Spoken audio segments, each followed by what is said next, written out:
Oh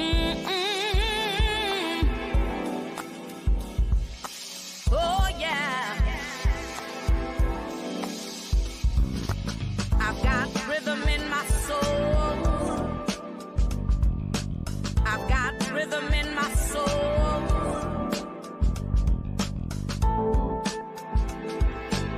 Can you feel it? Let your body move. Let your body move. Let your body move. Let your body move.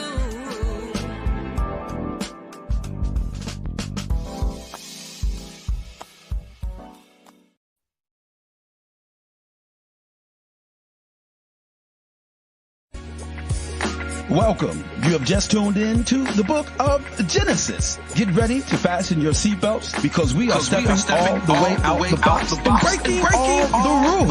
Are you ready? Are you sure? Well, let's get into it. Here is your host, the wonderful, the beautiful, the intelligent, the wise Genesis.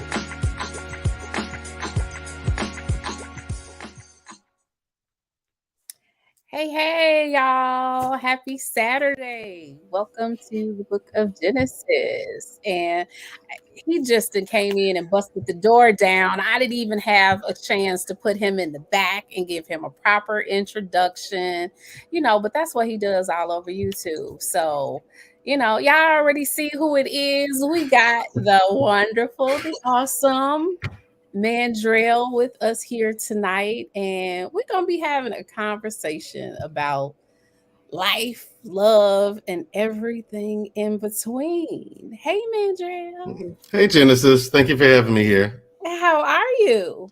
I'm well. We got, of course, all the most awesome chat here in the building with us. We got Candid and we got Jenny Morena. I ain't seen you, Jenny Morena. I missed you. Right. Where you been, Jenny? Yeah. We got Big Bad Bull here with us. I said Candid Ann. I saw Lady Hale up there. I saw Vaughn Bryant. Is Vaughn here? Yeah, Vaughn is here. Vaughn is always here. I love Vaughn. I love Vaughn. Put a one in the chat if you're here.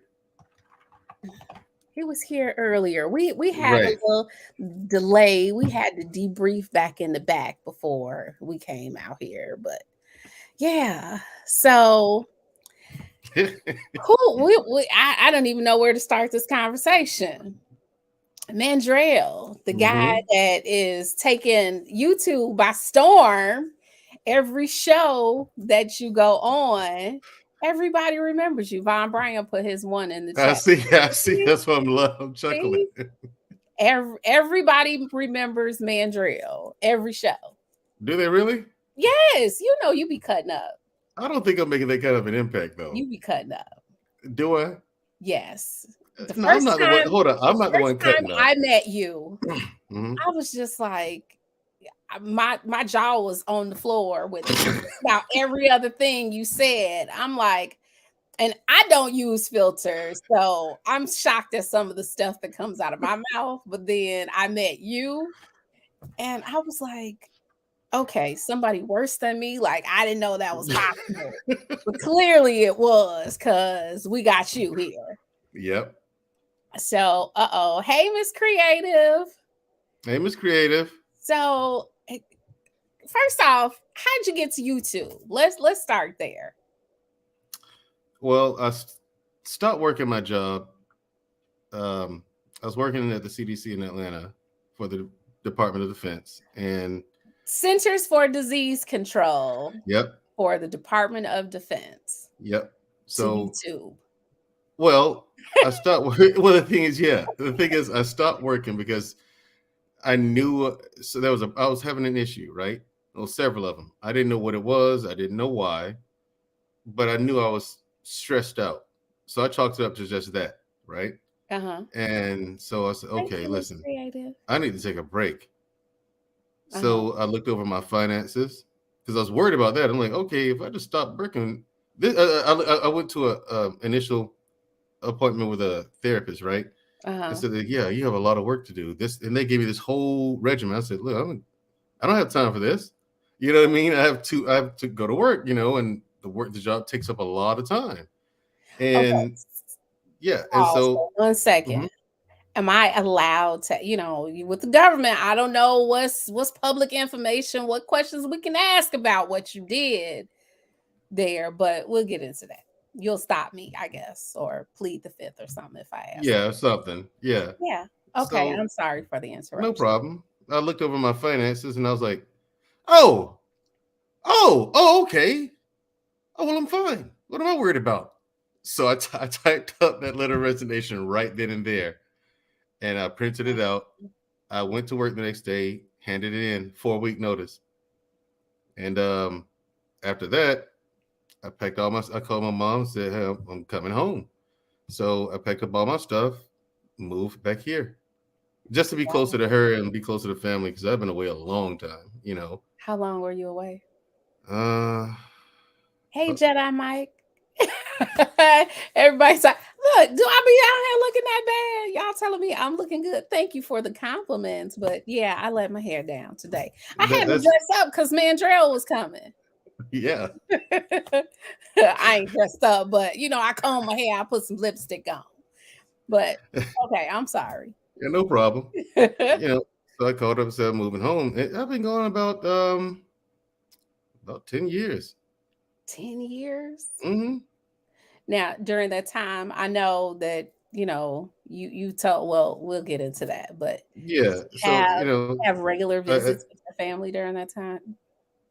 no, the 10 years? No, You were gone for 10 years straight. almost. Wow. Almost. I'd come back and visit once on a blue moon, but that was about it. Wow. So what were you doing while you were away? Well, there was the Army, and then after that, did a couple of security contracts in Afghanistan. It was 2 years. Then the rest was working that job. That job. Mm-hmm. How you were I did working? that for a couple of years, actually. That was about 2 years and some change. Yeah. You were working. Mm-hmm. What was your life like? Just work? That's it? Almost. Like my apartment. I had a 1-bedroom apartment over there in Atlanta, right? Because I was like, I'm kind of a minimalist. I'm like, I don't need much. You know what I mean? So got the bedroom furniture, living room furniture, stuff to cook with, and stuff like that. And I was like, I'm good. I was only using the place. It turns out I was only using the place pretty much for like sleep and showers. And then I ended up buying a cot for work. And then, like, after a few months, I was like, let me just get a bed. So I actually bought a whole twin bed. And the guys used to laugh at me because I went and got a real mattress. I went and got one of those Tempur-Pedic mattresses, and I had like real bedding. Like they were like 1,000 thread count sheets and the whole nine. Like, wait, you went from sleeping on a cot at work? Yeah, I say, okay, I'm gonna pack this cot up. I'm gonna buy a bed and just pack this cot up. Wow. I mean, but I was there that much where you just slept at night and slept at work a lot. Okay. But we were only getting like 3, maybe 4 hours of sleep. Even then, what were you doing? that's the part we can't get into. We can't tell. We can't ask that. Okay, he's pleading. That's the part we can't get into. Doing. Yeah. But while I was there, tell you what I did. I did invent something. You invented and have and filed for a patent on it. Got it. And I tried to present it to the U.S. government. And when I got to the place where they were going to see it, they had other things there, like the gadgets and stuff that they had invented, and to see if it was compatible with it and see if they could integrate it with it and do it. And they could. But when I saw the stuff they had, I was like, and I was sitting there playing with it and stuff like that. I was like they were still just fidgeting with mine, right? When I was sitting there messing with that stuff, I was like, yeah, they don't need my help. Wow. I knew it wasn't going to go through. Like I was like, wait, hold on. I was like, yeah, they were don't thinking need the same thing you were thinking. They probably were, but they were sitting there just testing it out and seeing if it was scale and how big it was scale and stuff like that. And it did. It's, they complimented me on my work, but yeah, we're just not interested. I said, no problem. I see why. I Yeah. pointed to the table. I was like, I see why. A table of all the stuff they had. I said, yeah, I see why you're not interested. No, but the things that you're working on at your job, yeah, good work. We can't wait to get into that. That's what we're looking forward to. Uh-huh. The things I was Now, working on. when you are working on your projects Mhm. at work, like I know you can't tell us, but do other coworkers know what you're working on, or is it kind of everybody's in their own little secret pod or something? I don't Well, know. when it comes to stuff like that, everyone's pretty much on the up and up. You don't have to worry about people taking your ideas or anything like that. No one does that, because we all know about it. And like, if I told you what I was doing, then everyone knows that I'm the one doing that. So if you go back and do it, come on, Hey, then no one's going to want to work Jason. with you. And plus, you gotta, everyone has a clearance, so you don't want to run the risk of that. You can't have that kind of person working that kind of job around that kind of sensitive information Okay. and materials. They have to be trustworthy. Okay. Clearance wise, you Mhm. had the highest clearance available or I near the know top? of, unless there's something higher. Okay. The stuff we were doing, the president didn't even know. Wow. Now, how does that work? What do you mean? They don't. I don't know. I've never been behind the scenes, so I don't know what information the president is privy to, what information they aren't privy to. I don't know. Oh, well, when it comes to stuff like that, no, he doesn't know. Like the Wow. stuff they're doing at the place I was at when I presented my invention. No, he doesn't know. And this is military, or this is work. This is Department of Defense. Mm-hmm. Okay. He does. Yeah, he doesn't know what they're doing over there. No, and he doesn't care. Okay. And so they just do what they do, and some of they use, most of it they don't. Wow. And it's fantastic stuff, like from the future. Yeah, some of that Stuff stuff, we haven't seen yet. and most of it you never will see. You will never know. Wow. Yeah, like you will never know. Like my thing is, when I talk to people, even online, I've dropped clues, breadcrumbs. I'm like, Mhm. where do you think they get the ideas for some of these movies from? Hey, Marcus. I'll say something So we like that, should like be paying closer like attention to these movies. yeah, like that's what I tell people sometimes. What do you think they get the ideas for some of the stuff in these movies? Storylines, or technology. Some of the technology, some of the storylines. So both. Hmm. And we will never know. Wow, that's interesting. Yeah, some of it you'll never know.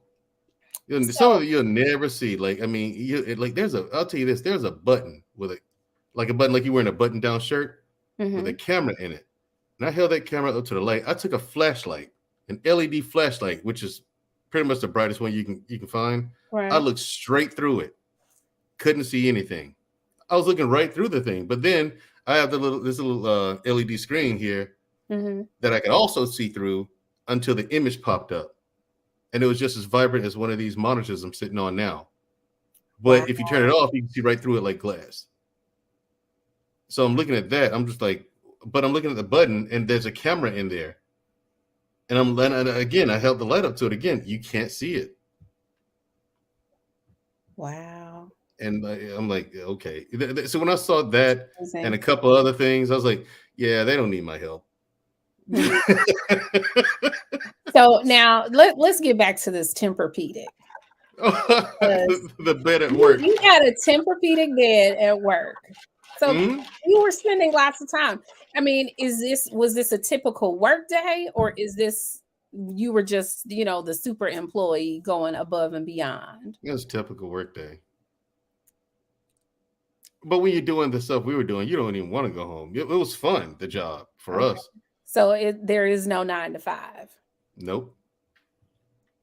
That's why when I looked at my finances, that's Mhm. why I was like, oh, okay. Mandrell sitting on all the money over there. I was like, oh, He living at work, okay. got all the cash. All right. I wasn't spending it. Because you were at work all the time. Exactly. Wow. And everybody is like this. Yeah, most of us were. Some of them, have families and stuff like that. So it was really hard. It was harder on them But those guys are, they're at the point where they should have therapy, but they didn't care, ignored it, and they just kept working. They were fine with it.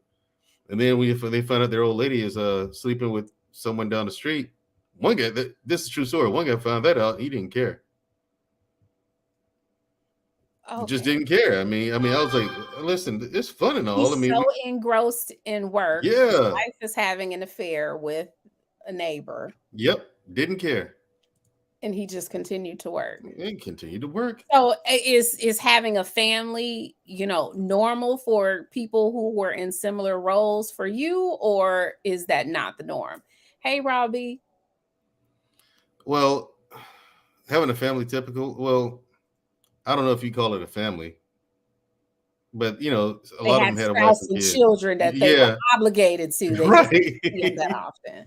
Right. Their wives are happy with the money they were making, but Okay. And wow, send the money home, and then that's it. Mm-hmm. So you're okay. We're gonna shift a little bit to your security detail that you did. Did that come from your military duty, or did that come from your work? I mean, right after the army? Yeah. In Afghanistan? Oh, no. You meet people who do those jobs. You work with those people all the time. You know what I mean? You run across those people. They're everywhere. They're they're military transition to security detail. Yeah. And then the security detail, is that how you ended up at the Department of Defense and CDC? You meet people there too. So, while you're in SF, you do gain a huge network of some very important people. Okay, what's SF? Special Forces. Special Forces. Yeah. We hadn't gotten to that. That's why that was the first. That was in the Army. People. Okay, you were Special Forces in the Army. What did you do as a part of Special Forces? So for those that don't know, what does Special Forces do? Well, you have different types. You have in the Navy, they have the Navy SEALs, Marines, they have Marines Force Recon. Army has several different ones. Army has the Army Rangers, the Green Berets, and the Delta Force. Okay. Delta Force, it doesn't get any higher than that. Okay. It just doesn't. The Delta Force has its own base within a military base. Okay. At Fort Bragg, which is where I was stationed, because my unit was stationed at Fort Bragg at the time. They've since moved to Florida, right? Okay. But there's Fort Bragg. There's, you have to go. How you have to go through a gate just to get on base. Yes. Well, you go over there by the 82nd, where the 82nd Airborne is. There's another gate you have to go through, right? That's where all the ranges and the training places are. But you take that first. I don't know if it's like this now, but if you take that first right turn, keep going down the road and keep looking to your right, and there's a Delta compound. There's nothing wrong with me saying this, because you're never gonna make it through that gate. Okay, you're never gonna make it through that gate. If you're not authorized. This is clearance after clearance. Mm-hmm. Okay. Now the same clearance I had, because if I wanted to do that, all I had to do was just drop in an application packet. Okay. That was it. I could have done that, but I was like, okay, I've been through selection. I've been through the Q course. I don't want to go through another selection process. And how long does it take for someone to move through the ranks, I guess? Or is that what you call it?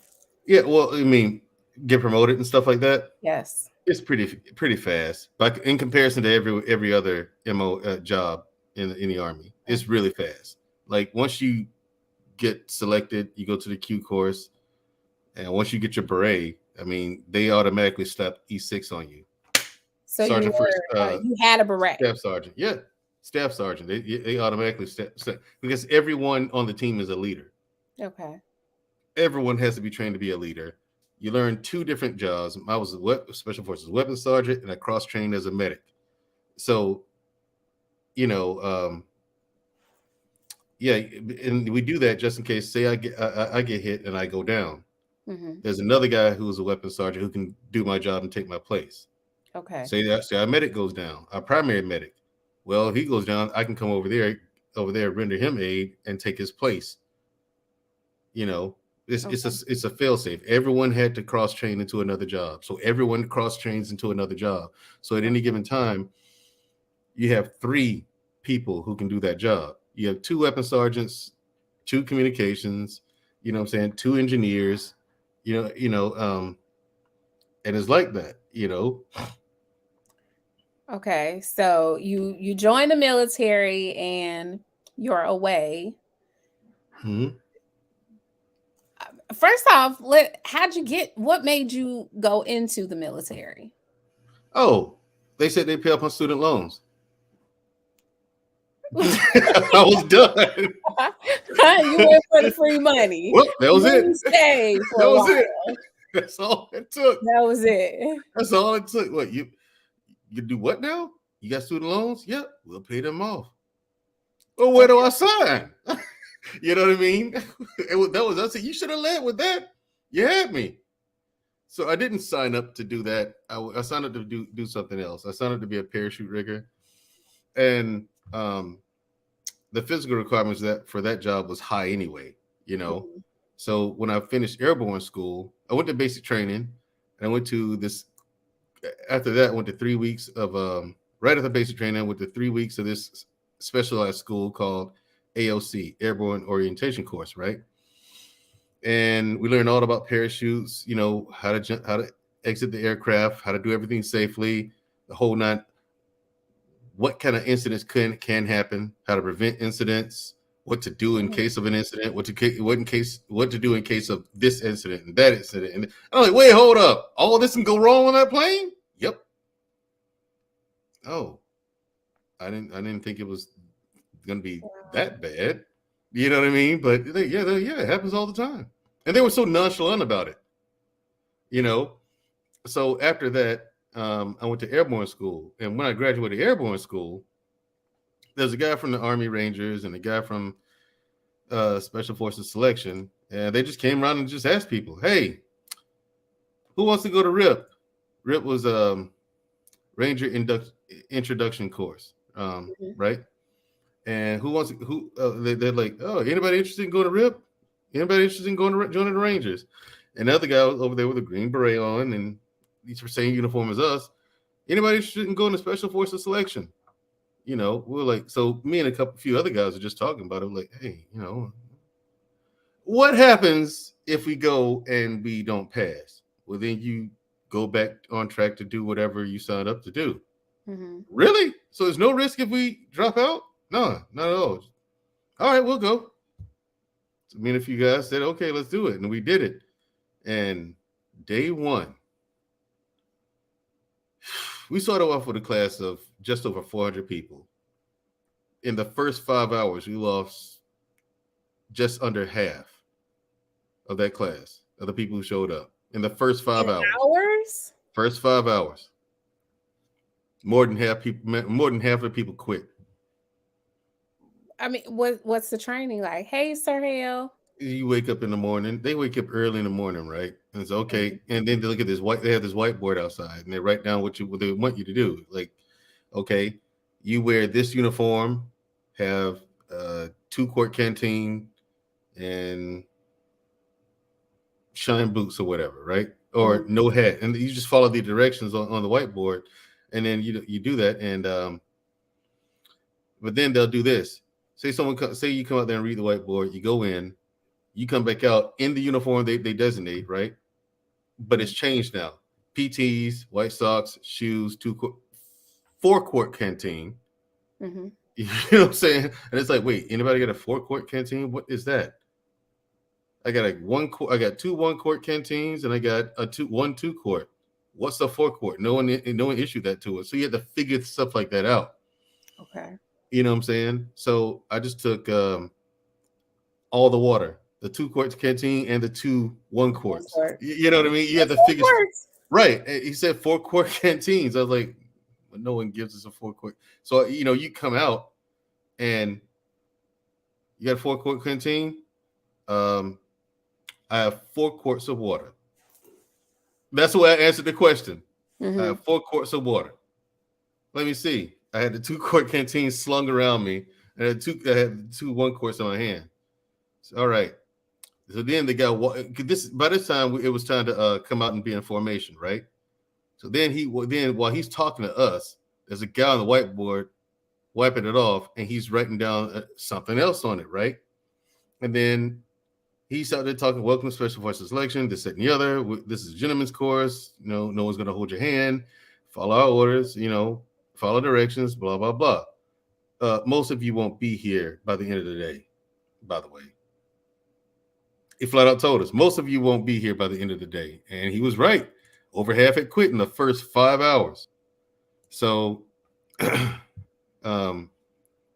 he walks off, right? Okay, we're going to move out. He said, we move out in 3 minutes. So he walks off. Everyone's standing there. I look at the whiteboard. He had changed the uniform.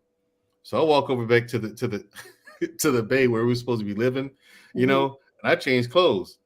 We only had 3 minutes. So I had to change clothes, get the fatigue uniform on, lace up the boots, tie them up, have a 1-quart canteen with me. So ran out there. So I did that and ran out, and people followed me, right? When they saw me run inside, said, we'll be moving out in 3 minutes. I looked at the whiteboard, I said, and no one said anything to me. None of the cadre. Mm-hmm. They just saw me run in and I changed. So I came out, and turns out I was right. And the people who just stood there in formation, they got eliminated. Wow. The people who ran in and followed me and changed clothes. All right, let's go. So we go to this big pit. It wasn't dirt. It was a combination of dirt and shredded rubber, like from a tire. Mm-hmm. And we were in there. We did PT, physical training. Right. Push-ups, sit-ups, jumping jacks, run in place, leg lifts, scissors. I mean, we were just working out, and I don't know how long we were in there. Then they told us, okay, this line, go and pick up that pole. It was a big, huge telephone pole. One long, like the one you see outside. Yeah. Yeah, it was a telephone pole like that. Like I couldn't reach my arms around it. I couldn't reach my arms like around it and connect them. I couldn't, and so they had us doing that, and they had us doing exercises with it, like as a whole lineup. There's like 5 or 6 lines like that, and we had to hold it like underhanded and lean forward, come back, lean forward, come back. We had to lift it over our heads. You had to do it all as one. Wow. And what's this training for? Like when you're going through all of this strenuous training that you're doing for however long, what's the purpose of that? To get people to quit. It's you guys don't use the training for anything. That part, no. It does make you strong, but I mean, if you're doing that for 5 hours, no, come on. You know what I mean? They were doing it and it worked. People were dropping like flies. That's the process of elimination. Yep. And people were throwing up and all this kind of stuff. Miss Creative, I didn't skip your question from earlier. I'm going to come back to that one. But now Miss Creative is asking the question. She said, what is the goal? Critical thinking, mental strengthening, and brainwashing? It's testing your willpower. That was. Now, the critical thinking, mental strengthening, that comes throughout the entire rest of the 2 weeks. You know what I mean? They put you in scenarios. They have like mock scenarios. Okay. Take this barrel. And here's some tools. Take this to this spot. They'll mark the spot on the map. So you have to then use your map and use land navigation to plot out a course. The most efficient course. Okay. Now here's how much time you have to get from here, get this from this point to this point. You have X amount of time. So you have to put your heads together, figure out what's the easiest way to get this going. You know what I mean? Work as a team. Yeah, work as a team. Okay. Now, is this to prepare you for war? It is. It's to get you to think. Okay. You know what I'm saying? And they want to see how well you think. You know, who stands out, who doesn't, who's a doer and who's a shower, Okay. And there's other stuff like like weird puzzles. They're just weird big puzzles. And then there's land nav, and that's what I thought I was gonna make it with that one. When we had the land nav at night, pitch black. and you're in the woods. And keep in mind, no one's cleared out critters and bugs and animals, wildlife, all that stuff. No, you're just in the woods. Okay, here are some grid coordinates. Here are the five points for you. Hey, okay. OG Precise. Now go find these points. Do not use your flashlight. Do not fall asleep. Don't use a flashlight? No. Wow. Now, were you ever deployed? Mm-hmm. During wartime? Yeah. What was that experience like?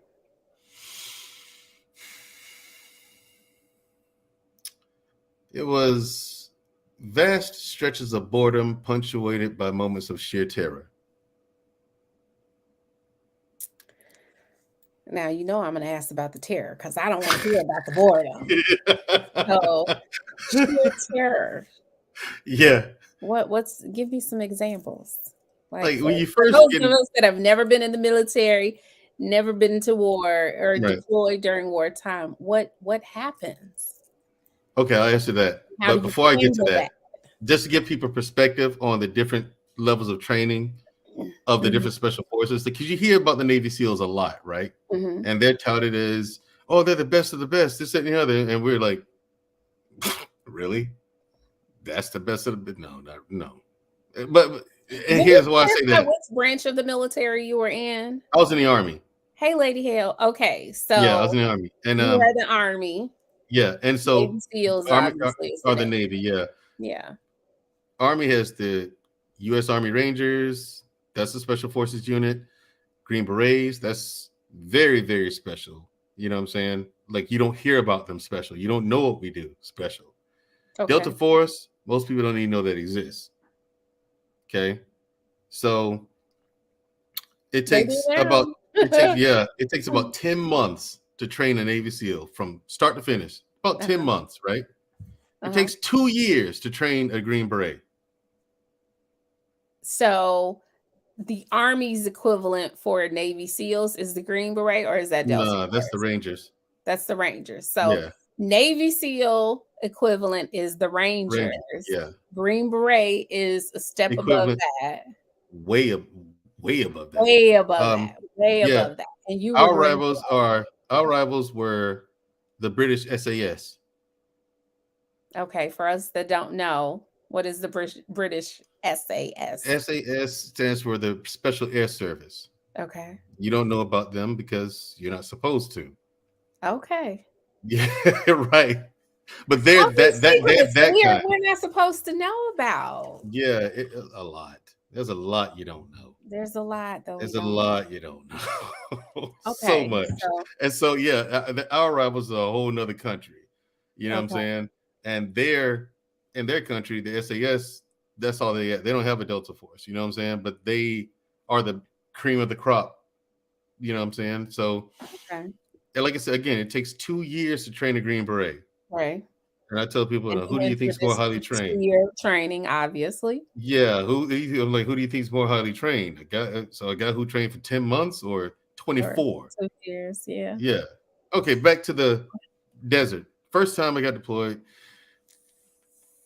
5th group is getting, everything's kicked off in Iraq and Afghanistan. 5th group, Special Forces group, their area of operation is the Middle East, right? 3rd group, and they're stationed at 5th group is stationed at Fort Campbell in Kentucky, right? We were 7th group. We're stationed at Fort Bragg at the time. 3rd group was also stationed at Fort Bragg. So 5th group's area of operation is the Middle East. 3rd group's area of operation is Africa. 7th group, that area of operation is South America. Yes, the entire continent. 3rd group being in Africa, yes, the entire continent. 5th group, the Middle East, all of it. The entire continent. All of the Middle East, the whole thing. South America, the whole thing. Yeah, that's. Are you traveling to different bases this entire time that you're deployed? Or do they kind of send you to Not the one entire base? time. No, they sent you to one base. They sent us to one base because fifth group was getting their teeth kicked in Afghanistan. So they sent us to one base, Firebase Cobra. It's in the middle of nowhere. It's about 100 miles deep inside enemy territory. Inside Al-Qaeda territory is about 100 miles deep in the mountains. And it's just you guys. You're completely unsupervised. Your team is unsupervised? Yeah, we're completely unsupervised. It's just us, completely unsupervised. Doing what? Helping the locals to learn how to defend themselves against terrorists. That's our official mission. I see the head nod, which That's our official mission. That's your helping locals defend themselves against terrorists. Teaching them how to defend themselves and take care of themselves and defend themselves against terrorists. That's our official mission. Okay. But they wanted us to do it for them, and we were like, nah. Is this hand-to-hand combat? Is this? Yeah, we teach them that. Weaponry? And we teach them. We teach them. Yeah, of course you teach them hand-to-hand combat. You teach them weaponry, marksmanship, and you teach them medical techniques that can help them. You teach them engineering techniques, how to build certain things, agriculture, stuff like that. And a lot of times they want us to do it for them. No, you do it. No. We're not here to do it for you. We're here to teach you how to do it so you can do it yourself. Mm-hmm. And then you can teach your kids how to do it. And they can teach their children, And if you all work together, you can thrive, Tell them that. But then, some people, you get Al-Qaeda, they'll pay people. Hey, listen, I give you this big briefcase full of money. And if you tell me where the Americans are going to go, how did they get here? What route did they take? Oh, they came from that direction. They came from that direction? Yeah, thank you. Which way are they going to leave, you think? You can leave from that direction. Oh, okay, thank you. Now, he got handed a big bunch of money, but he's a desert dweller. Where's he going to spend it? You know what I'm saying? I mean, I never understood why they would snitch. I never understood why they would tell on us. Like that money's not helping you. Well, maybe that was their ticket out. He still stayed there. Wow. And then, well, I probably shouldn't ask that question. After they snitched, then what happens? Well, here's the thing, though. I mean, if they snitch, do you have any proof that he did it? Yeah. You just found him with money. He could have got that from anywhere. Right.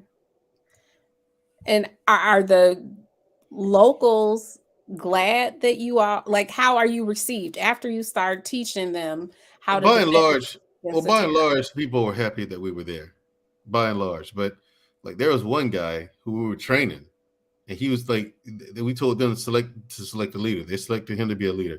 He's a guy that we knew for a fact got us into a situation that got one of us killed.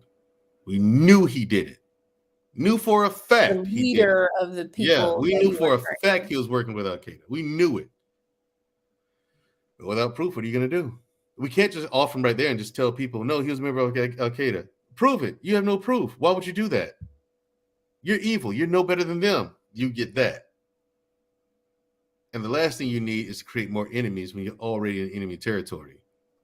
Okay. So you're kind of doing this with one hand tied behind your back. But Afghanistan was hell. Afghanistan was horrible. Why do you say that? That's how I know hell is not down below us anywhere. It's right over there. That's where it is. Why do you say it's horrible? Or it's hell, as you described it. Lucky to get a shower, taking a crap in a hole in the ground.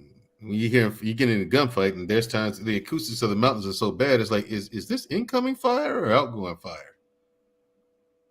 The sound is bouncing off the mountains, so you can't pinpoint where the shot's coming from. You don't know where the shot's coming from unless you see muzzle flares.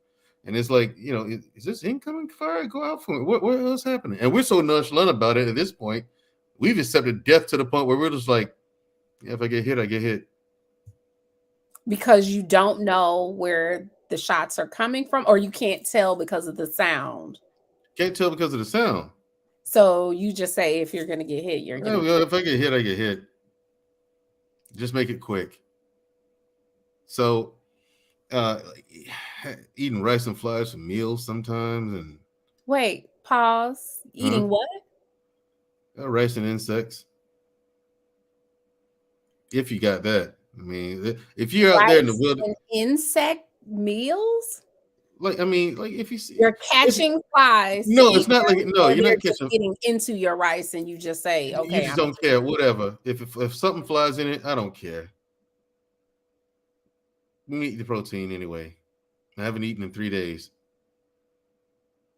Because you wow. get out there. Because here's the thing: say you find a route to a village, right? Mm-hmm. Okay, that road might be laced with IEDs, Mm-hmm. and sometimes Those it's that like don't that. know what IED is. Improvised explosive device. Okay. It might be laced with them. You know what I'm Mm-hmm. saying? And you know, that's why you take a different route each time.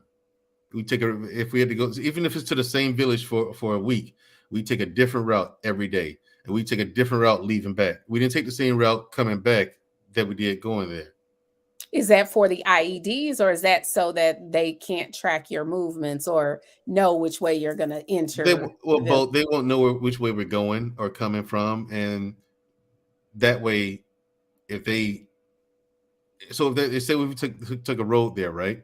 Mm-hmm. We would never take that road again. You know, it's just keep them confused. They don't know which direction we're going in or coming in. You know, Mm-hmm. so but it didn't stop them. They man, look. They were prepared for you guys Oh from any man, direction. look, yeah. Didn't stop them from trying, but there was times it was like 9 of them on one road. We found so And many then that we how was many of you all are there? on that one. It was Are you like saying 9 IEDs on the road? yeah, on one road in less than a mile, in less than a mile stretch. Okay. You're there to help the locals. Are the Mm-hmm. locals putting these IEDs, or is it the locals that are working with the Al Qaeda? Both. Well, the locals aren't the ones putting it in there. Some people are working with Al Qaeda. Okay. And they're paying them to do this. Mm-hmm. Wow. And you mentioned a situation where one of the people that you all were training, you guys know that he was responsible for Mm-hmm. a conflict you had with Al Qaeda Mm-hmm. where you lost one of your teammates. Yeah. Nothing you can do about it. What does that do to you all, mentally or emotionally? It makes you frustrated, of course. You know, some of us, like it makes you. And then once you're out of there, you start thinking, what was that all about? Why? If that's the way we treat it, well, not everybody's. That's why I get frustrated. Sometimes you're like, well, no, not everybody, because that's what they would tell us. Well, not I love to everybody. give that benefit of the doubt. Right. I No mean, we're just like, blanket statements. That is definitely me. I'm just like, enough of them, though. It's enough of them. You know what I'm saying? That's why you say that. I'm just like, oh my God, Genesis, come on. Let's just take care of the problem. Mm-hmm. You know? What is the mood? Like you're in the midst of this conflict and one of your teammates is injured, or I don't know if the person died immediately or if they're injured and then they die. I mean, do you guys just carry on? Is there a medic that comes and assists Well, them of and course carts there them is. off, or Well, of course there is. There's a medic that treats them and try to stop bleeding or save his life or whatever the case may be. But I mean, what are you gonna do? You can't save everybody. And the mood is sad. You know, you hate to see that you lost someone, you know, but the mission carries on. You have to it's work a through sad it. moment in that moment and then you just brush it off, shake Well, it off, and continue with the mission? once the shelling stops. I mean, if you're on a mission and it happens while you're on your way there, no, Mm-hmm. there's no time to grieve. It's just you just count that as a part of it. And continue on. Mm-hmm. And is this a regular thing?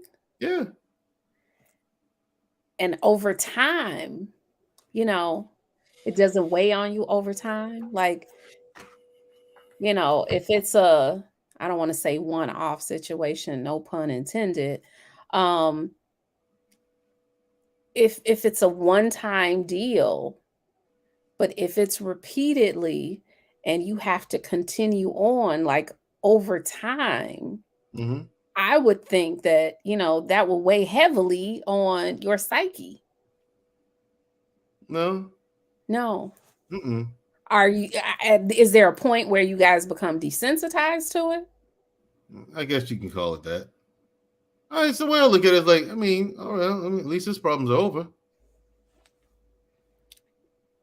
Were you that way before you went to war?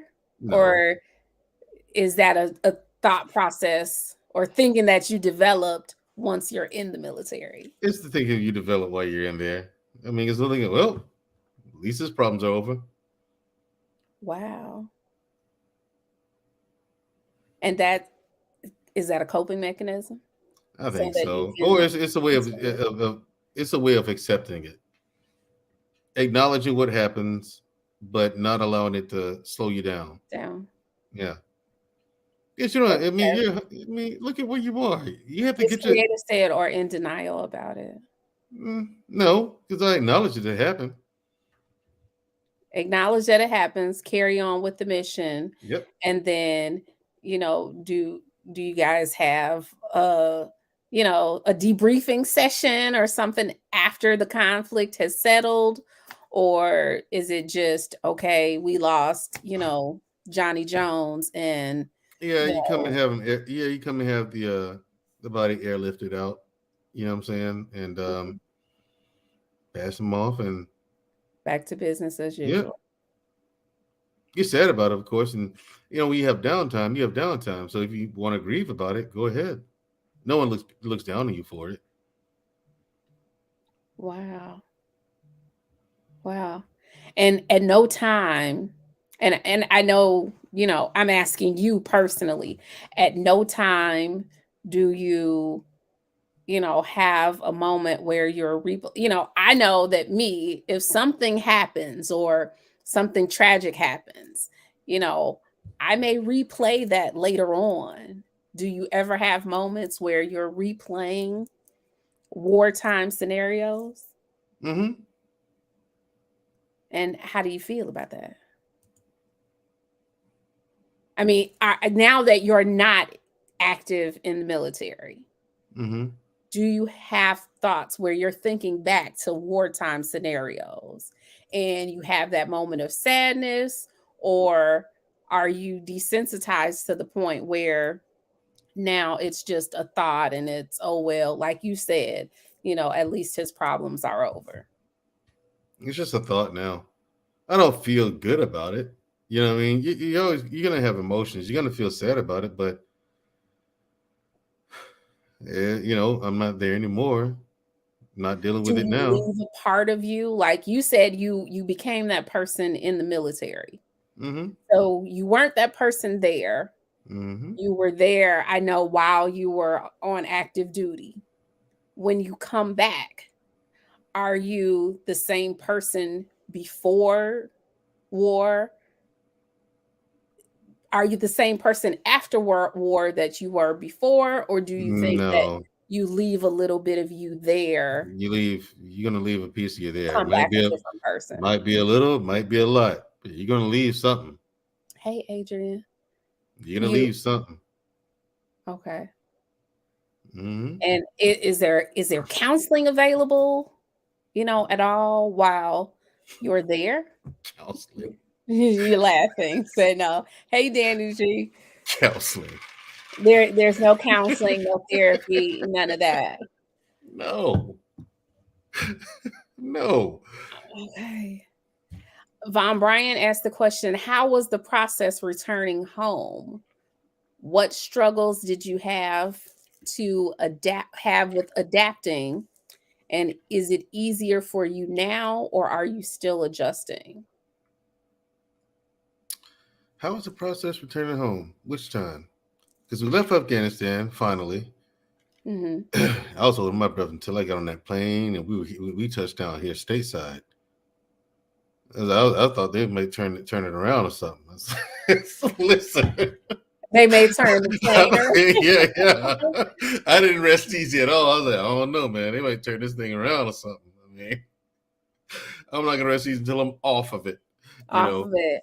Okay. I'll tell you what happened when I got home. And we were only here for 2 weeks. We went right back and went to Iraq. And that was all right. That was how you wore there. That 2 weeks. Wait, so how long, when you were in Afghanistan, how long were you there? 18 months and change. 18 months and change. You come back home for 2 weeks, and then you go right back to Iraq. When I got home, tell you what was waiting for me, Von Bryant. Nothing and no one. Everybody gets off the plane, hugging their wives, kissing the wives, hugging and kissing their children. They all get into their car, and away they go off home with their families. And I was alone. And Because there I was. Wife for children. Did that make you desire a wife and children because you were looking at the people around you, with their families meeting them? Well, I always wanted a wife and children. I always wanted a family. Okay. I always wanted one. But were you not in contact with because you didn't have a wife and children? Were you in contact with other relatives? Cousins, parents, siblings. When I could be, yeah. Grandparents, something. Yeah, but not while you're over there. I mean, you can use a satellite phone every now and again. You were returning home. They knew, they just couldn't make it up. Okay, they weren't able to make it. But it still wasn't a good feeling. What were your thoughts in that moment? If you don't mind me asking. Yeah, you asked one then. Loneliness. Felt lonely. Like real lonely. Not like a kid, you're bored, and your friends or something can't come out and play or whatever. No. It was real loneliness. Because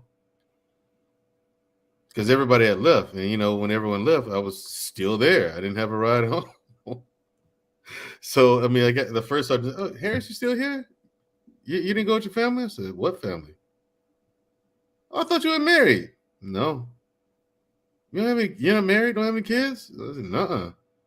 Need a ride home? Yep. So, threw my stuff in his SUV. He gave me a ride home. And you go home for 2 weeks. And there was no one there at home either. So there was no one there either. And what do you do? Like, how do you handle that? I know the experience at the airport when you felt this loneliness because other people were meeting their families, and then you go home and then you have a reminder that you're alone. Do you just sit, in your solitude? Yeah. Or are you there processing, making plans? Okay, I need a wife and kids.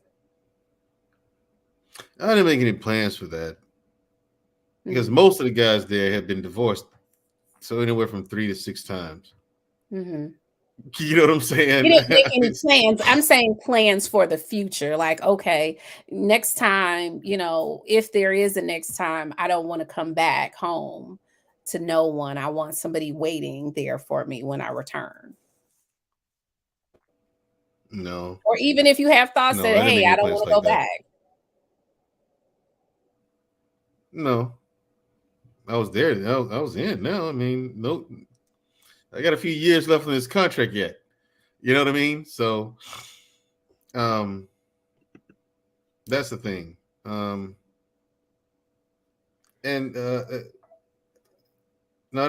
So I couldn't afford to have that thought. And what struggles did I have with adapting when I get out? We'll get there, Vaughn. When I get out, we'll get there. Yeah. So Sir Hale Speaks asks, how are you able to compartmentalize it's a lot to deal with. And he said he truly appreciates you sharing your insight into your experiences. And I definitely appreciate you coming on. Miss Creative said usually military people marry overseas. Did you ever consider? I consider it, but I mean, I'd prefer to have a black family. No African Americans over there, so I mean, I mean, but yeah, No, that was. I mean, are you you're there for 18 months plus? Mhm. No dating or relationships There while are no you're women there? there. I'd say we were 100 miles inside enemy territory, behind enemy lines, 100 miles Uh-huh. deep, and it's just us, just So 12 of us. but I'm saying when you're training these locals to defend themselves, there's Yeah, no but men and I oh mean my, no yeah, women, or is yeah. just There's women, but Genesis, you're talking about desert dwellers. People live in caves and shit. I mean, I and mud mean, huts. shit, a woman is a woman. I mean, They live in caves and mud they huts. may be looking for a man too. I No don't doubt, no know. doubt, they're looking for a man to So, get it. I mean, there are a lot of what they call war babies, Yeah, they are, but So there are you other guys aren't things. mixing and mingling with, But there's the other things. locals. There are other things like black syphilis. I don't want to catch that. Black syphilis. That's the thing. I Yes, assume that you guys had downtime or off time. we do. What did you do during your off time? Play video games, read. Play video games, read, work out, talk about whatever, play cards, Okay. So watch DVDs no dating, no relationships while you're with at war. who? You come home, there's nobody there. Right. And then 2 weeks, And you wheels up right still back to don't Iraq. have a plan, like, okay, I need to get a woman in my life so that I can have some children. I'm about to I'm here and we're here for 14 days, maybe less. And I'm going to Did be you know right in back. advance that you would be Yeah. here for 14 Yeah. days? Or We knew it was just for debrief. And it was just for debrief. Wasn't for R&R. It was work. you get to go home? Okay, we're sending you home No, for we're 14 sending you days, back to Bragg for 14 days for debrief and and then whatnot. you come back Because so every day we went to work. Every day we went to work. It in wasn't a the 14 vacation. days. Yep, in the 14 days, every day we went to work. Okay. And it wasn't a 9 to 5 job either. You know what I'm saying? You're there until you're done with whatever. And so you wheels up back to Iraq and you're there for another 18 months. Okay. So that is how you war right there. That is how it's done. That was action, action, action, action, action, action, action, action. Daily Yeah, or I get just back to back? daily, daily, Daily? daily. You can. It wasn't a question of, hey, you think we're gonna get into a gunfight today? It was a matter. It was more like, what time you think it's gonna kick off? I mean, I was gonna grab some breakfast. What time today do you think it's gonna kick off? It's going to happen. Just a matter of time throughout the day. You're going to get You in a guys have gunfight. to stay ready. Yeah, Stay you have to stay ready, so ready you all ain't the gotta time. get Yeah. ready, as they say. Yep. You can 18 travel however you months. want. You didn't have to The wait. entire 18 months? Yeah, especially in both places. Yeah. How do you deal with this? How do you stay sane What do you when mean? you're fighting for your life literally every day for 18 months? I don't know. I actually kind of enjoyed it. I enjoyed part of it. I'm not gonna lie. I Not mean, gonna lie. But see, I was always a Like, person. See here is the I was always a person who, the more pressure I was under, the more the heavier the stakes, the more I focused. You know, it's got to be mentally taxing though. I'll Like say. everybody needs a break. So where do you get I'll a break? say. What do you mean? When do I get a break? We left right from Iraq because we live in one of Saddam's palaces. It was like 8 shower heads in the shower. You know what I'm saying? You're living there? Yeah, You're we're not living living in on a one of his, military base? no, we were living in one of his palaces out in the middle of nowhere. Just us again. But now we can have stuff shipped there, like, and they can pack shit up You on a guys truck and took drive it over to the us. palace, or the Yes, we palace? did. You took Marble over everything. Saddam's Yeah, give palace. me your shit. I want it. It's mine now. Okay. Okay, we got to Run talk me about this that. house. So how does that happen? Run me this Clearly, house. there was some kind of gunfight, and you Yeah, yes, there was. guys storm it, take it Right. over, and you're Right. living there. And the people who lived out there, hey, you want a job? Yeah, plug up these bullet holes. Here's your money. It's just that easy. It's just that easy. Get the locals to do it. You're living in a palace. Yeah. Gold toilet seat, gold sink, solid gold toilet seat. Talk about a throne. Wow. Okay, Yeah. that's interesting. You get to say, I lived in one of Saddam's palaces. Mm-hmm. Wow. I mean, and how does that, what does that look like? I mean, clearly there's no chef to make meals, so you guys No. are, Well, we was barbecuing and stuff all the time. his food. Oh, Or our you food. guys get stuff shipped in and Mhm. then just set up shop. Yeah, listen, at least we had to live there, man. I was like, yeah, this is what I'm talking about. This is how you do it. Nice You want to go to war, bed, this is it. then You got to go to war, this is it. You know what I'm saying? We're eating, we're and barbecuing. nobody ever comes back to like try to take over or kick you guys out of the house. Go right ahead. We want the smoke. Look, I get to go to sleep in a comfortable ass bed, in a feather bed. Let's stop playing. I'm well rested, well fed. I'm not worried about where my next meal is coming, and you want to come get smoked with me? All right, cool. Let's do it. This is our missions ran there. Okay. Couple of about 4 Humvees, couple of little birds. We're heading here. This is a target. All right. Like I said, a few Humvees, couple of little birds. We're in and out, clean, and the whole thing lasts about an hour. That's lunch. The takeover? Oh, the palace, that took more than an hour. But I'm talking about, like, that's what our missions were like then. Like you ever saw like Black Hawk Down? I did parts of Right. it. Okay. Like you saw how they had a convoy of trucks going in, but they also had those small helicopters. Small helicopters are the little bird, what we call little birds, But yeah, we'd be on those, and like you not been in the military, you didn't know the difference. There are some guys who are the Army Rangers. Then there's some guys from in that movie Delta Force. No, if you go back and watch it again, you can tell there's a clear difference in the mentality of the soldiers. Like the guys from Delta Force, they're like, "Hey man, look, relax. It's just food." You know what I'm saying? Like there's a clear mental outlook difference on life. Like the Rangers like really regimented and be squared away, regimented, and or else we're just like, shut up, man. Ease up. All right, it ain't that serious. You know what I'm saying? I mean, and then the other guys were like would find themselves cracking up and crying and stuff. Whereas people like us, we'd be like, hey, chill, man. It's just war. So no tears ever. Why? It's just death. It happens. It's going to happen to me one day. Because it is death. Tears because it is death. Why am I crying? It's a part of life. I mean, the stress of it all. I mean, after a while, I can't imagine going 18 months straight and never having, a bad day. Darn, I'm tired of this. I don't feel like fighting today.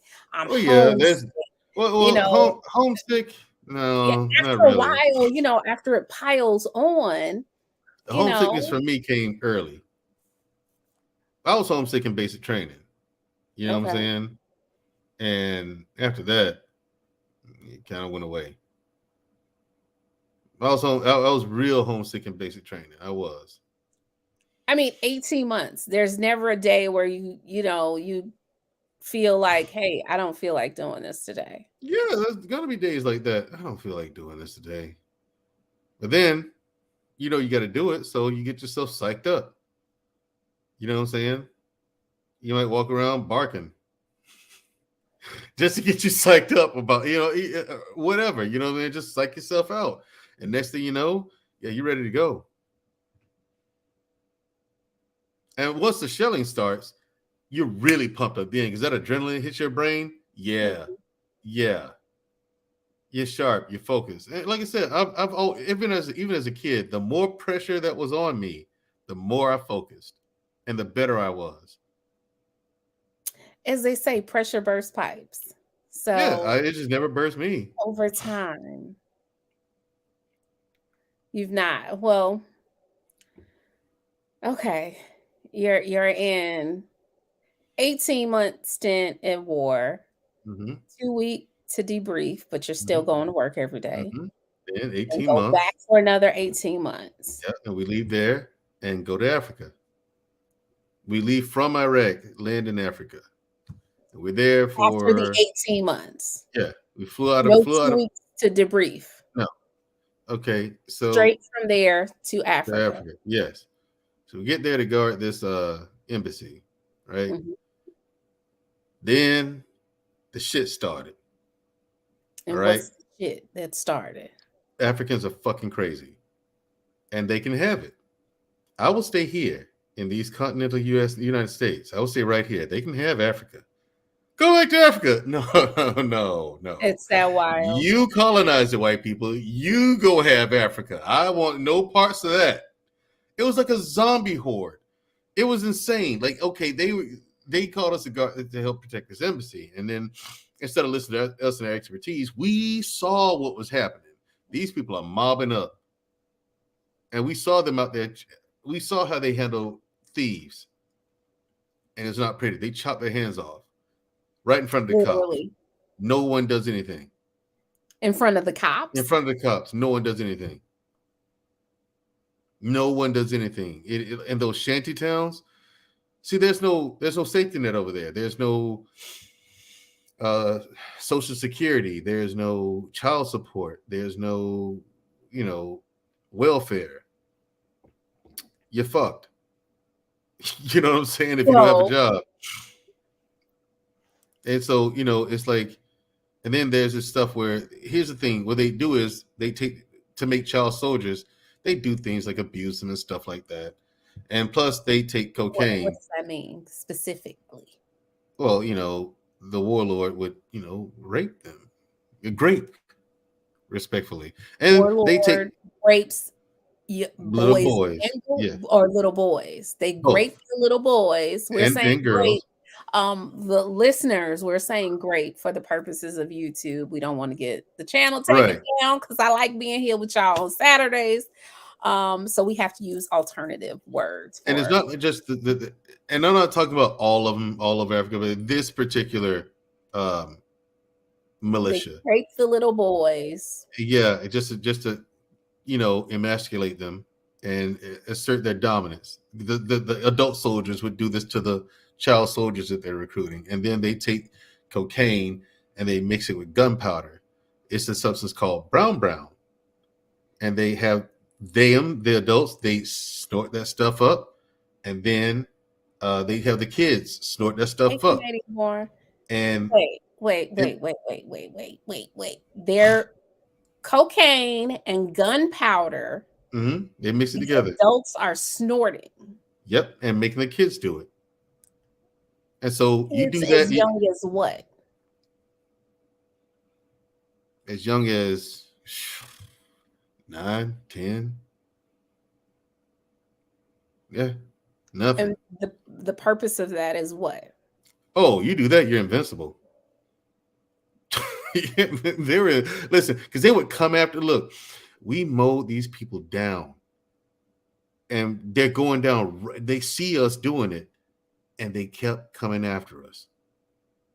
They would jump over the body started piling up, and they would jump over them, screaming and yelling, and whatever that African talk is. And they kept coming. They're on this substance. They're on their brown. Yep. Brown. Okay. Is it giving them like just an adrenaline rush, I don't or know what are it's they doing to getting him. like, I don't know what. they don't feel pain, they're getting some superhuman strength? What's happening? It looked like it was giving us superhuman powers, but I don't know. I don't know what it was doing to him. I've never snorted cocaine and gunpowder I'm mixed sure. together. You know what I'm saying? But I know they don't care about death. I mean, like, They don't care about that. please, man, look. And we finally got air support to pull us out of there, and I was like, "Yep, this is why you should have listened. We could have been out of here hours ago. Never would have went through this. Why did you stay?" Nobody's after you guys leave. Nobody is guarding this embassy anymore. There's no one left. They came in there. Yeah, they broke in. Evacuate the embassy as well. Yeah. Take you guys and the embassy employees, or yeah. Well, I don't know what happened to the employees. The person we were assigned to guard, we got out. Everybody else, well, you weren't there when we left.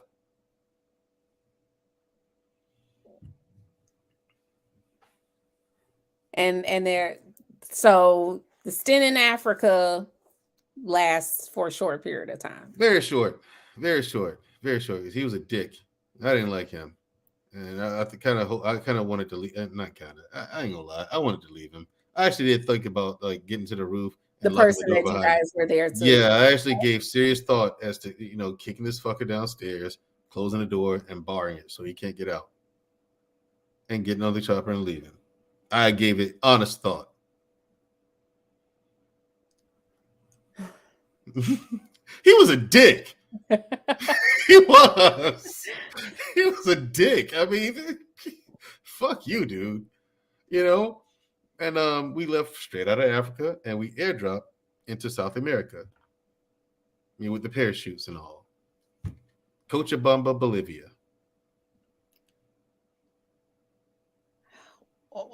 What happens when you airdrop? Well, you have the plane dropping all your equipment out. You push it, and it has its own chutes and everything. But then it circles back around, and then we jump out and into the jungle. And there we were in South America, or set up base in the jungle. Well, there, yeah, in Bolivia. And then we had to make our way to a certain spot, right? Mm-hmm. That wasn't too far away, but not too close, so we couldn't be seen. And we kind of met with a CIA liaison in the city, and we weren't dressed like soldiers. You know what I'm saying? Like I said, we had equipment that we dropped out to, so we had to change of clothes, had to mingle. I'm black, so I mean. They thought I was Dominican or some dark skin. Well, melanin helped you out over there. Yeah. I was fine. All I needed was water. I'm good. You know what I'm saying? So,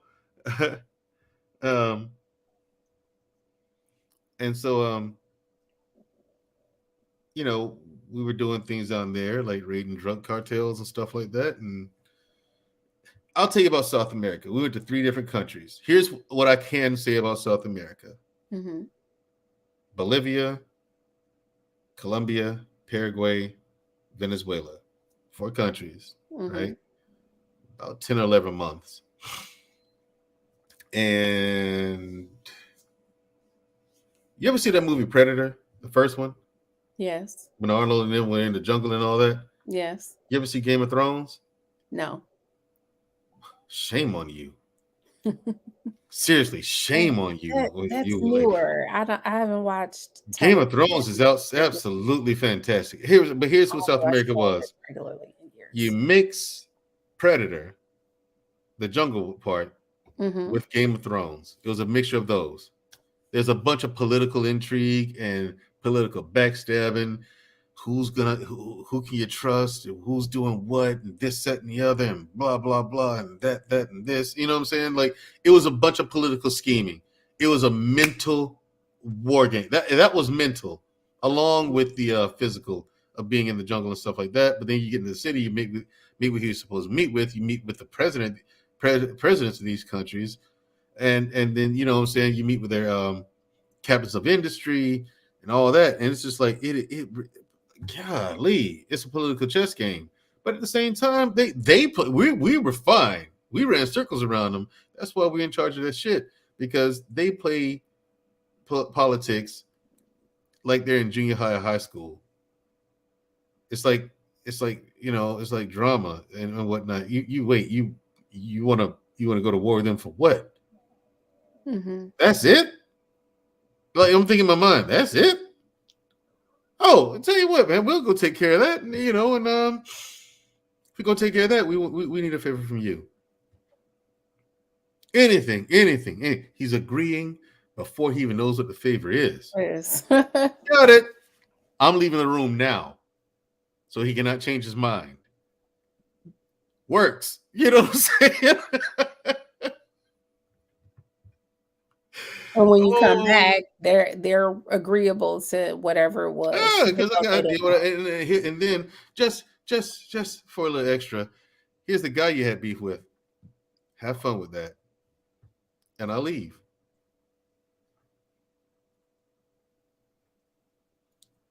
The person they had beef with. Yeah. We turned over to them. Yeah, we did this, we did that, we did some of this over here. Hey, listen, here's all their shit that we confiscated. Yeah, and here's the guy. Just cherry on top. Here's the guy you had beef with. He got bring him in restraints, sit him down at a table, have fun with that. I'm gonna need that favor though. Yeah, we still good? All right. Gracias. Just like that. Just like that. I'm not telling you what we did to garner such. I don't want to know. I don't want to know. I did say watch the Predator movie. I want the people showing up at my door talking about. Right. I didn't witness nothing. I ain't heard it. I don't know what you're talking about. Yeah, I did say. I did say watch the first Predator movie. So Okay. There's that. And what's South America known for? Drugs. Mm-hmm. You ever wonder how they get over here stateside? So much of it. Well, I mean, we figure that. Yeah. You're welcome, by the way, Genesis. You're welcome for. Thank you. Yeah. For getting so much of it getting over here. Everyone who partakes, you're welcome. No need to thank me. Well, I don't partake, so I can't thank you for that. I don't partake either. I can't. I can honestly say that I've never done that. I've never done cocaine, and I've been around all that shit. I was in Afghanistan. I was around all that poppy. Never did heroin. Never smoked opium, and it was all over the place. I could have at any given time. It's not my thing. I've never had a desire. I mean, exactly. I've never wanted to. Tell me that you can try it once and you could be hooked. I'm not willing to roll the dice because it'd be just my luck. I'd be the one, to try it once and be hooked. I'm like, nah, I think I'll pass. I want to answer this question that Vaughn has. Seeing as how I don't like critters, what was your worst encounter that you had with a crawling or flying during your deployment? Well, I mean, in South America, there's snakes everywhere. You know what I'm saying? So, I mean, snakes didn't bother me. I just chopped the head off and eat them.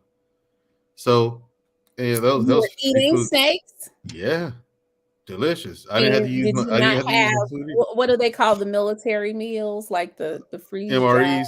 MREs. Yeah, we had those. Available. Yeah, we had those. But why use that when I can just eat him? All that meat. Come on. I brought skin off, or you're cooking. Are you eating it? You're eating the entire thing. Yeah, you clean it. You take the skin off and you clean it. And make sure you clean it well, and you make sure you cook it well. There's no such thing as medium rare in the wild. Everything is well done. Crispy.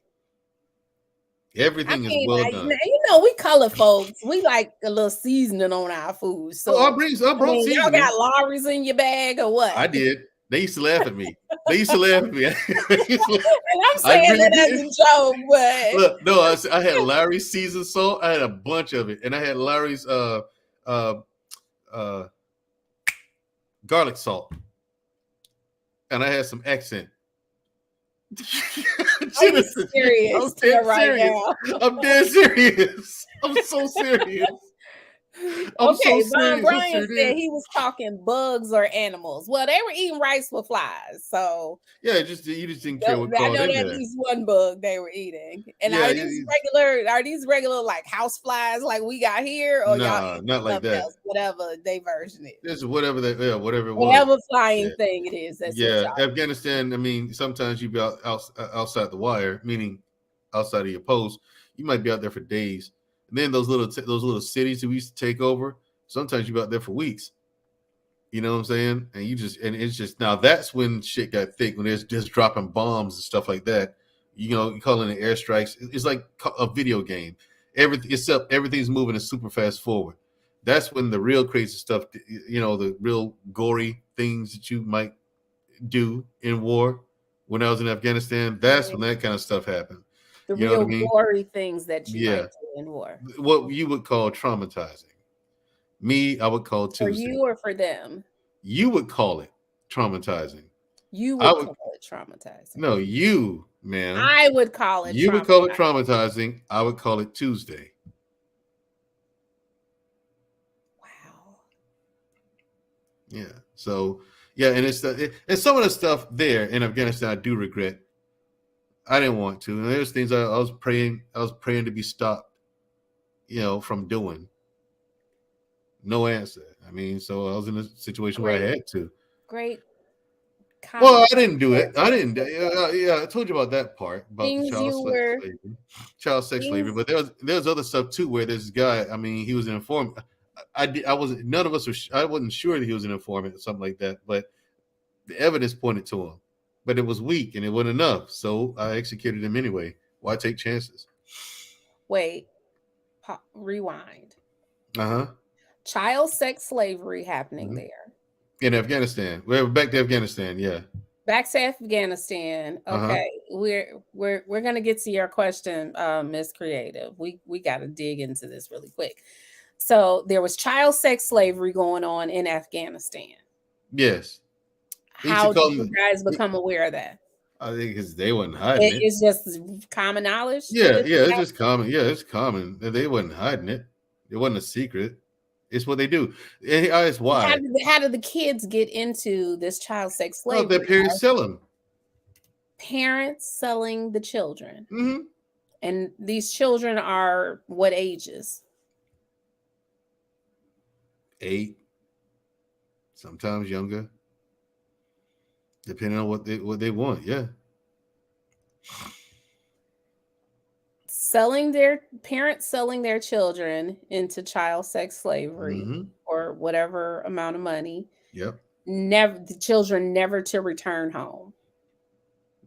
Sometimes, but I mean, are they like discarded after? Is there a number where they age out, or well, if they age out, they then in there they either, until well, they either start working for the establishment itself, or they leave. You know what I'm saying? Because now they're an adult. Once they're adults, they're not desirable. No, it's because it's not as tight. They say. And here's the thing. I asked why, and they said because in their mind, it's more virtuous to sleep with a man. You see, they start out as child prostitutes like that. They could grow up to be male prostitutes as well. But so they these think are boys. These aren't girls and boys. No, these are boys. Girls, no. Boys. No, you're fine. Yeah, boys. And it's like, okay, they think it's more virtuous to sleep with a man than to lose your virginity before marriage to a woman or female. Hey, Pound. So if you're having sex with a male, you're still a virgin. You're not. The only time you lose your virginity is when you sleep with a woman. Yeah, wow. That's what it is. But to get the rocks off, they go sleep with the boys. Mm-hmm. And the boys, they get them because they're younger and it's tighter. Yeah, they could just be with men, and they do. They also sleep with other men just to get off. But they say boys are better. I'll take them at the word because I'll never know. And they're 8 years old sometimes. Some of them younger. They want to just because they want to remain virgins until they get married. But they're okay in their mind. They're remaining virgins until they get married. Yep, their minds are still a virgin. And the parents are selling them. So are they carted off and they have no further contact with the parents? Are they in the same towns where, I don't know, they're headed to the Sometimes. general store or whatever, and they pass? No one. They don't have to kidnap anybody. These people are poor. Again, these people are poor. They go to these poor little people living in mud huts and stuff like that. And then there's a whole town of people who would just do this. You know what I'm saying? The whole town of people, this village of people would just do this. They have kids just to sell them, just to sell them.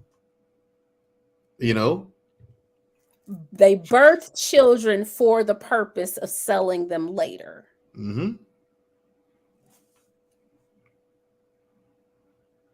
Wow.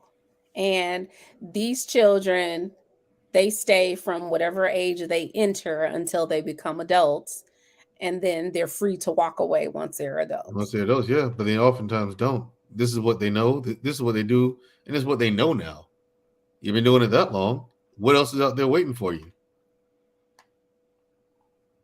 And you guys are witnessing this as it's happening. The exchange of the children to the parents, or the acts themselves, or both?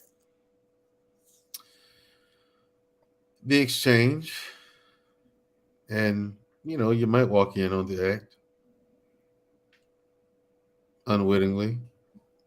When you see the exchange, are you guys, because you're from America and we don't really practice that here, are you guys trying to talk them out of the exchange, or are you minding your business? I mean, you try to at first, but after that, I mean, there's nothing you can do. This is what nothing you can do to stop it. But we did, though. You're just not supposed to. Yeah. You ain't doing that no more. Yeah. Okay. And I'm with Jenny Morena. I'm with you on that. Jenny Morena said this is painful to hear. So, do these children know where they're going? When they're sold off into slavery? I don't know. I just couldn't imagine, somebody carting my 8-year-old off. My 8-year-old is like, hey, mommy, where are you sending me? Or, I don't want to go. Are the kids kicking and screaming, or they just going willingly? Or, because they're not snatching them up and, dragging them off. No, the kids go willingly because the parents told them to go. If you're that young, you trust your mother and father, right? And, go and with you think, for a fact, mommy and daddy would never tell me to do anything, tell me to go anything wrong. They'll never put me in a position to be harmed. That's what you're thinking as a child. And that's the same thing they're thinking. But obviously, when they get there, they're being harmed. Yeah. And I'm sure if they're that young, these are adult males having relations with children. That has to be painful for those children. So, are they doing this in these towns that they're in? Or are they taking them to, a little secret village or a secret hideaway? Because, there's got to be some crying, some screaming, or some kind of reaction from the children. I mean, it's a thing over there in some of the little cities. They take them to... People know what's happening, and they call them the chai boys. Chai, and they'll try to sell you some. Try to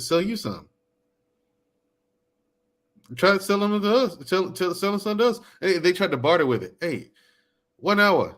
No. And they're offering you because they know that you guys are away from home, and wives. You're looking. No wives, no women. Some men are looking for relations. If they're, in the mood, okay, we're gonna offer you this little boy for an hour. If you in exchange for whatever they see they like, you know what I'm saying, that you might have something they want. You might have a DVD player or a package of Oreos. You know what I'm saying? Sex with a young boy for an hour in exchange for a pack of Oreos. Mm-hmm.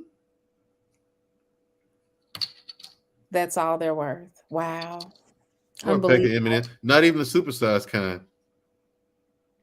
Or What you do can have you a package of M&M's, just regular size. They offer it to you that too. Some of them offer themselves. Some of the adults. For a bag of candy? Mm-hmm. Because they don't have these things available? Or Hey, who's I gonna have mean, you chocolate? said they're living in mud huts, so is food, accessible or Yeah, readily they farm. available? Yeah, they farm. They raise animals, things like that, goats and whatnot, lamb. They raise animals. They have crops and stuff they grow, and but if you go to a city, they got stuff shipping in, you know what I'm saying, via trucks and stuff like that. So sometimes they come out there and take the kids and take them to a city. And there's one, and again, that you might get a mission where, okay, you go to that city and nothing can be there when you get back. But at the same time, if you go to an actual city, people are armed. Nothing can be there. Yeah, and you go to the city, people are armed, right? They got guns over there. They got AKs. So I mean, that's why you're out there for weeks when you're on a mission like that.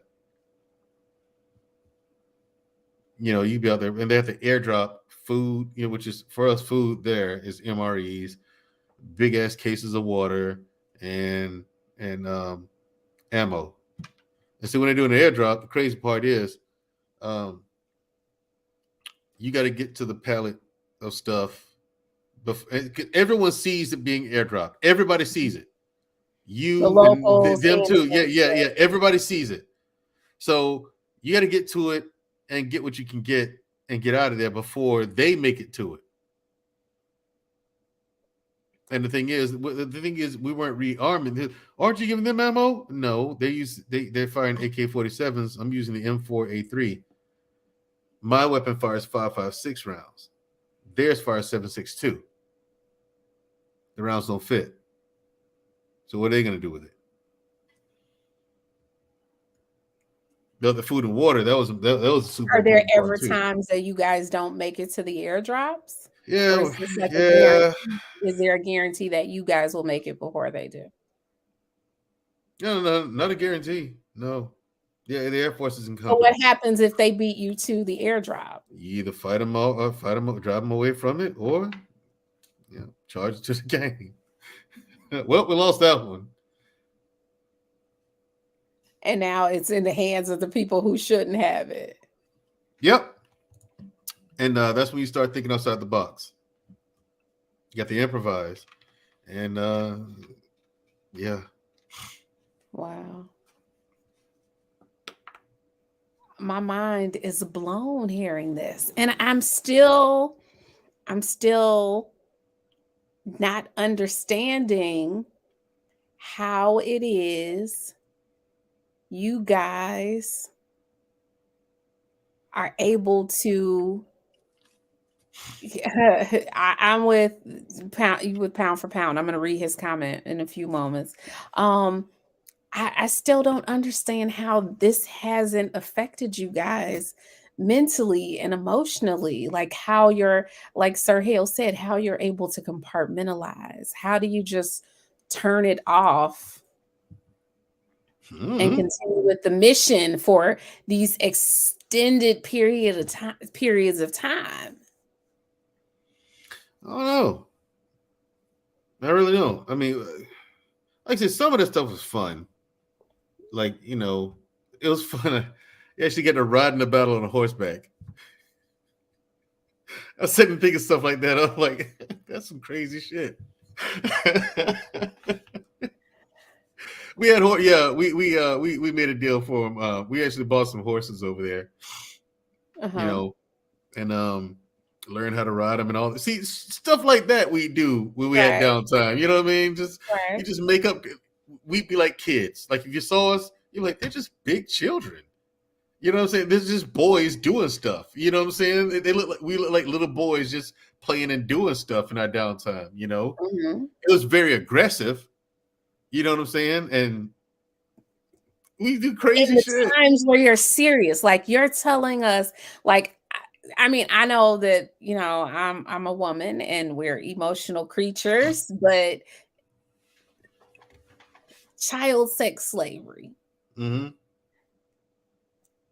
that would tear me up. Even, you know, I wouldn't be able to put my game face on Right. after seeing something like that. Now, what's really going to cook your noodle is after seeing that and taking care of it, making sure it doesn't happen, making sure those, even if it happens again, they won't be doing it again. After you make sure that happens, what's really going to cook your noodle is what you're going to do when the child picks up a weapon and points it at you and your buddies. The child that you say. No, just a child, period. At that point, doesn't Because matter they which one. train the children to be soldiers. Mm-hmm. And the child is picking up the weapon with the intent Squeezing to off kill at you, and he's squeezing off at all of you.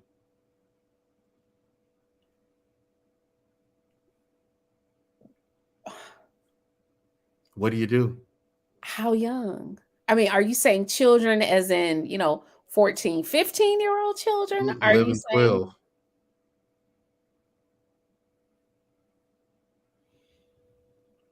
I don't know. What do you do? It's either you or him.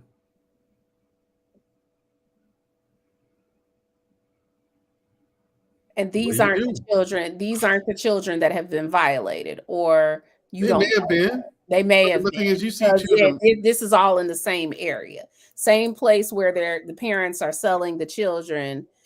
These children could potentially be soldiers as well. Mm-hmm. Now that's true as well. But these are kids that are in a city where there's brothels for that kind of thing, that kind of degeneracy. So you don't know if that kid's one of the tribe boys or not. And then these people walk ride around and just have his own personal, and have their own personal ones, just ride around with them all wherever they go.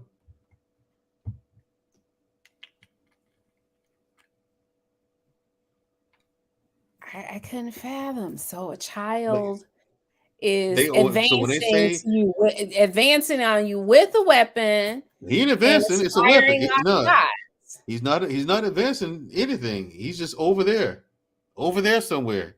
He sees you and you and your buddies in those your partners in them uniforms. He just picks up an AK and starts squeezing off at you. It's you or him. Now, here's the thing. You go through what my point was. You go through the whole child sex slavery thing. Mm-hmm. Fast forward to this situation. That comes after. How do you think? Yeah. How do you think that makes you feel? I don't know. Tell me how that makes you feel. At the moment, nothing. Not at the moment. This moment. That moment. At that moment, nothing. After you respond in that moment, do you have any thoughts? No. Not for many years later. You block that out. Yep. I still do. Even though I'm talking about it. You do what you have to do in the moment. Yeah, I'm like, you do things like, you do things to like dehumanize people, okay? You do things like, they'll ask you questions like, would you ever kill a child? No. What about a child soldier? No. But I will kill a soldier. What do you mean by that? I'm asking you about children. No. These two examples are children. As soon as he picks up a weapon and aims it at uses it against me and my teammates, he's a soldier. He's a soldier. That's how you justify it.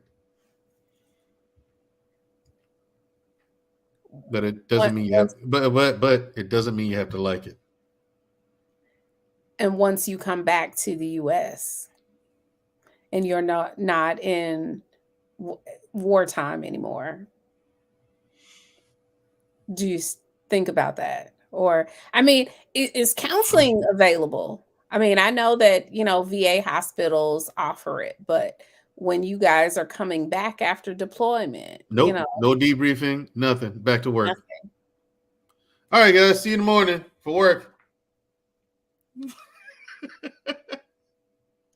Yep. At that time, it's changed now. Mhm. It's changed. It has. I have to say that a lot has changed. And my thing is, for years it was like that in the Army. There was no debrief. There was no time to decompress. Nothing. You came back. You went right back to work the next day. Can I go on leave? No. You can't go on leave yet. I used to see these guys who were in support units. No. You can't go on leave yet. We need you here for X, Y, and Z. You have to wait. All leave is on hold. All leave. No one can go on leave yet. No one can go on leave right now.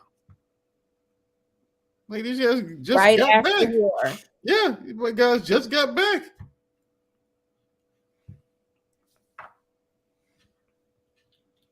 You have to have some kind of thoughts. About what? Whatever it is you've seen or done. I have thoughts.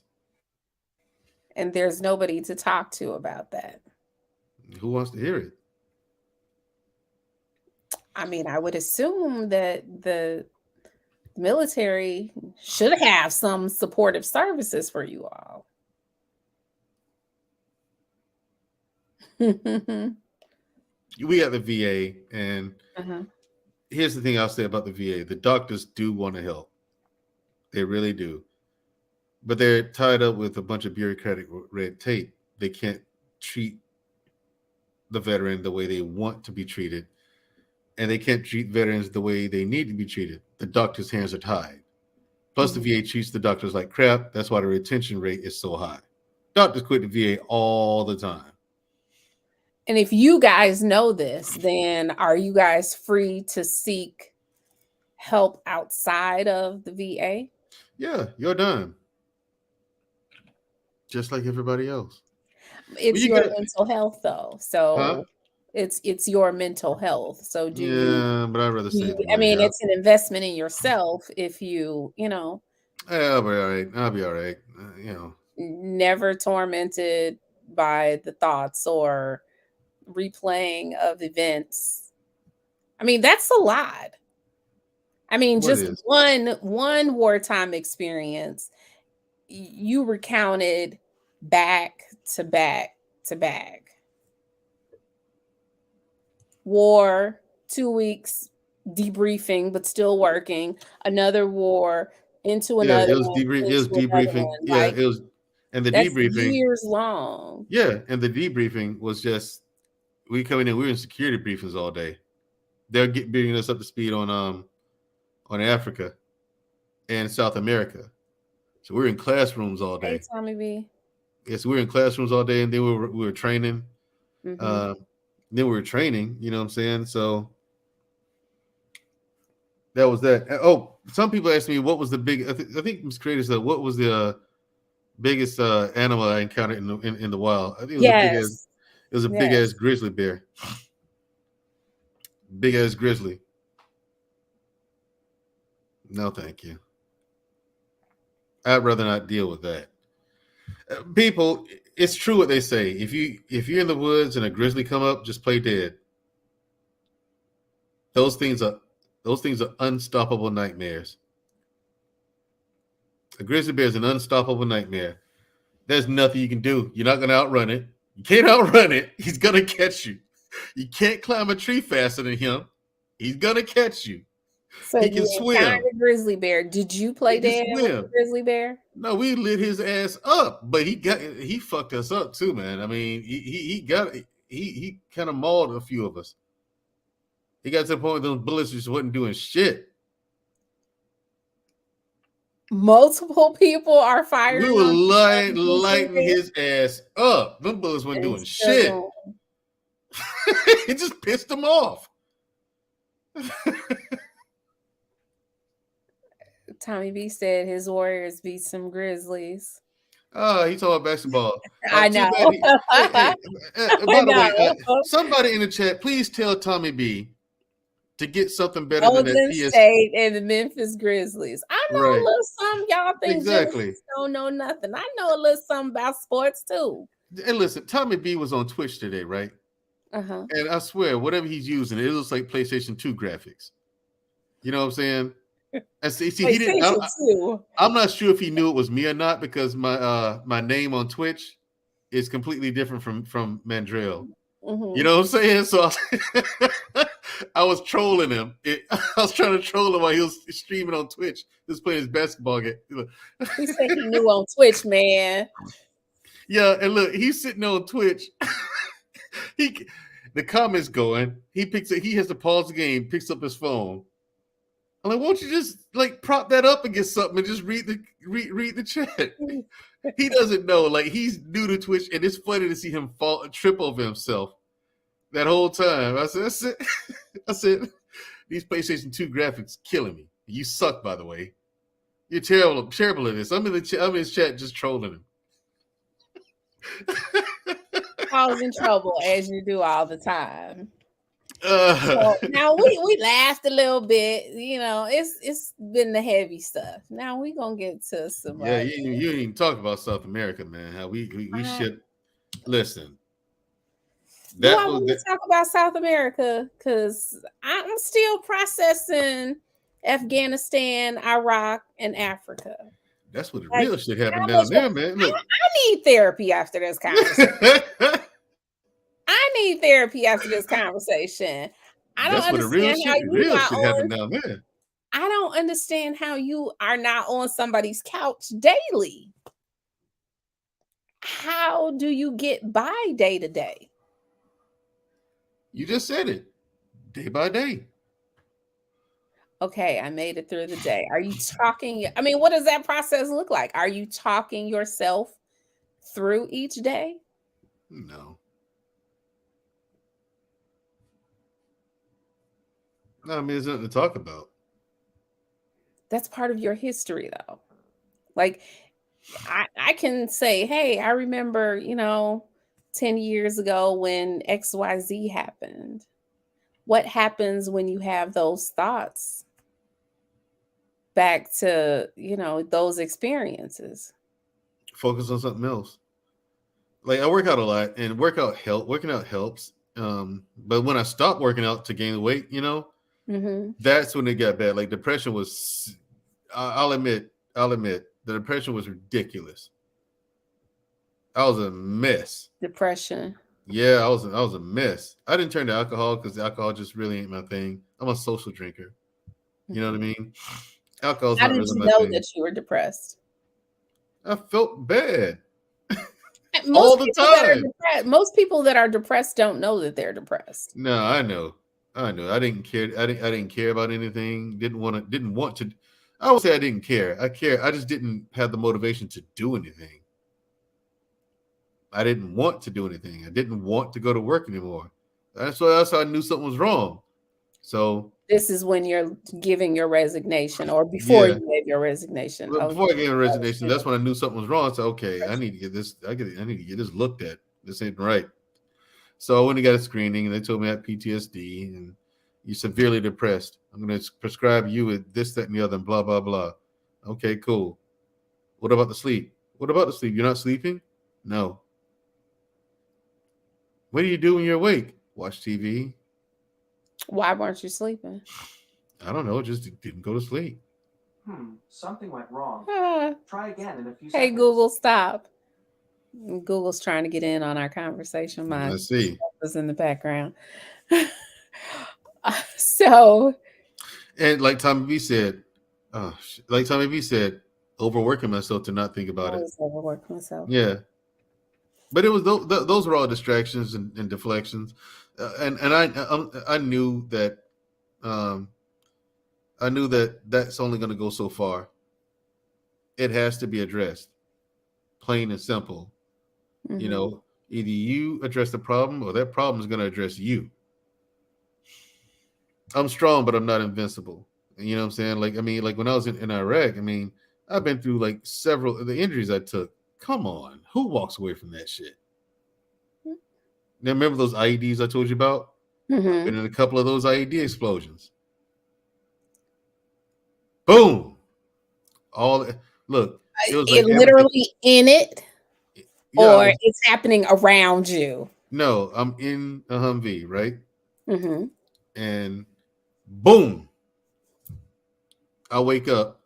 I don't hear anything. It's just like I'm in a Humvee.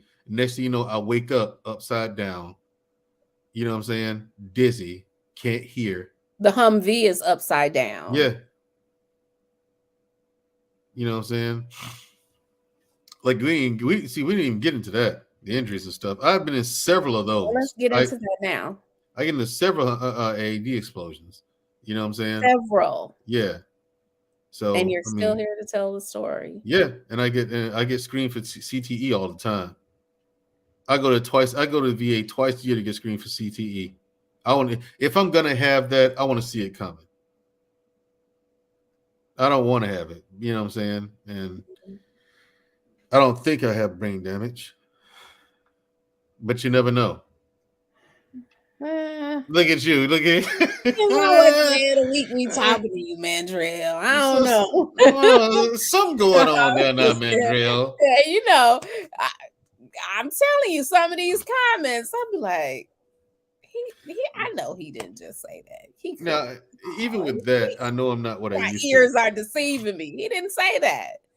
They got bad credit. Delete them. What do you mean delete them? You delete everybody. Everyone who's stupid. Yeah, let's get rid of the dumb ones. See? Let's have a purge. Like if the purge happened, I'd be, oh my God. And now that Governor Kate Dansby has lifted the requirements for us to have to require a firearms license to buy, to conceal and carry, which is like Texas now, but more free. We don't need a license anymore to conceal and carry. I wish I'd have known about this before I went and got mine renewed. I don't know why the internet's choppy tonight. But yeah, I'll be ready for the purge. See, look, I don't want the people knocking on my door now because we having this little chat tonight. I know. Miss Creative, no one checks on me every day. So I don't think I want to hear about South. Yeah, we're gonna go to South America, but I mean, no, like you said, South America is the point. Perfect segue for the question that I have been dying to ask you. What's that? She said nobody checks on you every day. No. Why aren't you married and have kids? Why aren't you married and had kids? I know you were at war, you know, you got deployed, you went to all these different countries, you came back. Mm-hmm. You did the security detail. We didn't get to the security. It's so much. Oh, I'll sum that up. That was 2 hours, and all we got was the war stories. Right. All you got was two. You only got 2 tours. Yeah. Afghanistan and Iraq. Yeah. Well, you told us Africa, and then y'all wanted out of there. Yeah. Africa's fucked up. How many tours did you do? Where? In the military. 5. 5 tours, and that's outside of the security detail is totally separate. Yeah, that was a job. Oh, I did 2 of them, so I did 2 years. Now that was just that was better in most ways, but it was more dangerous. Like you get in a situation, you get into a truck. Let's say you get into an SUV, right? Mm-hmm. And you know I got my M14, my M4 sitting right here. Right next to me, right? And so all of a sudden it starts raining bullets. Eating the whole thing up. That I thought I was gone. I thought I was dead. Story. So IEDs, you know, bullets being rained on the vehicle you're in. And there I had bullets graze me, but I never actually got shot by one, penetrated. Like, you know what I'm saying? I'm just like, there's no way I didn't get hit. There's no way. Nothing? No way. I mean, because I remember this. I crank up that truck. I put it in gear. When I realized what was going on, I hit that gas. I hit that gas so hard. And we were gone. I got the fuck out of there. There's no way I didn't get hit. No way. How do you explain? I don't. You don't explain that. You don't explain that. There's no way. There Tap into are a bullet belief holes. in Look, a higher power. here's the thing. You know, Look. The driver's side window is gone from bullet fire. There's holes in the door and in the top of the car, straight through. Okay, look at the trajectory. I'm Swiss cheese. you should have been Swiss cheese. I gotta be. Like, this has got to be the afterlife. I'm Not talking a to shot. you right here. This has got to be the afterlife. Not a shot. Purgatory. Something. Because you look at the trajectory of them rounds, there's no way you walk away from that. And unscathed at that. Stop playing. What do you think? Why do you think that was? Why? I don't know. Luck. No such thing as luck. Yes, there No is. such thing as luck. Yeah. Driver's side window gone. Yeah, that whole, but we were surrounded. Are the doors reinforced? We Is tried. glass- I mean, well, we glass tried. obviously isn't reinforced. Yeah, no, glass, exactly. So the thing is, no matter how you shake it, there's no way. There's no way. Well, there's a way because you're here and you're talking to us. I mean, unless you're extraterrestrial or something and we don't know. What if I what now? I said, unless you're extraterrestrial or something, I don't know. And Nah. I shouldn't even say extraterrestrial. Let me correct myself. Unless you're some kind of lab created somebody or another. No, I'm not that. Like You're I said, not I'm not a superhero or anything. And she says, "Yeah, why? You have come in contact with so many women." Yeah, She's but asking why there's no woman in your life. oh, nobody wants me. Why? I don't know. They want something I mean, else. no foreign experience. You explained that you didn't entertain foreigners because you wanted a black wife. I didn't say that. Now I didn't say I didn't entertain them. It's just like for whatever reason. Hold on. It's just it's just for whatever. Corrected. Yeah, for whatever reason. In the relationships didn't work. Afghanistan and Iraq, you didn't entertain. No. Mm-mm. What about Colombia? Africa? All right. No. Fuck no. Africa, Fuck no. Africa. Fuck everything about They Africa. are crazy, as you say. They're all crazy as shit. They can have So it. You can South have America, Miss Creative said, unless you're the robot Elon created. I don't know, Miss Creative. All these stories, he's still here. He's sane, or he telling us he's sane. I am. I'm not Vehicles then took on 10,000 bullets. He ain't got not nary a hole in them. All right. And now Venezuela is where I did meet somebody, you know. Okay. But while you were there deployed. Mm-hmm. Okay. In Venezuela, you know. And it was a good thing, you know what I'm saying? I mean, good assignment. I had mastered my craft by this time. While you were there? Yep, in Venezuela. Yep. And how long were you there?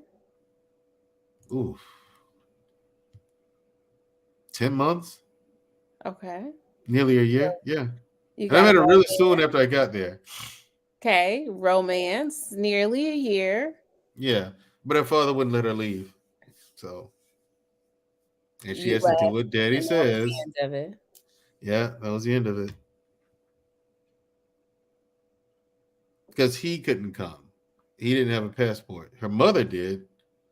And her sister did. And so did she. But he couldn't come. Okay. So this is an adult, right? Mm-hmm. Yes. What? Of course it's an adult woman. What are you talking about? You said her father wouldn't let her leave. So Yes. I gotta ask the question. Yeah, she was in her 20s. And her father still had control, Mm-hmm. even when she was in her 20s. Okay. Yep. Relationship ends. You come back. Hey, Talk. Relationship ends. You come back to the U.S. Stateside. Yeah. Yeah, you come back to the U.S. Yeah, and Department of Defense and CDC, do they go hand in hand, or or do you No, go well, from the one to the Department other? of Defense has a department in there. You know what I'm saying? Okay. They have a section So where you're they, working for the Department of Defense within the CDC. yes, Okay.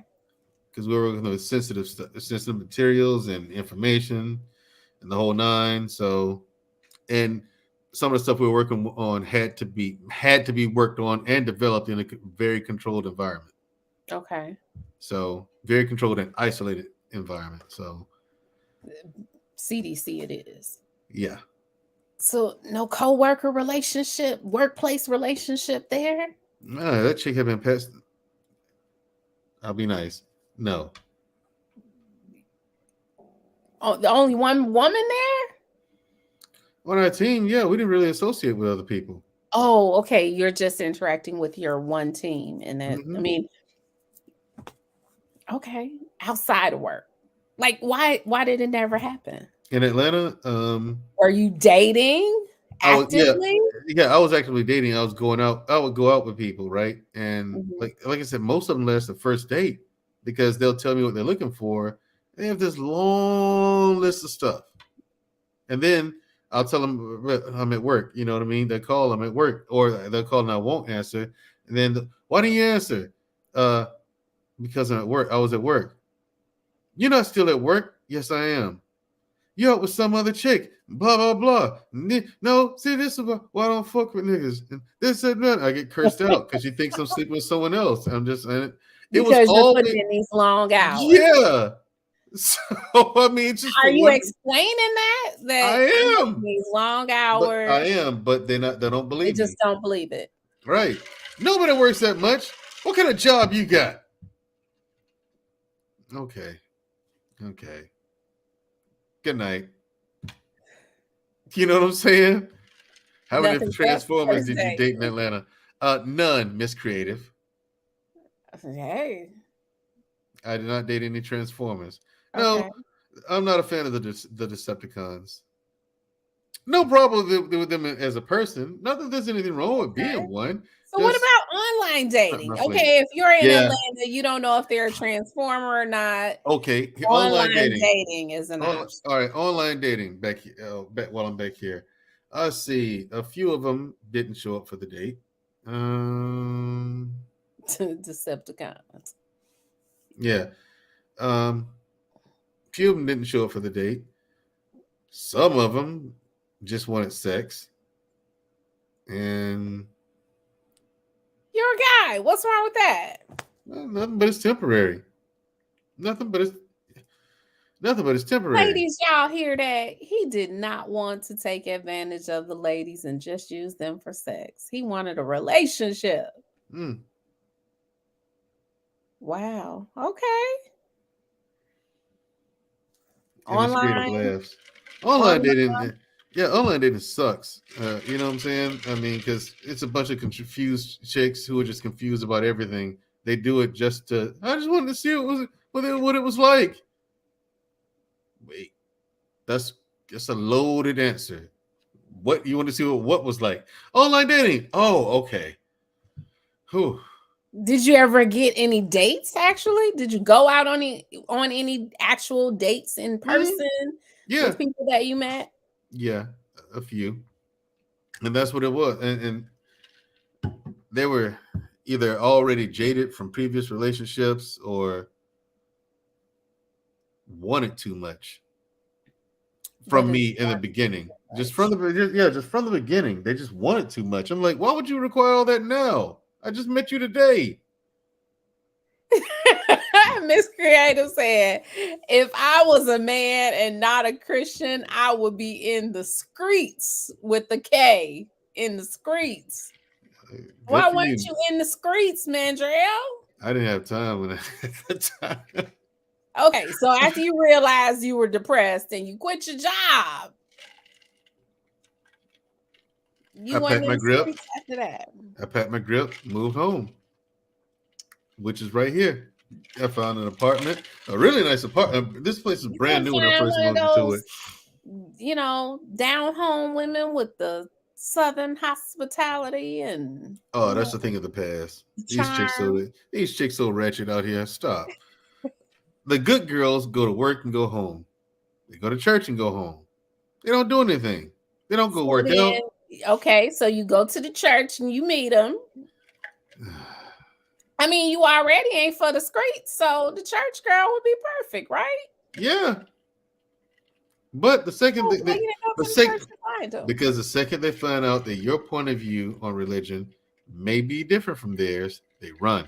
And it's not because I'm wrong, it's because they don't understand. What's your point of view on like religion? I said, it's like this whole thing's supposed to be about a personal relationship with God, right? Truth be told, when it comes to the Bible, religion, and all that, Bible and religion, that's like kindergarten, the Bible. You first get the Bible, you read it, you don't really understand it. So that's what church is for. Church is like actual school, elementary, junior high, high school. The point is you're supposed to graduate. You're supposed to, once you get your personal relationship with God and actually have a connection with Him, you don't really need any of that anymore because you realize that all you need was God. You use all that to help understand Him. Okay, well, maybe they in a slow class or something. 99% of Christians in a slow class. I'm all y'all on the short bus. You ask me. Listen. You gonna leave my religion and my relationship alone. Miss Creative on the short bus licking the windows. We are not. Like she didn't find that funny at all. She ain't in the chat. The women go to church and go home, or go to work and go home. So why not hang out at the church or hang out outside of where they work and catch them while they're en route? I don't know where they work. I mean, and then the second internet, you can find out anything on the internet. But here's the thing: the second you do that, you're a creep.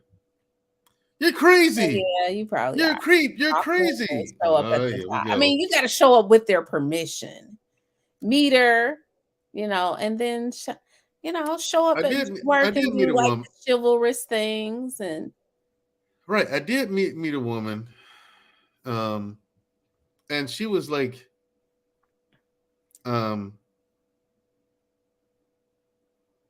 physically she wasn't my usual type. Okay. But she was such a dope person. Such a good person. You know what I'm saying? Like, she was really overweight. Especially when we first met. Stressed that really. She was really overweight. But she was still pretty. Very pretty girl. Very pretty, not girl, but woman. Very pretty woman. And she held it in a nice way, the weight. Oh, yeah, there was a lot going on there. Okay. But it wasn't too much going on because yeah. Listen, ask my sister. She's like, yeah, that was a lot going on there. So especially when you compare, when there's a comparison to what you usually see me with and her. Wow, that's a change, Because I started listening to change. She had a dope personality. You said. Yes, really sweet girl, and plus she was pretty, really pretty woman. So, and she was a single mother. But I fell in love with her, fell in love with the kid. Everything is going good. All of a sudden, when they start talking about marriage, that's when she got squirrely. Didn't think you were crazy. And was like, I can't marry him because he has all these war stories and he ain't got no. I didn't tell her. Yes. Genesis, I told you more than I've told any other person on the planet aside from my therapist.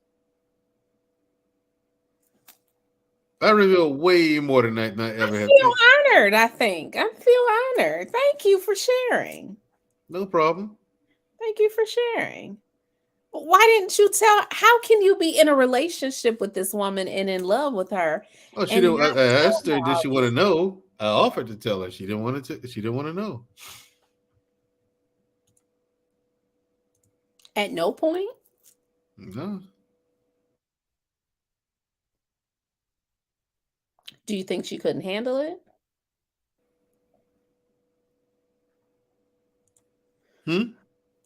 Do you think she couldn't handle it? She wouldn't be able to handle that. I don't think she would be able to, but I mean, at the same time, I don't, you never know. So the minute you talked about marriage, that was it. That's when she started acting squirrely. It started, everything took a sharp nosedive. Was she ready to get married, or were you ready to get married? I think her dad didn't like me and talked her out of it. And why didn't For whatever reason, why I don't didn't know what it Dad is. like you? He thought I was bossy, but I'm like, you think I'm bossy? She said, yeah. I said, when do I boss you around? She said, you don't. So where's he get that from? I could totally see somebody saying that about you, but I don't know. I wasn't there. You have a strong personality. Perhaps. Okay. Perhaps. Yeah. I can't see you turning that off. I don't know. I don't think so either. Now, Miss Creative maybe the right woman can. What does she want? Miss Creative has a question. She said, did you say rude or unpleasant things about her weight? No, I did not, Miss Creative. Lies. Those are not lies. Lies. Cap. It's not cap. I didn't say rude or unpleasant things. The way you answered, the way you responded to that question, and the way you're giggling now. Mm-hmm. Now you're trying to straighten your face up. No. Here's the thing. What did you say? What did you say? Okay, no. Now he trying to put his glasses on. I'll tell you what. Make it seem like he's not so offensive. We see right through that. It doesn't help. What did you say? No, I didn't say anything. Like, okay, I told her I'll help her lose weight, so we'll work out together, right? She's dropping weight. She does a really good job. She loses 50 pounds, right? You're a fat ass. Let me help you lose weight. No, I told her I'll help you lose weight. If you want to. She said, okay, thank you. It's not a problem. Not a problem. So we're working out together, and I'll give her like things to do when she can't go make it to the gym when I am. You know what I'm saying? When we're not around each other at the gym. Mm-hmm. And I told her, at her stage right now, just focus on cardio. So you're gonna do this. How long? And I told her the steps to go through with it. You know what I'm saying? Yeah. And she ended up losing 50 pounds. Did a really good job. And so it's all right. Excellent. How many pounds could she stand to lose? Another 80. Okay. Easy. Another 80 easily. So that's 130 pounds total. And that would put her where? Would she be super skinny then, or slim, thick? I don't know what y'all men call it, but she would be 170 pounds after if she lost the other 80. 130. Yeah. So she was 300 pounds. So she lost the 50 pounds. Back down to 250. And then like that's where she stopped. She just kind of fell off then. But she took offense to me when I kept inviting her to go to the gym with me. Why do you keep asking me to go to the gym? And see, that's when the shit started. Here's the thing. It's okay. Tell you what. I said, okay, let's go look at houses, right? Mm-hmm. Here's a weird one. I said, okay, and there's a builder here called Stone Mountain Builders. They are, and it's fantastic, beautiful homes they build, right? So I'm gonna have this house in this really nice neighborhood. And I was like, okay, they're building one over here. Because it was found with them building houses in one neighborhood. She didn't like the neighborhood. I said, okay, cool. So let's go over here. And it's a very nice neighborhood. So, okay, they're going to build out here. Let's go in and talk to them because they're in one of those model homes, right? Mm-hmm. She had never been inside of a Stone Mountain home. I have. Okay. And she's like, the amenities and stuff. This just, yeah, you get to pick all this. The color of the hardwood floors, where to have the hardwood floor, everything. You customize it, Mm-hmm. So, she says, what? I'm just now seeing Jenny Moreno's comment. She said, "Here's the thing," and then put the finger up. But so she says, so we're talking to these people about having the house built, right? So okay, I give them all my information so they can run all of it, right? I said, okay, no. She after I took her, she took us on a tour of these different floor plan houses that are being built and some that are already constructed, but the people ain't moved in yet. So she can see the floor plans, right? They have the different models, and you go to each one, and right? check the layout, and check out the layout and see that there are some that are fully constructed. You know what I'm saying? And again, like gorgeous, like God, dog, you know. So after that, I said, "What do you think of them?" I like them. They're beautiful homes. It's okay. So all right, yeah. You see any floor plans you like? So she told me the one she liked. I said, I like that one too. You know. So, and keep in mind, this is the 4th year we were together. So, I said, okay. The lady. So I waited a couple of days. And I called the realtor up and I said, "Hey, yeah, we found a floor plan. So let's talk about qualifications and stuff like that." She said, "Okay, I'm gonna need this, this, and this. Okay, cool. I get all the stuff." I say, "Hey, I need you to come up there with me." I call her up. Say, "All right, going up there so they can run my info and go through the qualification process, the whole 9 yards, run my credit, this, that, and the other." Okay, all right, and I need you to come meet me there too. Why? I want you to come meet me there so you can hear what I'm hearing. Well, you can just tell me when you're done. No, I want you to be there so that I don't have to come back and tell you anything. And then have you think I'm lying to you about something. No, you come there so you can hear the same thing I'm hearing at the same time. Okay, cool. They go there, run my credit, bossy. Everything's fine. Huh? I said bossy. Go ahead. That's not bossy. It just makes sense. Okay. It makes sense. There. We get there, they run all the numbers and stuff like that. I said, okay, you know, I said, hey, you want them, shouldn't they run your information as well? Since they're running mine, I mean, we're both going to be living there, have our names on the house, both our names on the house, you know. Plus, we're going to be married, so let's just see. Should you say, well, no, because we're not married yet, so we'll wait on that. I said, all right, whatever.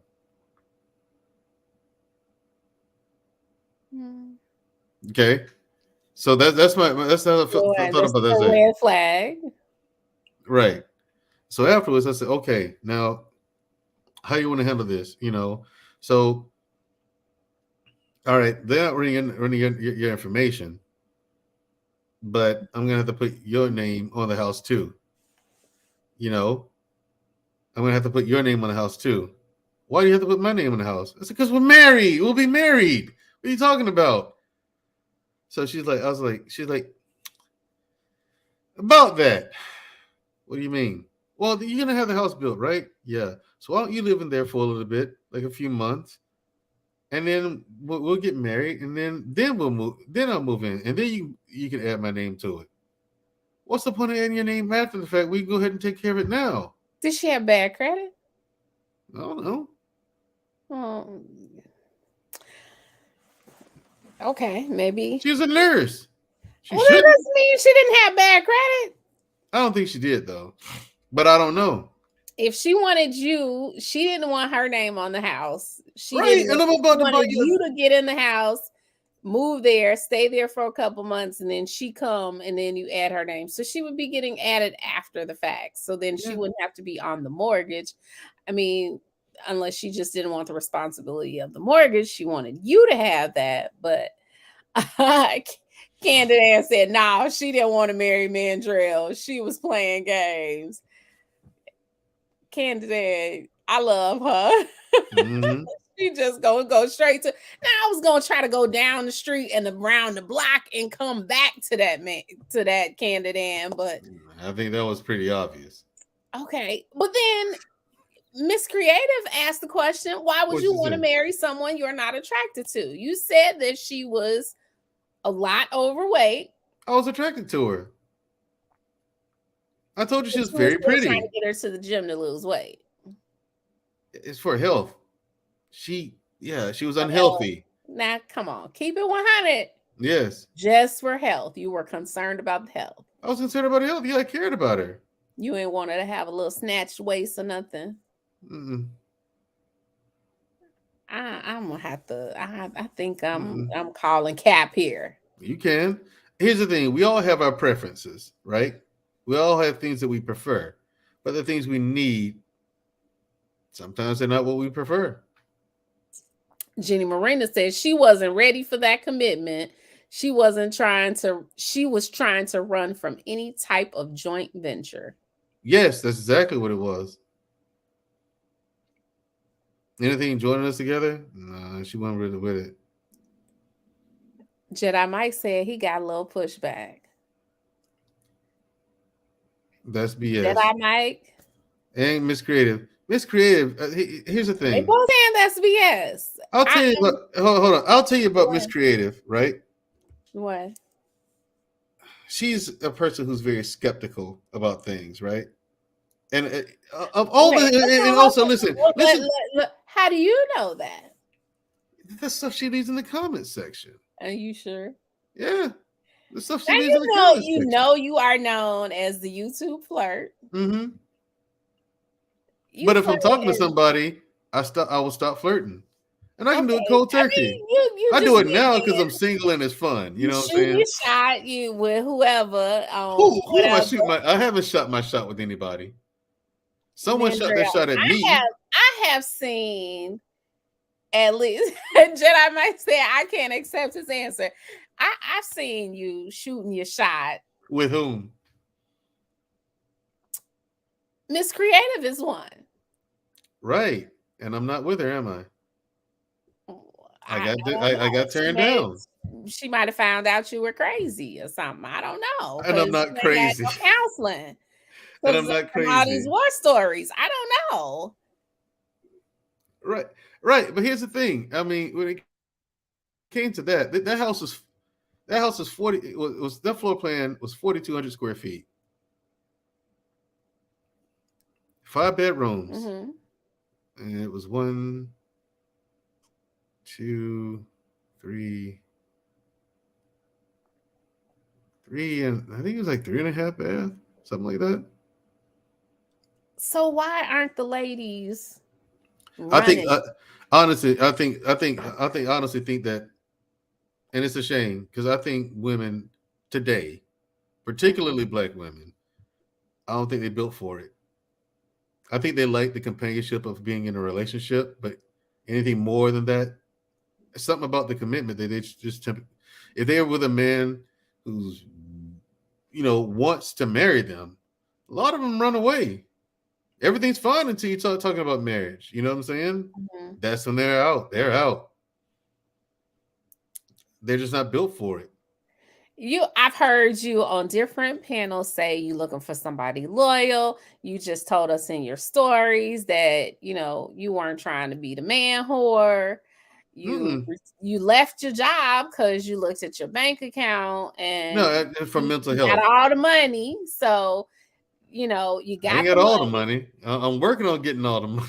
Well, you looked at your account and you were shocked at how much money you had. Yeah, because I wasn't spending any. You had a little something more than $2 in the bank.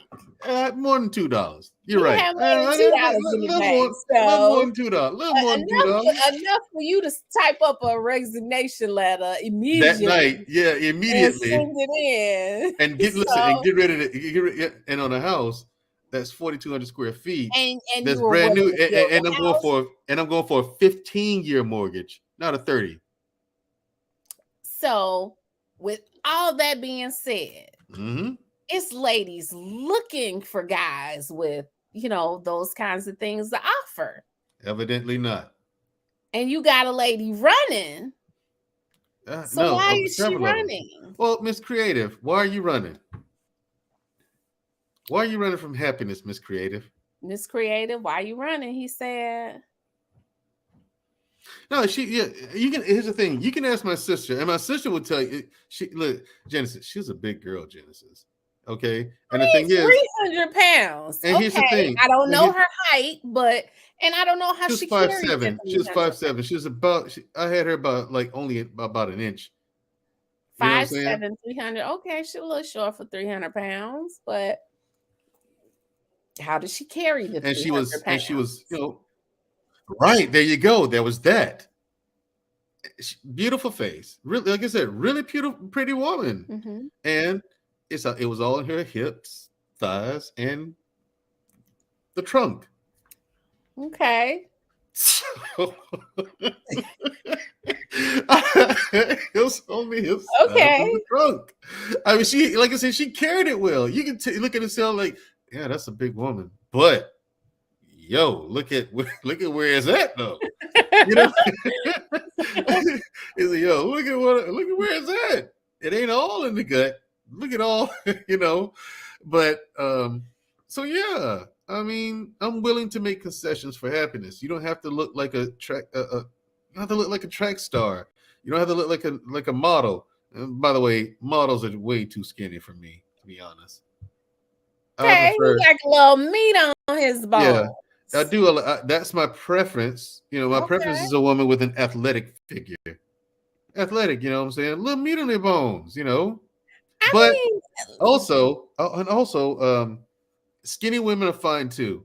And when it comes to physical stuff, we all have our preferences. We all have things that we like, but you have to accept. I am one who accepts the fact that you may or may not get that. Don't wait around for it if you find something good now. okay, so you're Wait, willing to work with a woman being a few pounds overweight yeah, but if with she her, has the other more important qualities. and also that you are looking for. the insecurities was there, and boy, they were glaring. So I had to deal with that. You know what I mean? What's that mean? Yeah, she had that big girl syndrome. I don't She know was what the big girl insecure. syndrome is. What is the big girl syndrome? We know you don't. Explain it. You never had. You clearly never had to worry about that, Genesis. Just saying. I've never been a plus size, so I can't say that that's my story. But for those of us that don't know, explain it. I'm learning just like everybody else. Wait, what's the question? What's the big girl syndrome that you referred to? It's where the insecurities that let's face it, children are cruel, and they treat plus size kids differently than they do normal sized children. And was she always plus size? Yeah, according to her, and the pictures that I saw her over here as a kid, she was always a chubby kid, Okay. and so that does turn into trauma. You know what I'm saying? And that's why I don't make fun of big people needlessly. You know what I'm saying? Now I will come after them if they have it coming. Like, look at Black Man Unfiltered. I've never taken a shot at his weight. Okay. Not one time, even in private. Now we've joked on each other back and forth. We've joned on each other back and forth. Even on private conversation on the phone, we joned each other. I've never taken a shot at the man's weight. Not once. Okay. Even though it's all in fun, because I don't know how he's going to take that. I've seen heavier people, plus size people. I've seen them get their feelings hurt with a fat joke. I didn't like it. Yeah, that's not nice. And I can feel if they're looking to date right women. Yeah. Yeah, I mean that's my thing with like if I was to date a plus size woman, I would want to help her lose weight because I want that person to see what it's like to actually feel healthy. You know what I'm saying? And be like, wow, this is nice. I'd like to keep this on. And for me, it was about health. If I'm going to be with you and marry you, I want you to be around a while. I don't want to be with you and 3 years later you wake up with a heart attack. Okay. And the thing is, it's something that we That's all know that we need to, huh? Yeah, it's something we all That's know we need to do. Thank but you. that doesn't mean that she has to be a size 5 either. She doesn't. No. She doesn't need to be a size 5. Hey, Elle Nixon, the voice of reason. I'm not asking. And the thing is, I'm not asking. I'm saying be as healthy as you can be for you. I still want to know why she's running. Now, was that the only Venezuela, wherever she was, we know her daddy wouldn't let her leave. And I think it's because I'm black. Daddy really wouldn't think let her so. leave because you were black, and then you have this woman who you were with for 4 years, and Fella, and see that one. she That's why wasn't you on. right. So And that's why you heard me come on when you first met me. I was like, no, don't date single mothers ever under any circumstances. Don't do it. No. you did Yeah, say that in the beginning. because You did say in that. that experience, I lost 2 people that I love, her and her daughter. Mhm. You just lose me. I lose 2 people. That's not easy to get over. I mean, what did you learn from the experience, though? I mean, obviously not the not dating single mothers part of it, but And look at this. Look at Miss Creative. why do you think she left? Oh, here's why she left. Creative said it has to be something else, Mandrell. Yeah. Here's why she left. All right, and I still think she was just coming up with reasons. Okay. Because So what did she say? okay, the father is not in the child's life, right? Mm-hmm. He shows up once every few years at the kid's birthday. Mm-hmm. Every few years. So, and the kid turned, I think she was like 7 at the time. That was the last time he came to her birthday. Okay. So anyway, he's not in her life. So I said, okay. We started talking about like how my relationship with her would be, because right now it's limited since we're just in a relationship, and I have to pretty much do what the mother says. I can't be more close to the child just because I want to. I can't take the kid out for ice cream or something. Mm-hmm. You know what I'm saying? Or to a ball game or whatever, and spend father-daughter time if the mother doesn't want me to. I know and understand that. And I'm okay with it. I'm not a husband. I don't have that kind of Right. come on. You can't bulldoze your way into that. That's ridiculous. Okay. So I told her, like, after we're married, then yeah, I want to spend father-daughter time with her and just chop it up with her about stuff, about life and that. Well, I need to be there with you when you do that. Why? Because she's my child. Yeah, but there are things that a father can teach a daughter that a mother cannot. I need to teach her what to look out for, what kind of dudes to look out for, what kind of dudes to go for. You know what I mean? And just spend time with her, just so she'll have a man in her life, a good one. Do you think that was her way of just being protective as a mother because it was a girl child rather than a boy child? I think that was part of it. But when you Okay. get to the point where I said, okay, why don't I? This goes on for a couple of weeks. These people still wait on me to call them and say, go ahead with the build of the house. Okay. So I say, okay, why don't we make this easy? Why don't I adopt her? You want to adopt her? Yeah. Okay. So we have that discussion. Cool. She seemed all right with it. Then a week later, she hadn't said anything, so I bring it up again. You thought about me adopting her? Her father would never let that happen. How do you know that?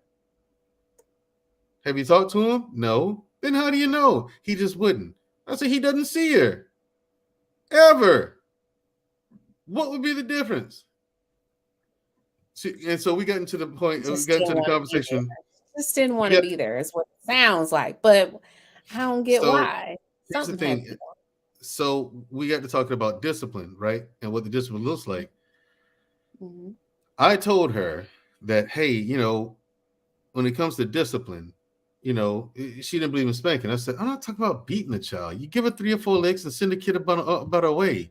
You don't beat him to sleep, and you don't hit him with your hand. Like she would hit her with her hand, like grab her and pop her on the butt with her hand. Say, hey, don't do that.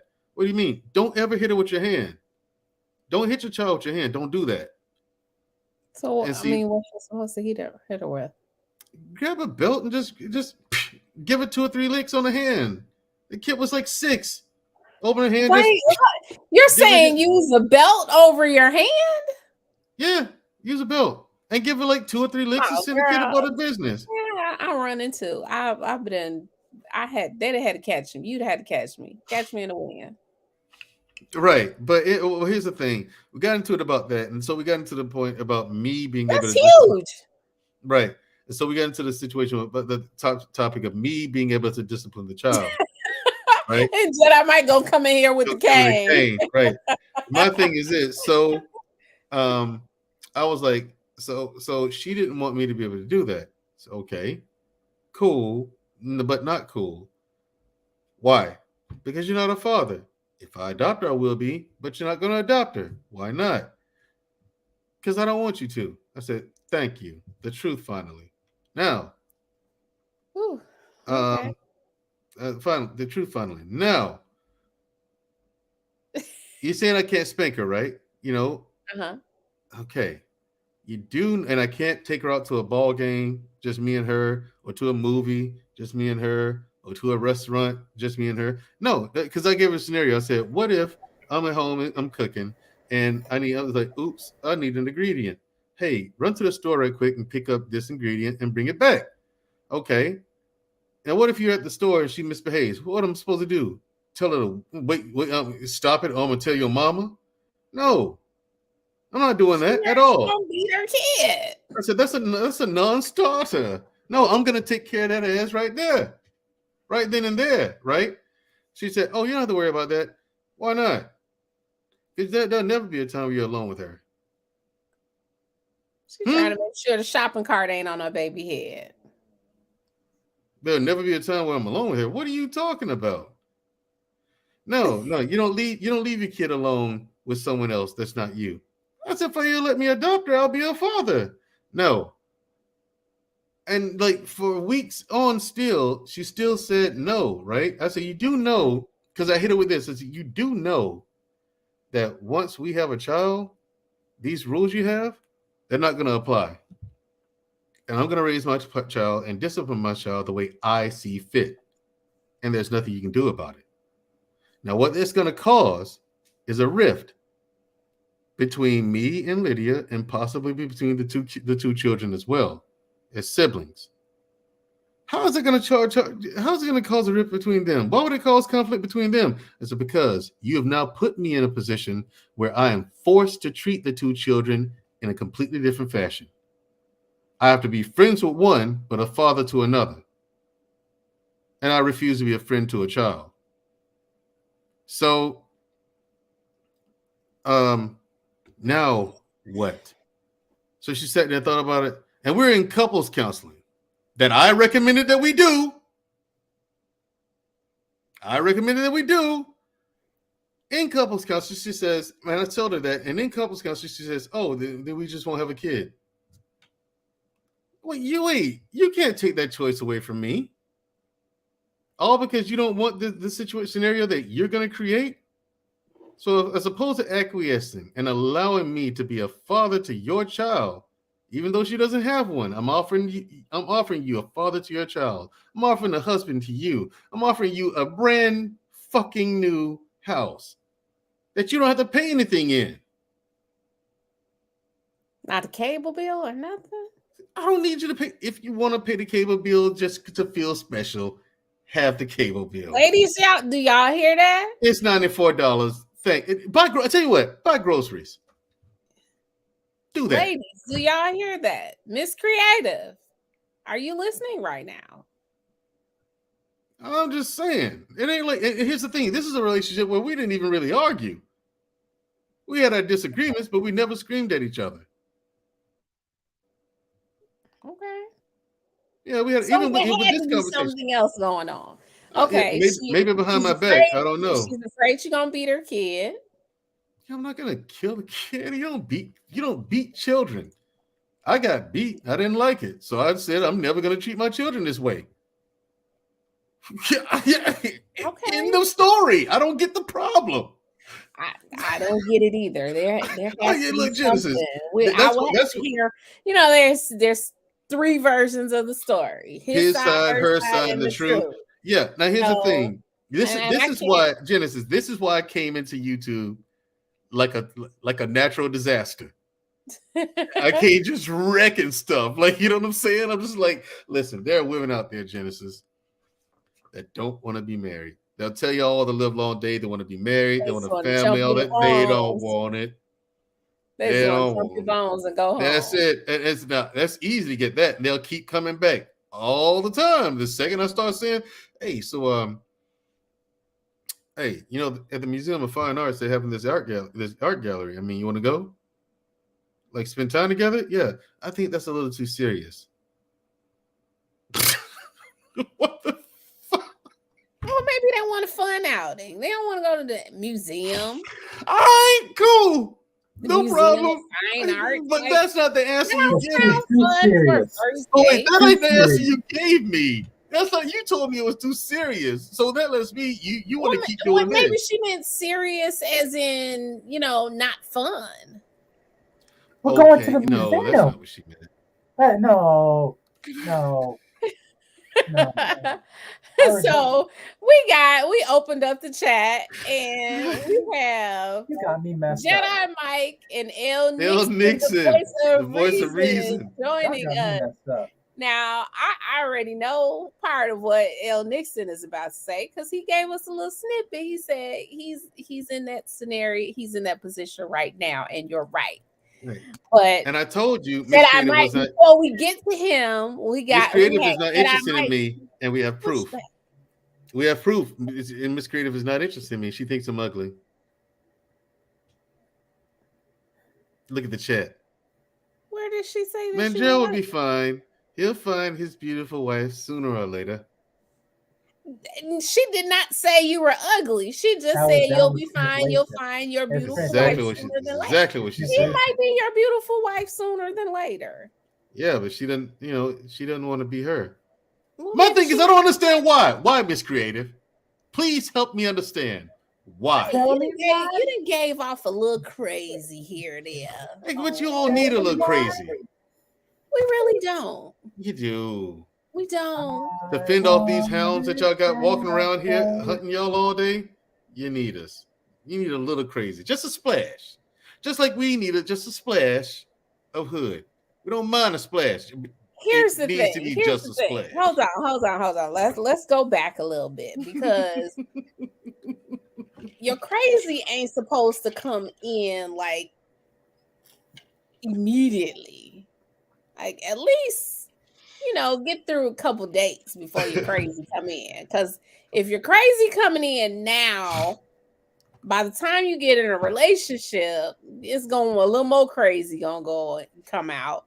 And don't let her give you a little something. She give you a little something. Then you're gonna be all the way crazy.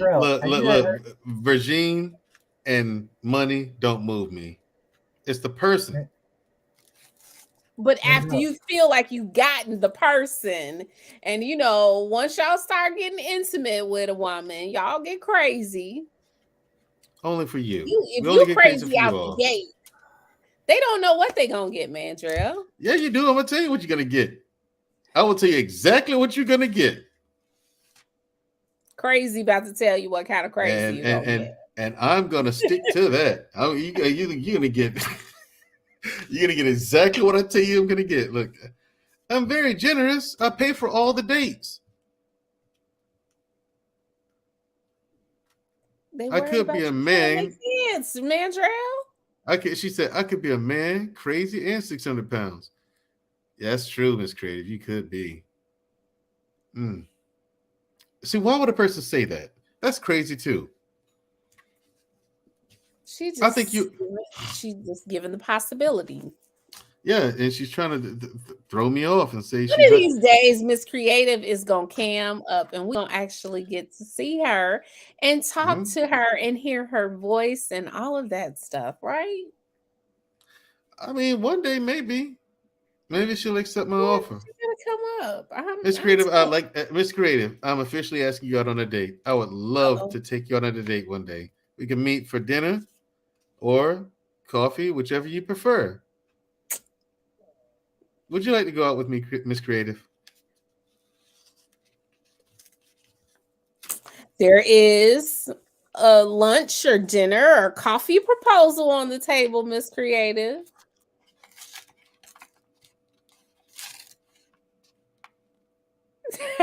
See, He clearly doesn't care. She said, "You have never seen me." Clearly, that is not an issue right now because he said if he finds that dope woman, like the previous woman, had a dope personality. It is, it really is the personality that matters. Until the crazy came out. Her crazy came out way later. And it's the person. It really is the important part. It really is the person, not the physical stuff. And we really see that you and Miss Creative, you all are connecting and kind of vibing someday. No, I'm trying to connect. She's rejected. On YouTube, I see y'all little, song. On YouTube, she's rejecting me. She is not rejecting you. Listen, that's kind of off to take control in the chat on a date. We know she ain't really. That's insane. Troll. We know she is not really a troll. Okay. You see so what she Jedi just said? Mike, he had pushback before. What pushback you got from me, Jedi Mike? He had pushback for me. It wasn't for Genesis. You. It was for Genesis. It was just respectfully like, no, he gave you his answer. Why didn't you? You sound a little bit far back or something. Your mic. Is your mic on, Jedi Mike? I didn't think so. We gonna get you right, Jedi Mike. I mean, like Tommy B. Tommy B. all jacked up. He went. Okay, there he goes. Better. Yes, we can hear you now. Yeah. No, so the pushback I had was just what Mandrell was talking about with the woman with the weight going to the gym. I'm like, he gave you his answer. Why didn't you accept it? What answer specifically about the woman going to the gym? Yeah, you thought it was something else, like just like her going to the gym. And you thought, and then everyone was like, oh, that's not true. They thought Mandrell was lying. Just when it comes to like me thinking that there was something else, meaning on her part. Like there had to be something else going on in her mind related to him. Not just his urging her or his suggestion for her to go to the gym. Mm-hmm. Well, I mean, because like even in hearing his story, she was concerned about him taking the child out alone without her. Then she was concerned about what he thought discipline should be. See, those are red flags. Well, right, and I can say from my experience on that was just like conversations that weren't not had in the beginning. But I also will say on that note, that's also on her part, where she wasn't really being transparent till later. Mm-hmm. No, because transparency is just is revealing that you have nothing to hide. The fact that that you had your intentions of whether you're gonna be in your life and stuff, and you said, okay, you're not gonna be alone with my daughter, not gonna discipline her, XYZ, and all this stuff. But yet you said you want to reap the benefits of having the man in that child's life in the first place. Now the whole point of the whole thing of a single mother's thing, I'm a little bit polar opposite about it. I'm not saying never date it. I'm not like that. Mm-hmm. It's just more of if someone my age is just like, hey, if you had two options of someone who was not, same person, they had a child, they didn't, logically, you will just, start having a clean slate. Mm-hmm. That's it. But I think that whole topic about the whole single mother thing, it gets really blown out of proportion. Right. And but to Mandrell's point, he was talking about was just like, yeah, after that, situation, I can tell, like, I wouldn't trust it because like, how can you be honest with me? Like, how can I believe what you're saying if you're saying all these things now, later, and then I have not had the emotional attachment on you and then the child. And that's what one of the things that guys say not to be with single mothers is that you have emotional attachment to someone that's not even your child, and then what if it doesn't work? Now you lost two people or more. So I mean, I just say I can just relate, like in terms of understanding what he's going through in that particular situation. Right. Yeah. I mean, I think it's different for someone in your age group. You're early 20s, so you guys are just starting. For someone in their 40s, things are a little bit different. Mm-hmm. I mean, you have a better chance of dating a woman who doesn't have children. Those numbers look totally different for Mandrell in his 40s trying to date someone who doesn't have children. They most certainly do. The odds of me finding a woman who does not have a child, Jedi Mike, come on. At least she's gonna have. It's extremely likely the woman's gonna have at least one. I You know mean, what I'm there saying? are some that don't. Right, but I mean, unless I go for someone in their late 20s or early 30s, I mean, the woman in my peer group, man, that's going to be Yeah. difficult to find. And if she doesn't have kids already and she's in my peer group, she probably doesn't want to have any. Probably. Yep. Now, L. Nixon, the voice of reason, thank you for joining us tonight. You said that you were in that position now, and he's right. You're in which position, and he's right about what?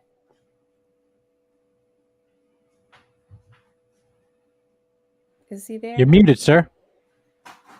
He was muted. He's not muted now, but we can't hear him. He probably stepped away. No, his button is going on and off, but we can't hear the sound. Okay, I guess we'll have to come back. Oh, he's leaving. He's got to leave, pop out and pop back in. Yeah. Most women in their 40s have grandchildren.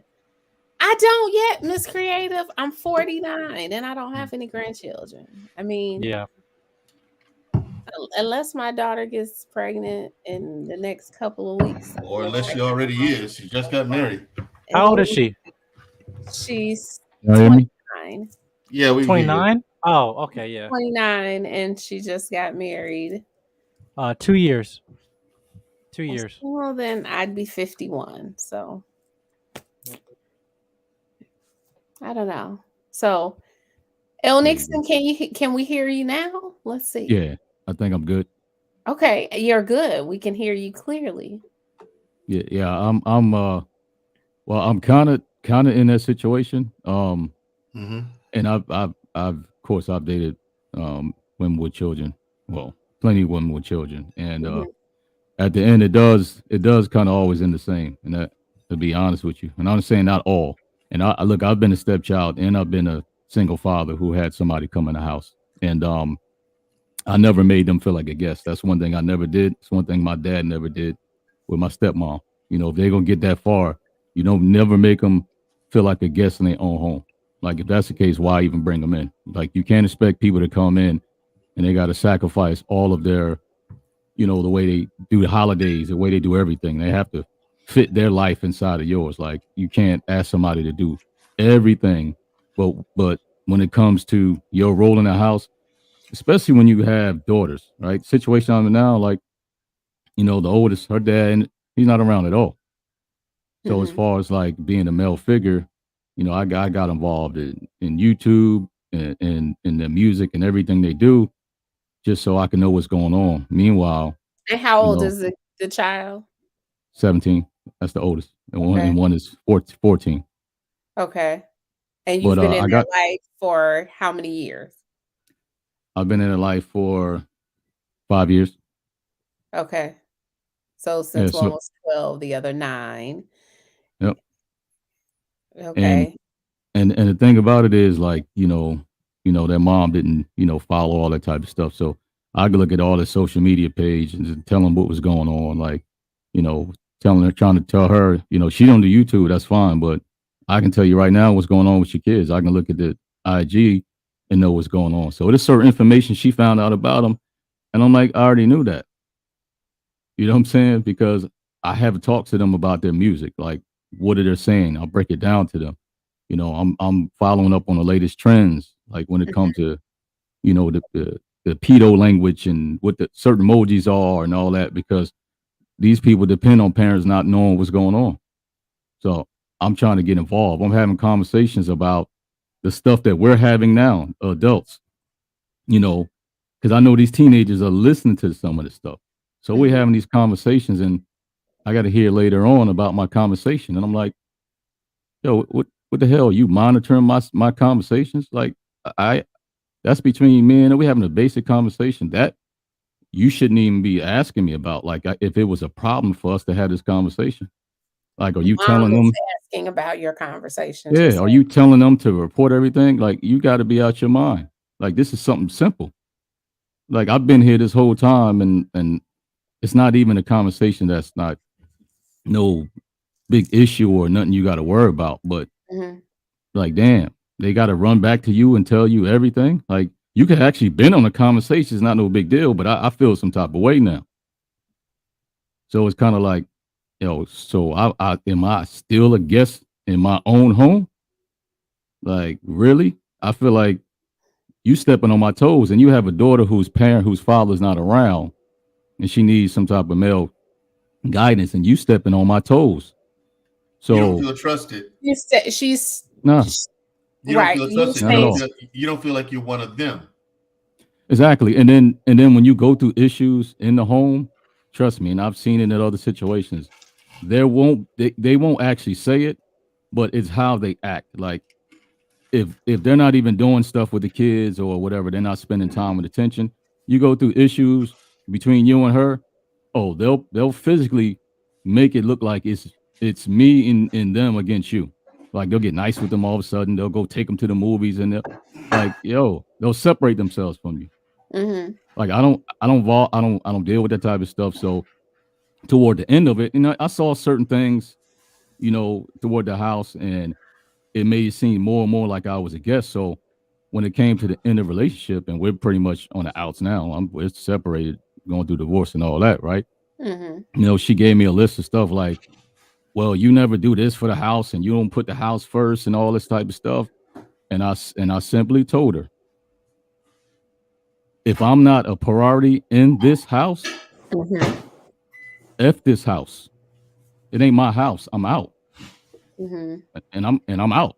That's it. Wow. L. Nixon, I went through the same type of scenario, right? Like her alarm system, the battery needed to be changed. So I changed the battery, right? Then her toilet needed to be fixed. I fixed the toilet. You know what I'm saying? I'm fixing the little things around the house, but I'm just like, okay, I'm going to stop doing this. I said to myself, I'm going to stop doing this. This is husband stuff. So when something else came around and she starts telling me, hey, why don't you fix anything around the house? How come, you can't be more like my daddy? Like, my daddy would do that for my mama, even though he was divorced. I said, but he was married to her once upon a time, and you two shared a child. The two of them shared a child together. Okay. We don't have that. I said, and I've told you that, listen, this is husband stuff.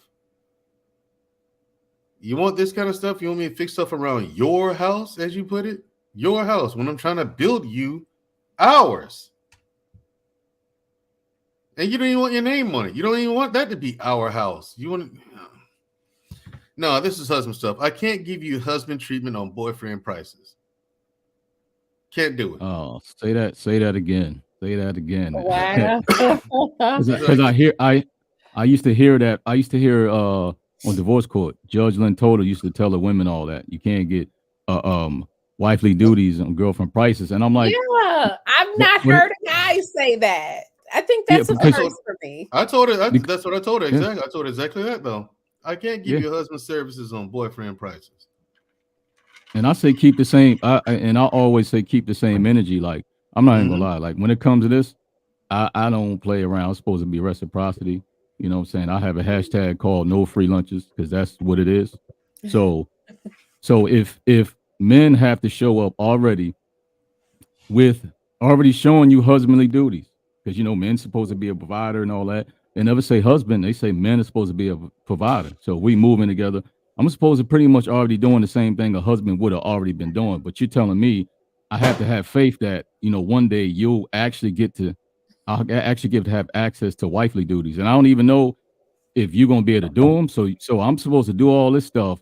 And then later on, you're supposed to show me stuff later on that I'll believe that you even have those duties. But I'm supposed to do mine already? No, thank you. I'm good. I would agree if there's an expectation. I mean, I'm a firm believer that if you do things out of order, then you have disorder. However, I understand that not everybody desires to be married, and some people decide to cohabitate before marriage.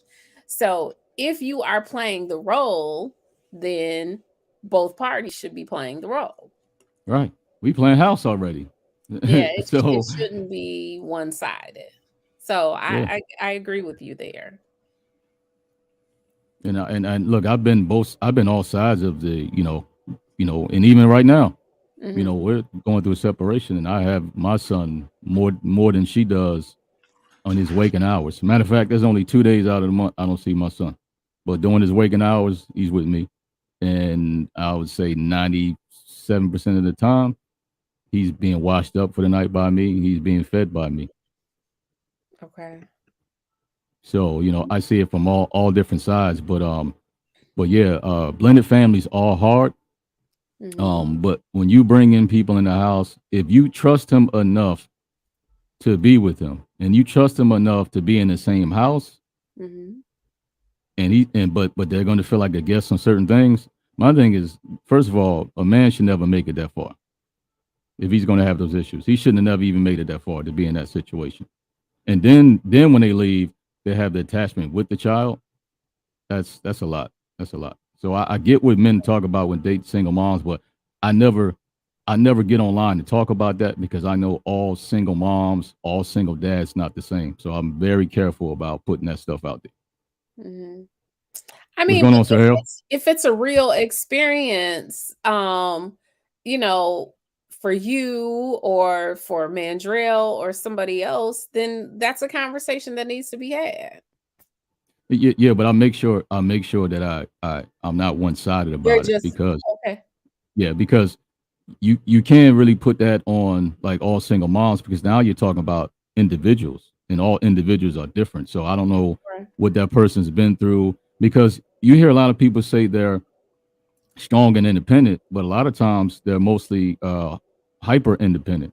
And hyper independent, there's nothing you can do with those people. They're not going to trust you anyway, no matter what you do. That's a response to trauma. There's nothing you can do. That's just who they are from the door. I don't know about necessarily a response to trauma. As Mandrell say, and not in all cases. I don't think that is in all cases. Like No. I am extremely protective over my children, and I am a single mother now. So,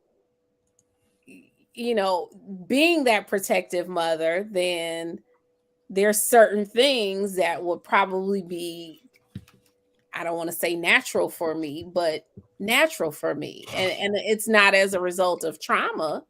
It's just me being a protective mother. We're mother bears. Well, I say at 47 years old, right? If the first time I hear, well, I was waiting for this, or I'm used to this, I'm used to that, I'm good. You gonna have a problem with me at 47. I'm not trying to be. Look, I'm not trying to be mean, anything like that. But at this age, if you come in the door like that, stay away from me. Yo, you should have fixed that stuff before me. I do not have time at 47. I do not, and I'm gonna be honest, I do not care about your past. See that past trauma that had nothing to do with me, the past issues you had with men that are not me, keep that, go back to them. Don't bring that here. Because we're supposed to be at this time in life, we're supposed to be having fun, thinking about, vacation and enjoying our life. I'm not a doctor, I'm not a therapist. I don't have time for that. I'm trying to enjoy my life. So keep that. My traumas don't belong to nobody else. I have to deal with them. So I expect you to deal with them before you come to me. I'm not a professional. You're not a professional, but it's for those like Sir Hale and Lady Hale. Hey, Sir Hale, welcome to the show, by the way. For couples like that who have been together since they're young, they had their children together, they're still together. It's different when your age advances, but when you have married and had children and then divorced, or either had children prior to a marriage, we come with a little bit of baggage. I mean, Yeah, I get it, right? But And here's the thing. I love to say you find somebody whose demons work well with yours, or we all kind of need somebody to help us unpack our baggage, even if they didn't help us pack it. But you got to be willing to already pack your own bags. And here's the thing: what I see, right? When you get a certain age, you think if you have 4 people in the house, right? You got a man, a woman, and you got 2 kids. Mm-hmm. Oftentimes, you see there's issues with the kids because it's the man and the woman trying to constantly deal with the issues and deal with the emotions and the trauma and the baggage and all that. How much time can you spend with these kids? If the time is just spent between y'all going back and forth, trying to fix stuff at a certain age, come on. We ain't got that fixed by then. At a certain age, Oh yeah. come on now. These kids ain't getting nothing from y'all. They just watching y'all go back and forth and they looking at y'all like, man, these are the adults. Well, Wow. Kids shouldn't be privy to that.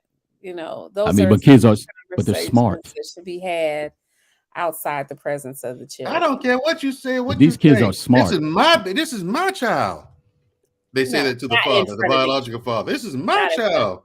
No, this is our child.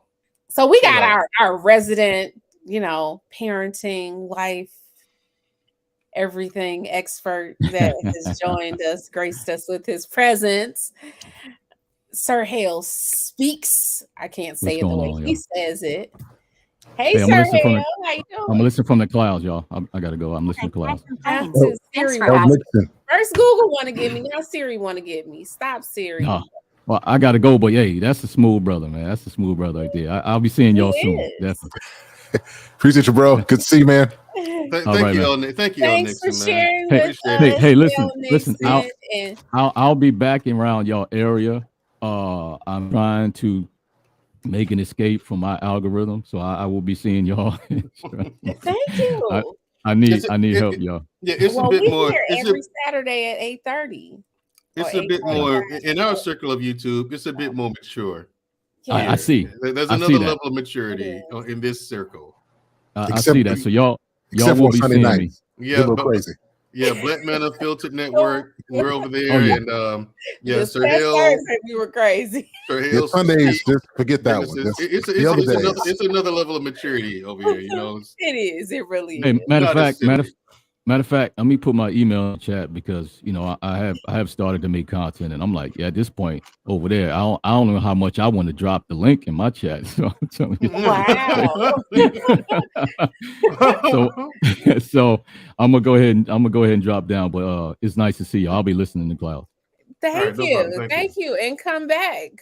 We're gonna be talking about we talked about life, love, and everything in between with Mandrell tonight, but the content changes, so who knows what we'll be talking about. Yeah, I remember. And drop your email in the back chat if you can for us, please. Gotcha. I remember. All right, I'll do that. Okay. Black Men Unfiltered asked me one time, "Wait, you was in the city and y'all supposed to take the city?" I said, "Yeah." He said, "What do? You run out of ammo? You use your hands. Use your hands, Mandrell." I was like, "We had blades and shit, man."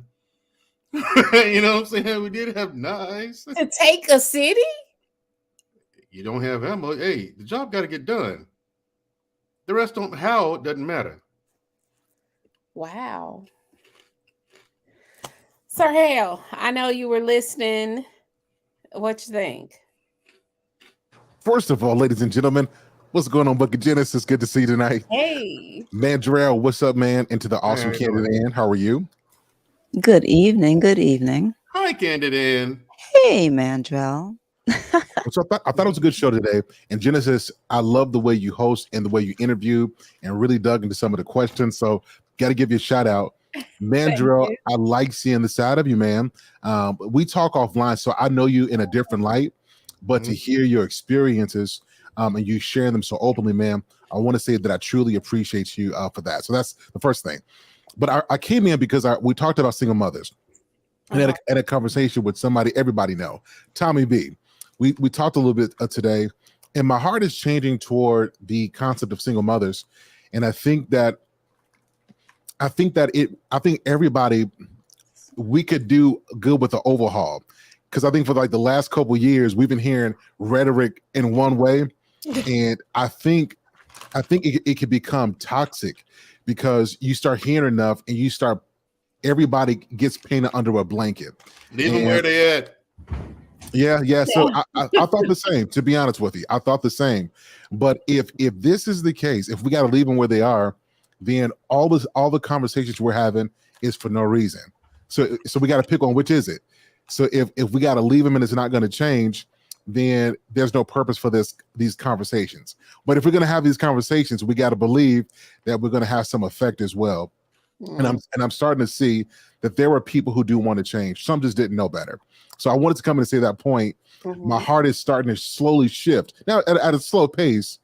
But the more I travel and see stuff, everybody's experience is the same. And a mother with a child without a man, there's context. And sometimes you got to unpack that to understand that situation. So I wanted to say that point. What'd you talk to Tommy B? Today? Yeah, talk to him today. Yep. On the phone or on the phone. on internet? On the phone. Tommy B was in the chat a little bit earlier. I don't know. He was Jenny on Marina, yes, love that. You know what? You just read. I was gonna say it when I got over to speak to her about that lipstick that she has on. Is popping. And Mr. Hill. And she got the contrast going with the glasses. Yeah. You should have seen Tommy B today trying to stream on Twitch. So you're talking about me? Yes. Oh, I'm sorry. I'm over here trying to get. I was doing laundry. I was trying to get ready. Sidetracked. I read Jenny Marina's comment. No disrespect to Sir Hill, because he definitely did. I was about to respond to him. You know, it's really tough for single mothers, and I have a greater appreciation for them since now I am a single mother. We get a bad rap, and sometimes we're misunderstood. And I don't know how to change the perception of us, because there's this narrative that's pushed, it's don't date the single mothers, or or it's looked at as a negative. And I don't understand. And we're not the only ones that do it, but I've said this on somebody else's show, that I've heard other races look at men dating women with children as something admirable. Like they're stepping up and they're doing a good thing. Wait a minute. No. There's no other. I'm just telling you what my experience has been. I don't know what they're saying in YouTube. No, I can tell you from my experience in every country I've been in every country I've been in, talk that I've heard has come from our own. And it's like, if our own don't want to, step in and help us raise children, then, Mandrell, before you go, can I address this really quickly? So one of the alarming things that I hear is for a man to step in and help raise children he didn't create. Now, I mean, if he's taking on a woman and she has children, then those children are an extension of her. They kind of come as a package deal. No, so I get that. But it's him stepping in, helping her. Most, or I won't even say most. I won't do that. A lot of single mothers can't tell a man what he's going to get from him stepping in to help. So it's visible what you're going to get from him, but what does he really get? And then it's always going to be mama and her children. He might come third.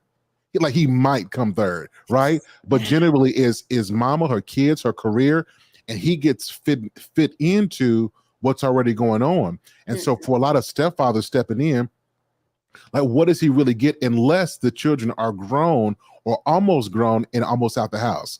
Like what does he get from this? I mean, the same thing a mother gets. I mean, parenting isn't a job that we get a tangible reward from. other than when our children become adults, then rather getting handmade gifts at school, they might put a little couple $2 together and buy you a really nice gift when they're, adults and they get a job. Before that, it's a thankless job. You don't get anything from it. Mothers other than get you something. get paid in kisses and hugs. Just like Mothers, being a mothers get treated special. just like being a warrior. We get paid in kisses and hugs and construction paper gifts. I got paid with loneliness. So who got it better? You at least get a legacy. So what do you want to get from it, right? What do you want to get from it if you decide to date a woman? I'm one of these rare people without children, but like if you do decide to date a woman with children, then what's your expectation? Y'all want a stipend? What do you want? What do you want? Gratitude. Respect. And you feel like you're not getting gratitude? Is that what you're feeling? No, they don't. Here's the thing. Here's the thing, Genesis. Like I said, you are clearly you're not like this. However, when dating a single mother, they treat you as if they don't have children. Like they don't. It's as if they don't understand that you're walking into a situation that is far more complicated and nuanced than just two people meeting and coupling and courting. It's like the kid, and then they're so super selfish with the kid, they don't let the guy bond with the child. So let's say you do marry the woman and you don't have any real connection to the child. Well, you created that environment by being overprotective and not letting him in because you're afraid the guy might do something. Now, here's the thing. I understand the plight and the position that the mother is in. I understand that. However, after so long, you must acquiesce and open up. And so I have a question. Do you guys feel the same way when a woman takes on like a husband that has children? Do you feel like she should not do that also, that it's like that she has nothing to gain from? Do you feel like it's a thankless job for her as well? Do you feel the same emotional baggage, or I don't know, whatever the right wording is? So just forgive me a little grace on that. Why is it different? Why don't you guys feel that way when it's... Well, the man's taking care of her and the kids. Yeah, can I go back to the first one? The first one, okay. Mandrell hit it right on the head. A candidate, awesome frames. I always appreciate your frames. Oh yeah, I got these from Zell. Yeah, they look good, really good. Yeah. So, the first one is Mandrell brought up the one point about not bonding. But let's say that the man does bond with the children, and once they break up, there's nothing. It don't matter what he did. It's done and it's over with. So the emotional investment, and he could have loved the kids as if it's his own biological children, but he gets nothing at the end unless the kid grows up and wants to thank him later, which a lot of kids who are grateful will do. He has nothing. If the mother decides that that's it. It doesn't matter what he paid for, what he did, how he sacrificed. It doesn't matter. That's the other one. Now, as it pertains to the difference between men, is men are more open to a woman coming in and loving their children. So they're not as closed off because we have a deeper understanding. And what does she get from it? Well, see, so I'll tell you. So she'll get the same thing that a stepfather will provide. They're still expected to protect, to provide, to lead, to problem solve. All the benefits remain the same. She still gets, no matter what context a woman is in. You ain't my mother. You can't tell me what to do. Well, let me finish the point really quickly. So you're not my daddy. You're not my daddy. And I'm paying all these bills. My mama said I ain't gotta listen to you. Listen, I accept the fact that you don't get a lot. I'm trying to. Hold on, I wasn't even done with the point though. I was just answering Mandrell. I was answering Mandrell. But go ahead, Sir Hill. Yeah, I was talking about. See these modern. Yeah. Okay, so what I'm saying is, no matter what context the woman is in, it's presumed her benefits don't change whatever the context. It's only men. That's generally where you see that. You've never heard a woman complain. Well, maybe Candid Ann, I can't say you. I already see the look. So you don't generally hear women say things like, you know what? I tried to come in and love that man and his kids, and he didn't let me love the kids. Is a thing. You never hear that. Right? But you do hear men say this because this is the experience. And again, it's not all, but I would say it's more men who feel this way than it is women, or at least those who complain about it. I think the age of the kids matter. That's what I said earlier. Yep. the age of the kids matter. Like, you know, my last relationship, I came into the situation with kids. I had 2 kids in diapers.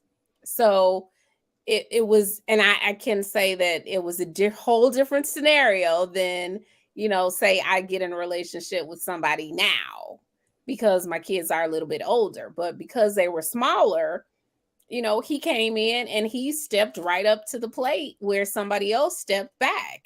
And I was grateful for that because nobody owes you anything. And when I had these 2 kids that required a lot, he hit the ground running. So on Father's Day, that's who I acknowledged because to me, a father is more than just dropping your sperm off and, you know, going on about your business. So, you know, kids don't have money. So I would buy Father's Day gifts for him. I didn't buy any Father's Day gifts for the biological father because that's who was putting in the work.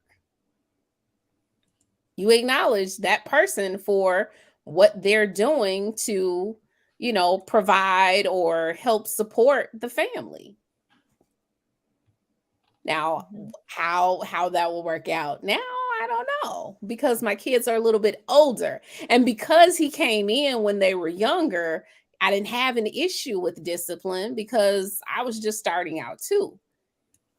Fast forward to now, I might look at it a little bit different because my kids are a little bit older, well, a lot older. I may be a little bit reserved about somebody disciplining my children now. You know, I get you. It's what you said before. It's you're protecting, and we got to be real about this. In our communities, I did not know until I knew how much mothers have to protect their kids because there's a lot of men out there who will violate your children. That's a real thing we don't talk about, but that's a real thing. And so I understand why women have to do. Now I know we could say, well, if you felt that way, then why would you let that man around the kids? I would argue that there was a lot of women who didn't feel that way, who, you know, thought that he was a really good guy. And I know this firsthand. So I'm a little bit more sympathetic to this now. You could really believe and think that you've vetted a guy and something can happen and he switches. And so I understand the hesitation because in the African-American community, this is one of the big things that a lot of people deal with that we don't talk about. So we talk about a lot of men can't come in and be fathers, but a lot of mothers want to love, but they want to protect at the same time, and they don't want to put their kids or expose them to potential trauma. So we got to be sympathetic to that part as well. Absolutely. I equate it to hiring an employer. We always think we're hiring the best candidate for the job until we have to fire somebody. Yeah, but after so much time, years, in fact, come on. You never know. You never know. You never know. I promise you. I told you I had those kids where somebody stepped in. Now, I had other set of kids. I always say other set because I have adult kids and then I have small ones. My adult kids had to go to therapy for the trauma that they suffered at the hands of the biological parent to my smaller children. And that was me thinking that I had a decent person because he was a totally different person until after I had signed on the dotted line until we had children of our own. It's like night and day.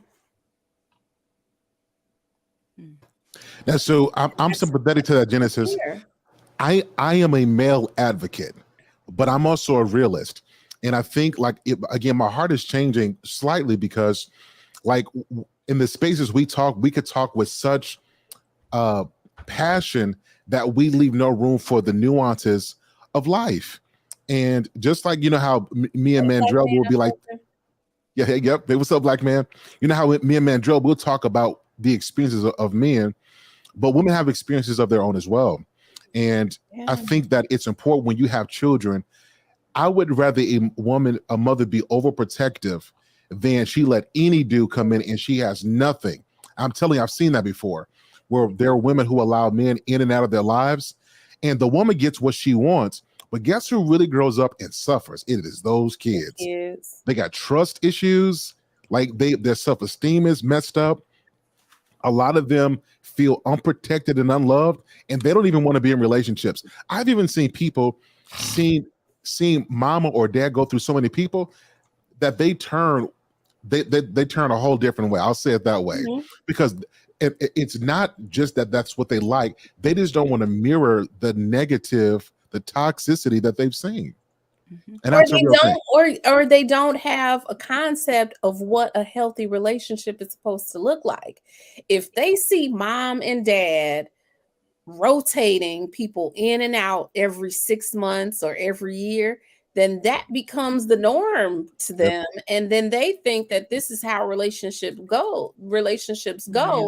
And there's no longevity when they start dating themselves, because I saw mom and dad, switching it up. So this is what I'm supposed to do too.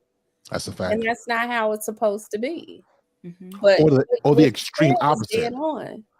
Or the extreme opposite is you got the youth that will grow up and they'll mimic that, and you got the other one that's like, I'll never want to be nothing like my mama, or I don't want to be nothing like my dad.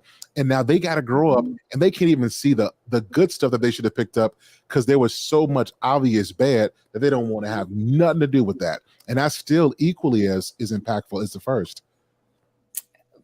Try explaining that to people though.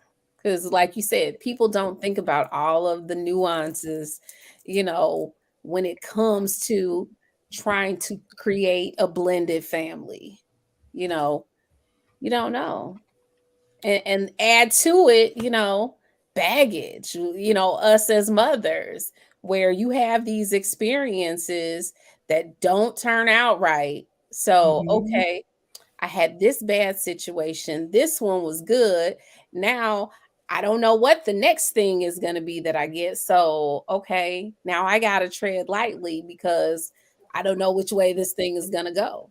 Yeah, and that's why I came on, because I heard the other gentleman, and I hear he's not alone. He's not here at the moment, but he was talking about how I don't want to deal with your baggage, deal with that. That's not my problem. People, we just can't cut things off and leave them there. Like, to some extent, we all compartmentalize to some extent, right? Some of us do it better than others, but women aren't these things where, like, it's to me, I'm talking about the landscape of YouTubers that speak about men and women's issue. I find oftentimes men put themselves first. They think about themselves oftentimes first. I'm not saying they never think about women. I'm not saying that they are rude and horrible and blah, blah, blah. I'm just saying that, just like that guy says, I don't want to deal with your baggage. You leave that over there. That's your problem. You take care of it. You heard it. It was here. It was on this channel just a few minutes ago. Right. I hear that oftentimes as if you don't come to the relationship with baggage.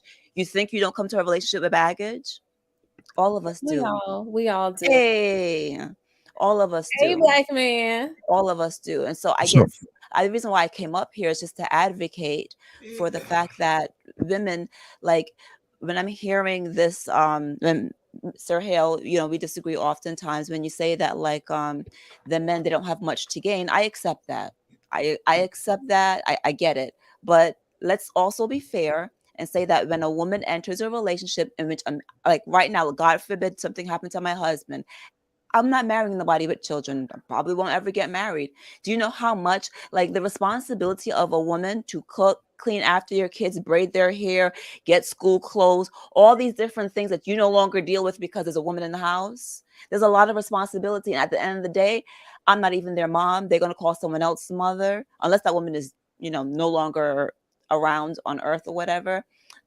I'm not their mom at the end of the day.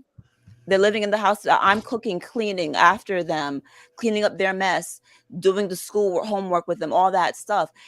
I'm just saying it works both ways. And oftentimes in these conversations, it's as if, oh, well, you get the same benefits. No, I don't. No, I would not. I got to respond. And how don't you see that? How don't you actually see that? It works both ways. Maybe I can respond to her though, because she you know what I mean? See, So me and Candid Ann, we got a love-hate relationship. How can you hate Candid Ann? On one string, we will agree, and then on the next string, but listen. Yeah, but it's always love. Yes, absolutely. So, but here's the thing, though, Candid Ann, I want to say this, and I want you to hear this. A lot of these women ain't cooking. A lot of these women ain't braiding hair. A lot of these women ain't keeping the house clean. So I just came from the kosher clinician stream. Why would you marry that woman then?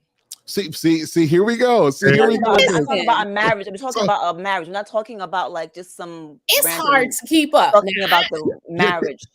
Listen, you catch me on the wrong day where I'm just tired, and I'd be like, look, if somebody ring the doorbell and they want to come in, look, you gonna have to. But that's not your norm, though. Push those toys to the side and find the seat.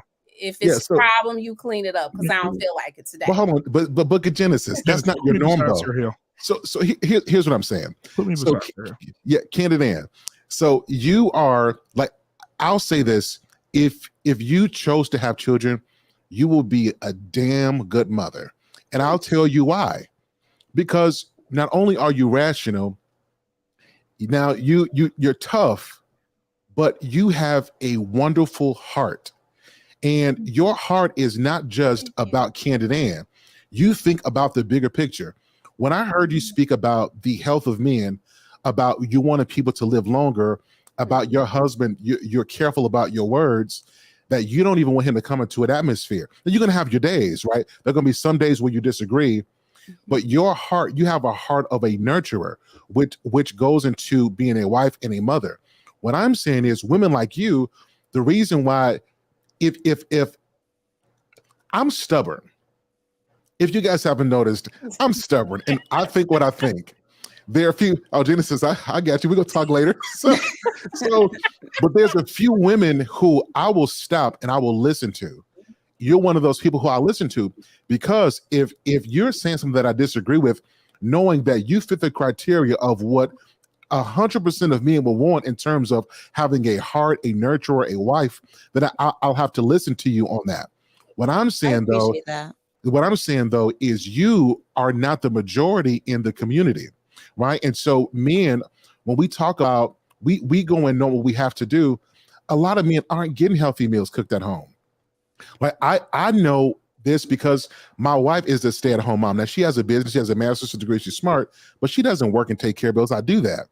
And she started to talk about these issues, and she gets attacked about very basic things, right? I saw it online. Yeah, right. It's about cooking for her family. She's getting attacked. Yes, absolutely. You would be amazed when you talk about anything that has to do with you not getting what you want as a woman, but you being, if it remotely resembles being domestic or putting husband first or family first, then you're going to get attacked. It doesn't matter who.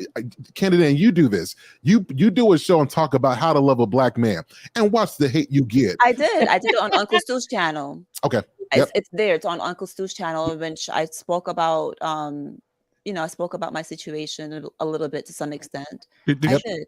Did you watch Security Boss? That's a men's channel though. So did you watch Security Boss? 200 comments negative. No, I didn't. I was up late that night. Go watch that. It'll change your whole perspective of how women feel about women that take care of their man. Continue. And that's what I'm saying. Right. So your heart is right. You're speaking as it should be. On my platform, I really want to see marriages work. But the truth is, I recognize that a lot of our women are not open to criticism. And the moment they hear anything that resembles it, they go into a protective mode. Exactly. Now I will say this: there are a lot of men that have come before that just drill. They just say what men want, and they don't have the capacity to see it from both sides and then to speak the truth. So I got to give that up. But the reality, Candid, I'm telling you, like Genesis might have a bad day, might have a couple bad days. I guarantee it's not going to be a couple bad weeks. Because that's not who Book of Genesis. Y'all pray for me. Book of Genesis. Whatever. Y'all pray for me because I don't know what's gonna happen next week. My week might be next week. But you see what I'm saying? I have a greater appreciation. I know Lady Hale ain't a single mother, but I have a greater appreciation for single mothers now that I have primarily all of the responsibility. Just me.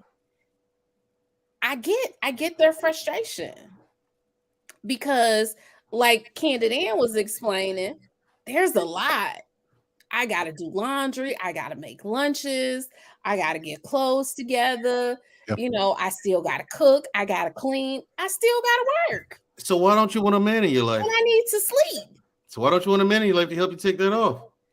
And here's what I wanted to say. Because you're more work. Because then, Damn. I am not more work. Listen, let me just say this. I gotta swing from Hold on. Wait, here's what I wanted to say. All this other stuff. You most certainly do need to do that. I want that. I gotta put on some lingerie. I gotta try to be cute when he come home from work. Nothing wrong with that. Yeah. You know, More I gotta work. rub his back. Here's the thing. Here's Wait, what I wait, wanted to hold on, say. hold on. Wait, Hold on. wait. Here's what I really Go wanted to ahead, say. man. I'm gonna write it down. I might be hard on you, might call me being hard on women, but my thing is this with your trauma, okay? Do something with that. You can bring it to me and I can help you work through it. I'm your prophet, I'm your counselor, your therapist, your king, your whatever. You said prophet. But I can't do nothing with you if you don't bring it to me. Okay. The only thing, the way you bring it to me is you throw it in my face. Okay. So if that's what you're gonna do, you can keep it. Because everyone out here, if you caught the beginning of the broadcast, you heard what I told Genesis. I don't know how long you guys have been here, Sir Hill and Black Man, but you heard what I told Genesis. If I can go through that and not bring 1 ounce of that bullshit with me to you in a negative way, I don't want to hear your shit. No, you're gonna hear my shit. I'm not you, Mandrell. I'm a woman. You can you're a woman. Yes, you are a woman. You can do whatever you want. I don't throw it. Then bring it to I me. Let me feel help sad. you work through If it. I feel depressed, who do you want me going to? You want me going to you or another come man? to me. Yes, come to me with that and let me help you work through it. Call me Candid Ann, I'm woke. You know, I But don't throw it in my face. But don't take it out on me. That's where those work husbands come from. I'm saying don't take it out on me. Yeah, I'm saying don't take it out on me. Mandrell, can I make this point to Candid Ann? Don't hold it against me. It's unfair to say, do you want to come to you or another man? That's unfair. I'm exaggerating for the sake of the conversation because I would never do that. But what I'm trying to express here, I am being a little bit like on camera, trying to make it a little bit extra and fun and stuff like that. So I'm not like completely. I'm just being a little extra. But what I'm trying to explain, I'm trying to explain that Mandrell or Sir Hill or Black Man, you guys are really great guys, right? And that's why you don't come up in here looking all dapper and stuff tonight. No, you guys are great guys. But smart. You have, I watch. I do all that. I listen to a lot of these shows. From men. These men come on here. They call us broads. They call us females as if we're not women. A female could be a dog. A female could be a fish. A female could be a flower. No, a female dog is a bitch. They call us that too. They call us that. 304s, all these different names. When they're trying to be as respectful, they call us just females. And I ask you to vent. I ask women to vent. Bring that to me. Let me help you work it out. You did. But you heard the gentleman on here earlier. He's an example who said, I don't want to hear your stuff, your traumas, your blah, blah. There was an example on here, right? Which a man, and I hear that oftentimes. And the thing about these, what I want to get to, right? I want to get to the point of oftentimes I'm hearing from these men saying, I'm gonna give you safety, I'm gonna give you security, I'm gonna do this, I'm gonna do that, all this money stuff, all of this but the fact of the matter is we want to know that we can be safe, emotionally safe with you. Right? It's not just the house, the physical house and the money and all that kind of stuff. That's wonderful. That's great. No, but we want to also know that we can be emotionally safe with you. Security, and when we feel emotionally safe, I'm about to take care of everything. I'm about to take care of your kids, your mama. Because I can feel safe. Because I know that when I come in that house, I'm safe. So now I know I can be free to, because you know that my intentions, like you got to know me. So you know that my intentions are going to be good. I can go order glasses for your mom. I can go, you're not going to question, why did I spend that money?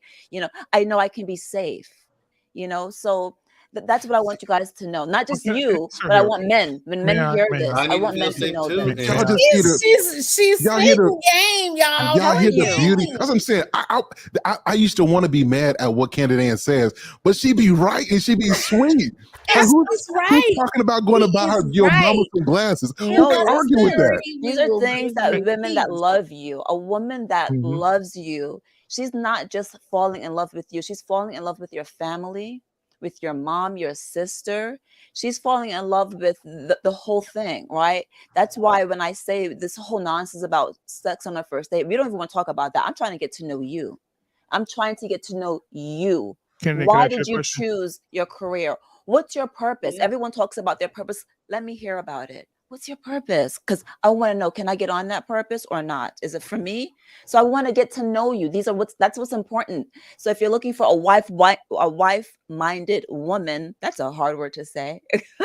These are the kind of things that she wants to know. We want to know that we can feel safe. Can I ask you emotionally safe? Can I ask you a question, Canada? And after Black Man, I got one thing to say to you after Black Man. Okay. My question to you, Canada, have you ever been to the Smithsonian? I think so. I'm not. It's been a long time. Beautiful place, right? They have things there that you can't find out in the world because they found these things covered. Yes. Right. So you're talking from an aspect of you are a Smithsonian object. You're a Smithsonian person. You're behind the glass. You're beautiful. Everybody can see you, but they can't have you. And when they found you, you were already covered. Women today are not like that, and they're not in the Smithsonian. You are. And I wanted to add to what you said earlier about I think young ladies today, they have the traditional thought, the mindset, but they live in a modern world. And what I mean by that is, when we said the women are cooking, cleaning, combing hair, they have to make sure the kids are entertained, basically. In today's world, back in Genesis' world, she'll cook for her kids, take care of her kids. But in today's world, cooking consists of McDonald's, Burger King, Sonic, Raising Cane's. This is the truth. Sir Hell can back me up on this. Combing hair, no. You go get the women today are going to get their daughters box braids that last for 3 months. Cleaning, and they got the kids clean the house now. Kids have chores. All the kids in the house. Average single mom has 3 children, right? Each one of those kids have chores. They're cleaning the house for entertainment purposes. If they want the kids to sit down, that's PlayStation 5, PlayStation 4, Disney Plus, Netflix, Hulu, etc. So if all these things are taken care of, there's no combing hair. I don't have to cook because I'm stopping by getting 3 Happy Meals and a large Sprite. If they're watching Netflix, Disney Plus, then what are you really doing? What are you really tired of? You don't want that woman. You don't want that managing? Woman. This is the woman we're talking about today. You're Smithsonian. I'm talking about the ladies right now that are not in the Smithsonian. These are the ladies that the men are dealing with today, right? The single moms say, "I'm not doing." I've heard single moms say, "I'm not combing no hair." She's gonna get them box braids and put them in August. Take them out in November. So can I speak to that really quickly? Two things. One, Jen, so I can say what I need to say like tonight, right? So fellas, we can't talk to our ladies like niggas. Like a lot of us, we are too. My wife taught me something. Like again, I'm very direct and I'm very stern. Right. So when I'm smiling, I've learned to smile. Who I am naturally, I'm stern because they were stern on me growing up, and so I naturally have that. My wife told me, she said, and my wife, my wife, you know what I'm saying? Like she a G, but she not really a G. She's still a woman. And she taught me that I cannot talk to her like I talk to dudes. And that taught me something, that you can't talk to women even when they get out of pocket, because women do. Some women get mouthy, but you still can't match that energy. You can't talk to women like dudes. And I think men at large, we got to treat women like women, even if they're not acting like it. We got to treat women like women. I'll say that. The second part to this is a lot of women. I think that there are a lot of women, to what Black Man said. There was a woman that I knew. She kept complaining that her 5-year-old son kept having stomach pains. Now, he just got upset. He just been throwing up this last week. And you started asking questions, and what was she feeding him? Hot Pockets, McDonald's kids meal, chicken nuggets, Takis. Yep. And she didn't realize, like in her head, she was providing, she was taking care. He got something to eat. He's got this. The mothers that we saw growing up, it wasn't just about putting something in your belly. It was what we're putting in your belly. Come on. So we used to have things like, before you eat your meat, eat those vegetables. Yes. Right? Before you have some juice, make sure you drink some water. Yes. You know what I mean? You can play your PlayStation, but you're going to spend 10 hours baking in the sun before you do. Come on, Sir Hell. But here's what's changed. women have to work more now. Now we can dig into why this is, but women are now, because prices are going up, the cost of living is going up. Heck, like I don't do shopping, guys. I don't ever shop. My wife does it. Inflation. I went in. There's a big recession coming too. Yeah, and I went in on accident. And fruit, when I went, it was like $2.79 for a bag of apples. I went back, a bag of apples was $4.99. Yes. I'm like, what really has happened? And I'm well off. I can take care of it. People who are taking care of multiple children, who have to work multiple jobs to make ends meet, they simply don't have the time to be all mothery because they got to get rest too. So I said all of that to say that I don't think it's that a lot of that the majority of single mothers are simply not trying to mother correctly. I just think that a lot of them have put themselves in a predicament that they can't be the mother that they actually want to be. Exactly. It's the microwave society. Yeah, but those things are more expensive. Those things are done out of convenience, though. Yep, absolutely. They're done out of convenience because you have to juggle all of these responsibilities. Okay, I got to make sure the kids eat, but I don't have 2 hours to be standing over the stove. So they're thinking, okay, well, fast food is going to get them fed. But how did the old ladies back in the day do it?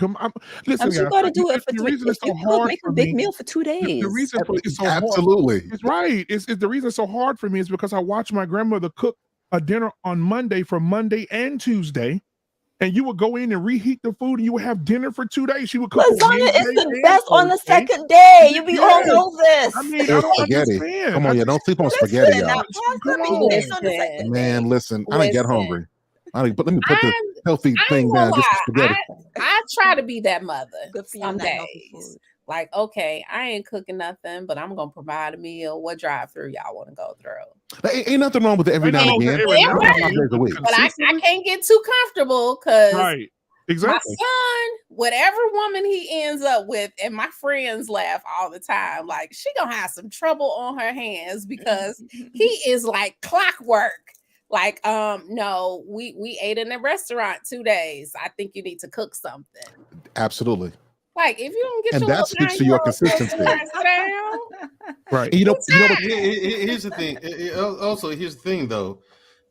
Number one, I like to say I've never dated a woman who could cook better than I can, and it's not hubris. They admit it. They tell me, "Hey, why don't you cook?" Me? Yeah. Why don't you cook? You know, all the time. Here's the thing. It's not. No. I'm talking. Listen. I'm talking about. Listen. I can. You want to eat trail mix for dinner? No, That's I can. okay. Look, I can cook. I can cook. I'll clean the dishes afterward. No, here's the thing. And the thing is, they don't do that. I have to clean the kitchen as well. I cook Louisiana. Y'all people don't help your food. You know how to make it and season it well. Right. I can cook chicken parmesan with Alfredo. I can cook what else? Louisiana dishes, Southern dishes, all that stuff. I can cook a lot. And barbecue, my barbecue don't even need barbecue sauce. I'm a really good cook. Barbecue if it don't need like here's the thing. Ask my sister said the same thing. Said that to me. She said, listen, I'll give you this. You made me step my game up. I said, what do you mean? Step your game up on what? You can cook. I ain't gonna lie, you can cook your ass off now. Because she came over one time and I actually made some homemade sushi. I mean, I bought the rice, I cleaned the rice, boil the rice, cook the rice, everything from scratch, And she was skeptical too. She was making that same face, Genesis. But then, Sir Hill, I told Sir Hill, I sent him a link from earlier. Yeah, she made the same face, Genesis. Like, you gonna make sushi? You ain't get. She looked at it and she was like, Yeah, I said, yeah. Don't doubt me. Hold on. Don't doubt me. You should know that by now. Talking about healthy food can be good if you season it right. Now Genesis, people of color. Not Genesis. He's actually right. We don't want healthy macaroni and cheese. There's some there's some healthy dishes out there that really do taste good. To their credit. How do you make healthy fried chicken? You don't. Unless you pan fry it with some olive oil, season it. You know what I'm saying? And when y'all and some herbs, like we cornbread fed, we ain't getting that off of eating lettuce. No, but Genesis, like real talk, if somebody cooks for you healthy, they love you. They really love you. Yeah, why don't you have some lettuce? Why don't you have some lettuce? Every now and then, but them soul food Sundays ain't nothing healthy on the table. I don't eat soul food. Haven't ate it in years. What? I've got people who've literally died because that's what they ate. And so like now, let's take it back every day in moderation. What I'm saying, if you eat soul food, you're gonna have, y'all know how we do. You make enough potato salad, enough spaghetti. That's gonna last you a couple 3 days, and you don't even be hungry. If it's in the refrigerator, especially if you like that cold potato salad. I don't know about y'all, I'm country. I love me some cold potato salad with almonds in it. You know what I'm saying? Almonds in it. Trying to get us almonds in it. I'm just saying what I'm saying. Look, cold potato salad on top of hot dressing. I bought potato salad that had almonds. We're playing. Black man, don't do that, black man. Don't do that. Cold potato salad. Don't do that. Some hot dressing. Don't do that. Look, I'm about to throw this across the room. Don't do that to me, black man. Don't do that to me. He just brought how do we get healthy dressing? How do we get healthy dressing? Who put? You're not supposed to be eating soul food. You're not supposed to be eating soul food. How do we get healthy dressing? You don't. Get no healthy dressing. You don't. Yeah, but like that kind of stuff got to be in moderation. And I'll say this: like we talk about the elders. I used to wonder why why older men would live so long. I'm like, they happy. Their wives would be like, "You not eating that. You not put that in your body," because they love them enough that they wanted them to live. Claire Huxtable. Yeah, and they ate a lot of they like my grandfather, right? Them green vegetables. They had to eat green vegetables. Yeah, see, here's the thing. He had his own vegetable garden. My grandfather on my mama's side, and I think we said it on the air before. Like my sister, out of all the grandkids that guy had, okay, my sister was the favorite, hands down, period, and we all knew it. She was the only one that he would let come in that garden. No. I taught her how to not step on. My girl was like, "Well, can't you teach the rest of them how to do it?" No, just the baby. The baby can come, and she can, because I already taught her how to. She used to look. My sister likes to be helpful. She's been that way her whole life, ever since she was a baby. She loves to be helpful. She go out there. He taught her how to do whatever out there in the garden. So she watered the bench. Look, 5, 6 years old, holding the water hose. You know what I'm saying? Watering plants and stuff. But he had that vegetable garden. He grew all kinds of stuff. And that's the vegetables that he ate.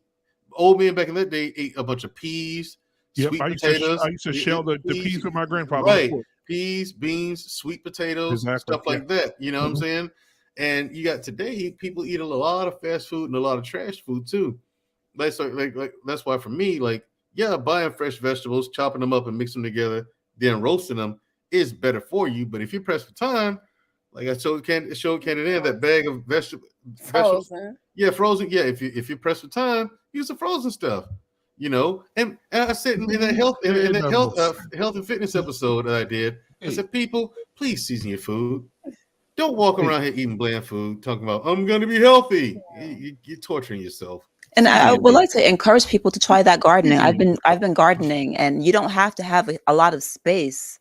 You can have a patio garden. I mean, just try, even if it's just a small thing that you do, you can try it. It's super fun. It's great for the kids. It's a learning experience. Like there's other than the cost of the dirt initially, there's no way that you can lose. The cucumbers that I grew and I ate, it was such a satisfying feeling to grow those cucumbers, see them from a seed to become cucumbers on top of cucumbers.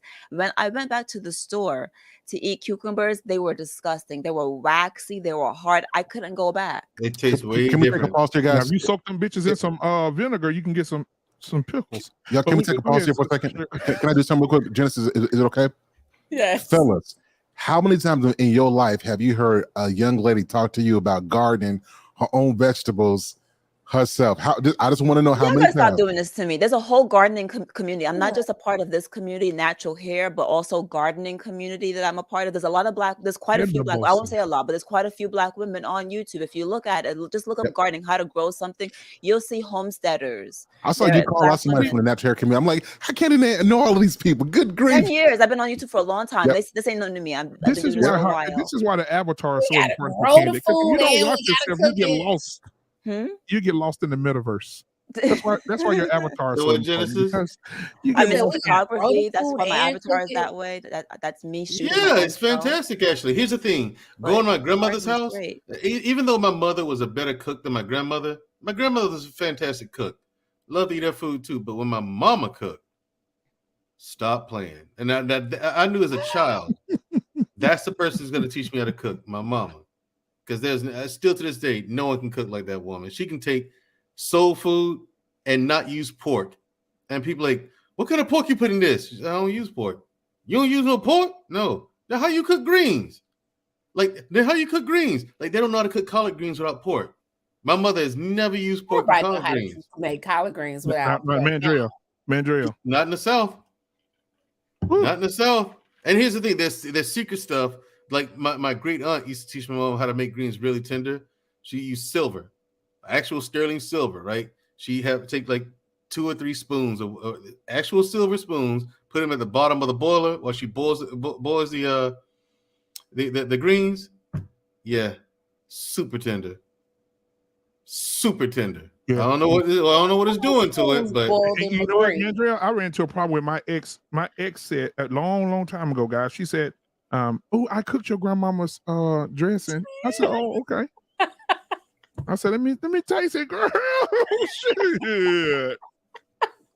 I said, "Start over." It's a bullshit. Start over. Put this shit up. What is this? This messing. Put this right. You don't like it, black man? You don't like it? I said no. I did the baby. I said, my thing is this.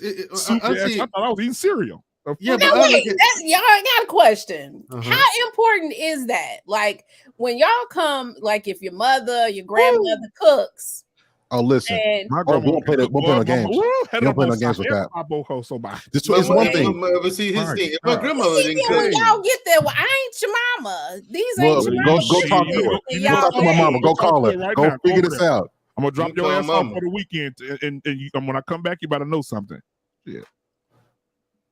Y'all That's a fact. Do that. We ain't your mama though. You better go learn from her. Go learn from her. Go ask my questions. grandma got that good dress and it's seasoned just right. Look, it look good. You heat it up. And it ain't all hard. And it ain't all hard. Yeah. Baseball with it, and then you coming to me and the shit just look like Campbell soup. What the hell is this? It's Genesis. I'm gonna tell you this. Genesis. I'm gonna tell you this. Hold on. My mama makes. Here's the thing. My mama makes tuna fish that doesn't taste like tuna fish. Like my mama makes tuna fish that doesn't taste like tuna fish. My sister, when she was in university, right? She was in a part of the acting community on the campus. My mama made these big trays of tuna fish just because they having some kind of celebration or whatever. She sat there, and Dr. Stewart, who was an accomplished actor and acclaimed actor herself, she was like, she got my mom's phone number from my sister and asked her, "Ma'am, do you sell this?" "No." "Would you like to?" She's like, my mom's like, "Nah." But it's stuff like that. Like it's a family secret recipe. It really is. I've never seen anyone make tuna fish with this way. My sister and I can make it. No one else on the planet can though. But my mom's like waiting for a woman to pass secrets like that off to. Yeah, because you used to walk past the kitchen and see strange stuff.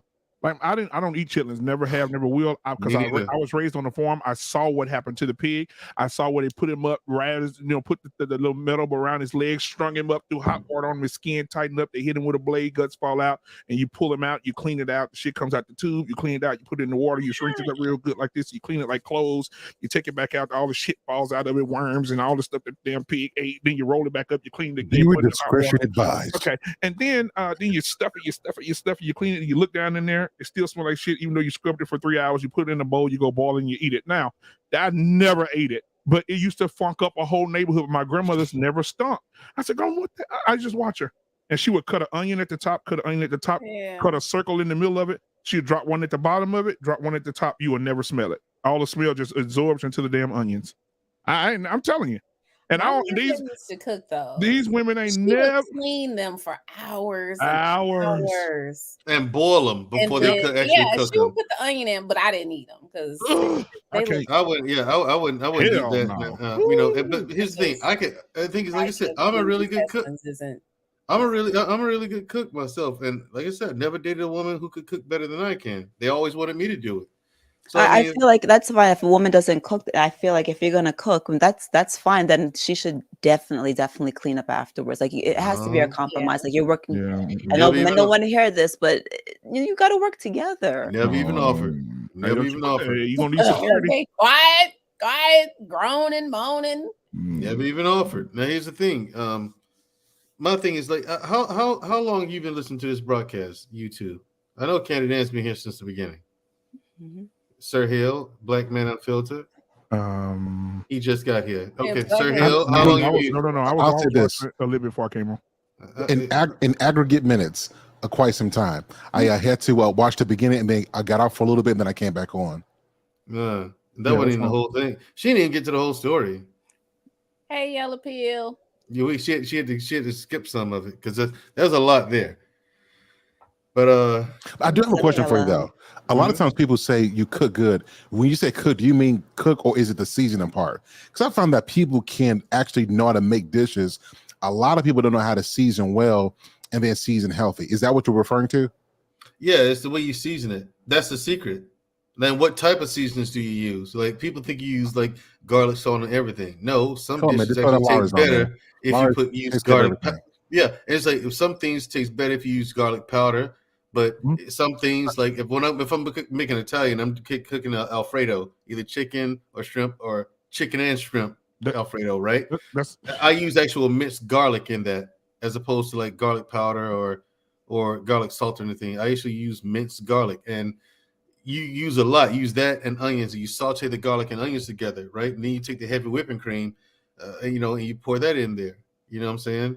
First the olive oil, then you have to take the minced garlic and a really good, well chopped up onion, right? Because you don't want to chew into the onion with Alfredo. You mince that up in a food processor, huh?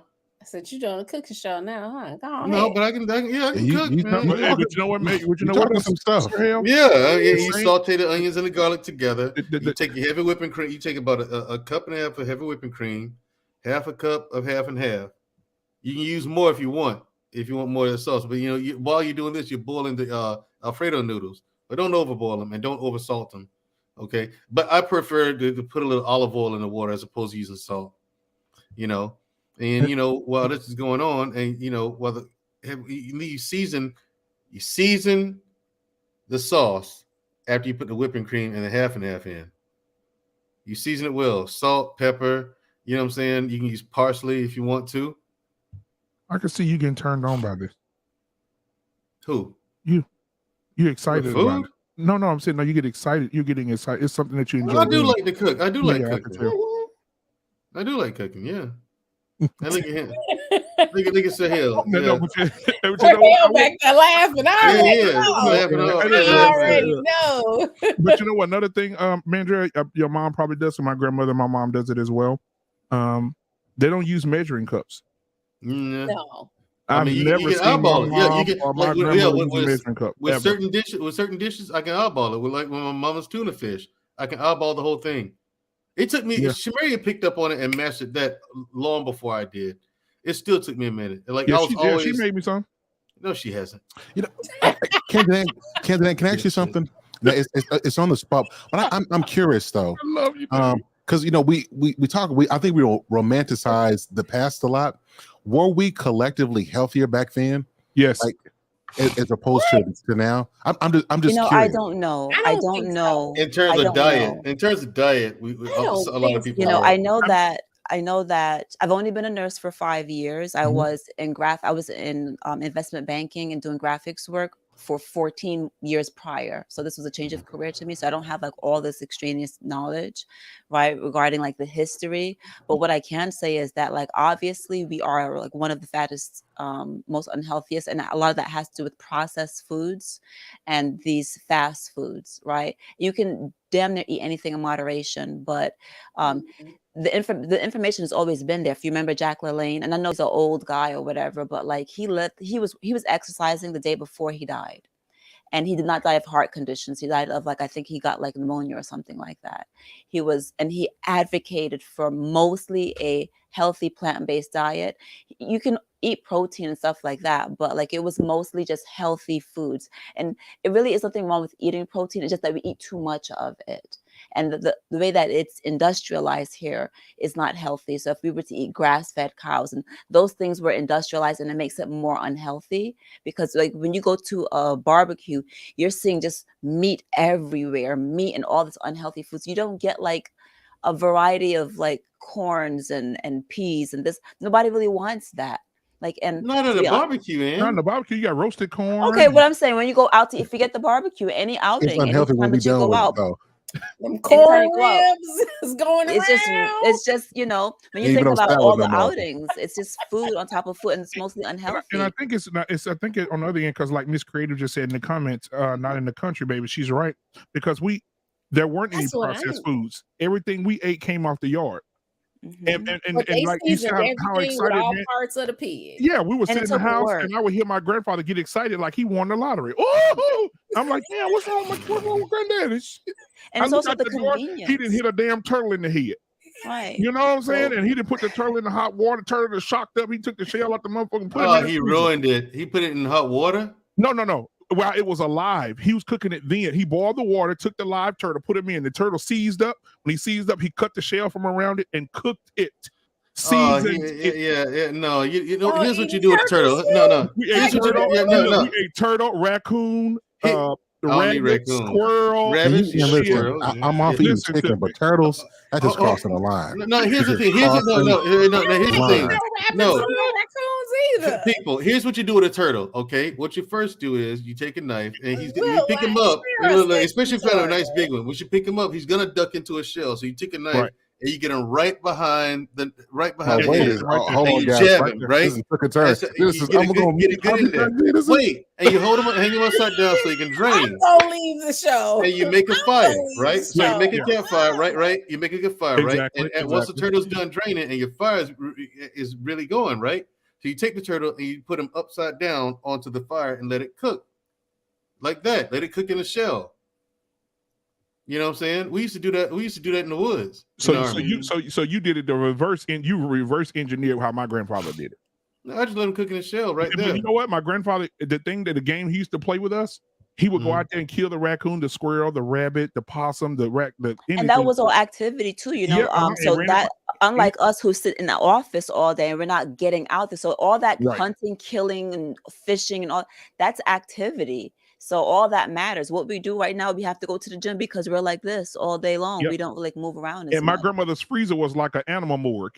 Like you open it up, you'll see a damn turtle over there in the corner. You see a rabbit over here froze. You see a damn squirrel over there.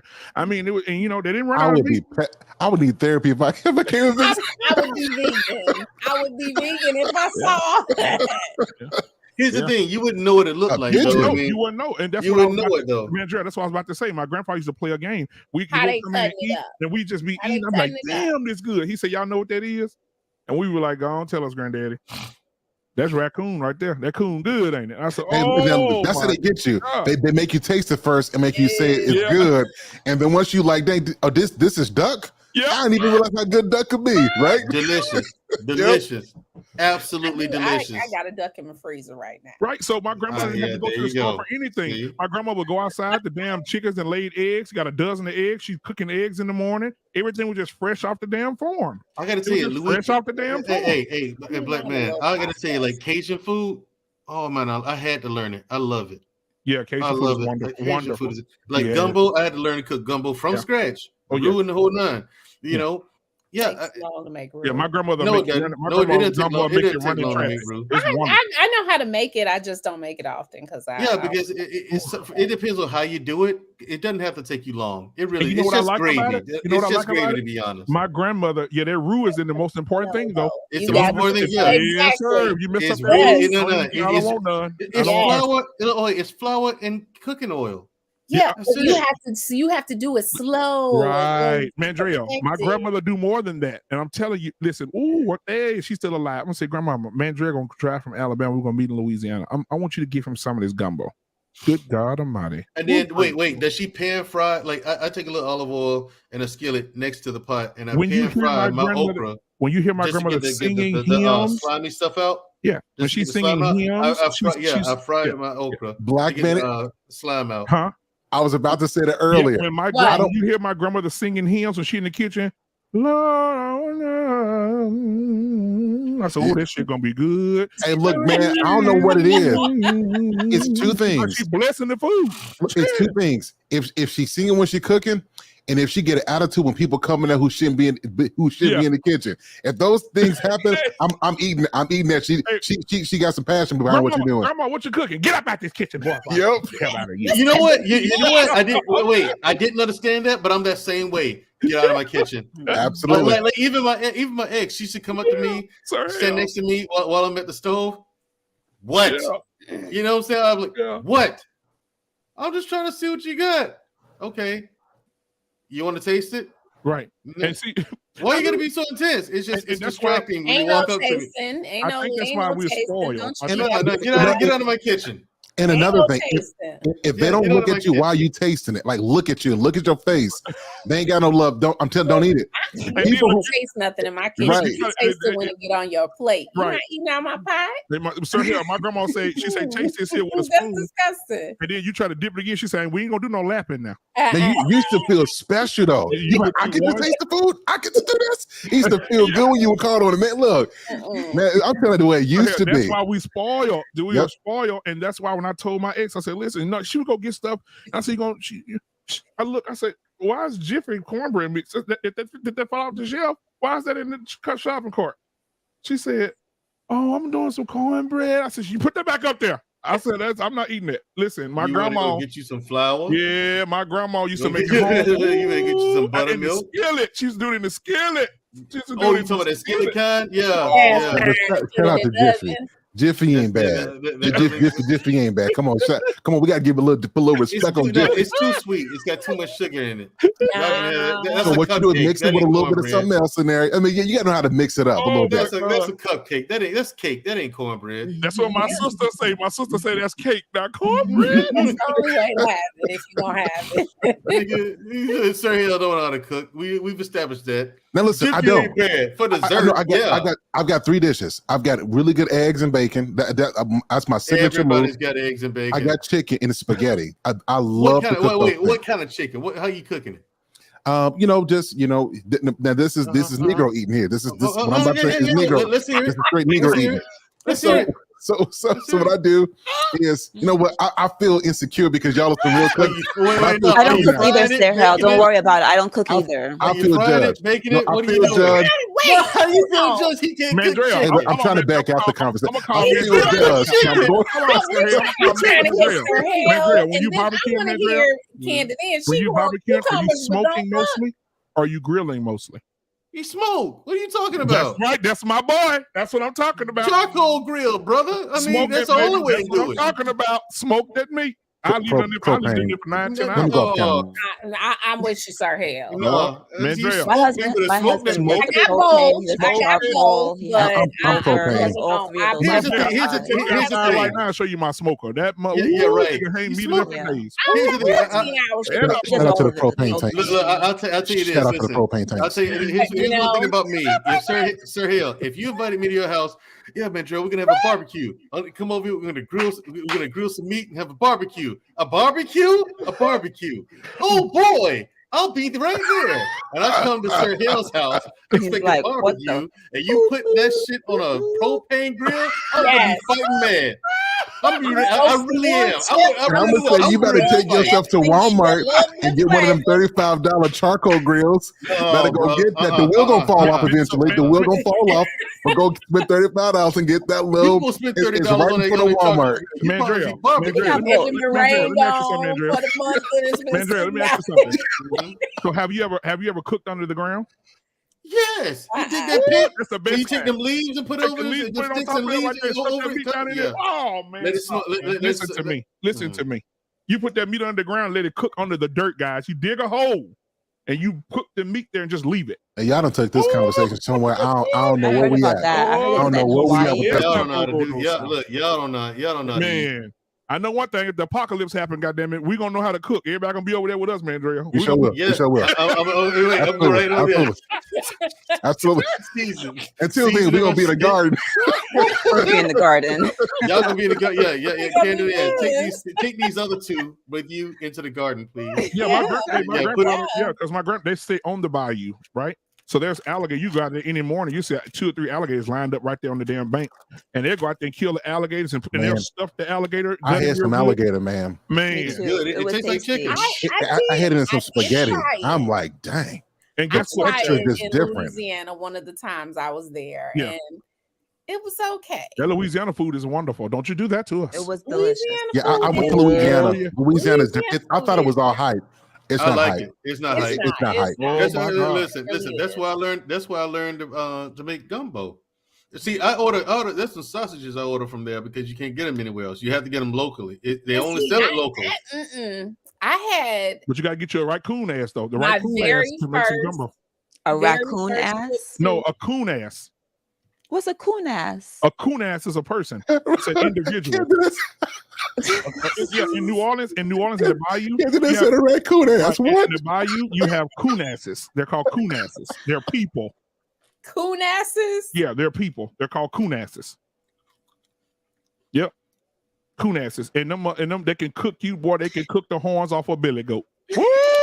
Boy, them over how you listen, them coon asses, and they got that voice. You ever watch Alligator? What's the name of the Alligator Hunter show on History Channel? Shoot them a little bit. Like they have their own language, like their own. Yeah, I know you're talking You about. do Yeah. them a little bit. Like they have their Yeah. own lingo, their own voice, their own tones. Like Yeah, they talk different. They have a little language that you can't understand. I mean, they get to talk. You don't understand what the hell they talk about. But they're coon ass. They can cook. Oh, they can cook. They anything. Cook. Just I see my grandfather beard that you're damn. talking my- about now, where they catch them and Hey. then sell them, where they go get paid Yes. per pound. That's what I'm talking did about. see that before. Yeah. Those Or are swamp something. oh, Yeah. those are the kunas. Yeah, those are coon asses. Kunas. Coon asses. Coon asses. Okay. Yes. Hey, Genesis, please clip this. That's all I'm asking. Coon Please. asses. Please clip this. Coon ass. Wait, where we at? Okay, I got the time. I gotta write Coon the timestamp down. Yep. Yep. 417. And then like them coon asses, and then what else down there in New Orleans? Coon asses. Then you got the what's the red bone people? Yeah, I'm Creole. The Creole. Creole. Ooh, Creole. Yeah, you got them Creole people. They got their own little language too. Yep, you got them Creole, but they can cook, man. Those folks can cook, and if we go down there for a family reunion, you have 3 holes in the yard and smoke coming out of them. You have alligator meat in this hole. You have a whole damn pig in this one. And then you have goats over here. And let me tell you something about them damn goats. And Sir Hell, you can turn your camera off. Them damn goats, they're very intelligent and they know when they're about to die. If you walk up to a goat with a knife, the goat will holler just like this. Ah! Swear to God. Swear to God. Swear to God. That's true. That's Mandrell, actually true. am I lying, Mandrell? No, you're not lying. That's actually true. You walk up to that fucking goat with that damn machete. To That's cut why. his throat. Look, listen. That's He why. never sound like He said, oh. He's trying to get up out there. Look. That's why they always said when you're about to slaughter. It's like the sound they make anyway, though. No, it's like a grown It's man. different. It's like a It's, human voice. it's like a homie voice. If you didn't know no better, you'll pull up in your car and you'll think somebody was killing a human being. Yep. Oh, That's why. Like I don't know if you ever heard the phrase that I don't know if you ever heard the phrase, but that's why they say if you're about to slaughter an animal, never let it see the knife. Yeah, you never let them see the knife. Never let it see the knife. You go up behind them and do it because if they see your ass coming, they get to holler like a grown man. Oh! They start moving. Oh! No! Like they holler. She fell out of chair. My stomach hurts. They holler like grown men. I'm telling you. When the first time I heard that, because at first I thought it was a damn demonic spirit. I said, what is in that damn animal? I mean, because they got that bah, boo, boo, boo. And now that knife come out. Oh! Like they put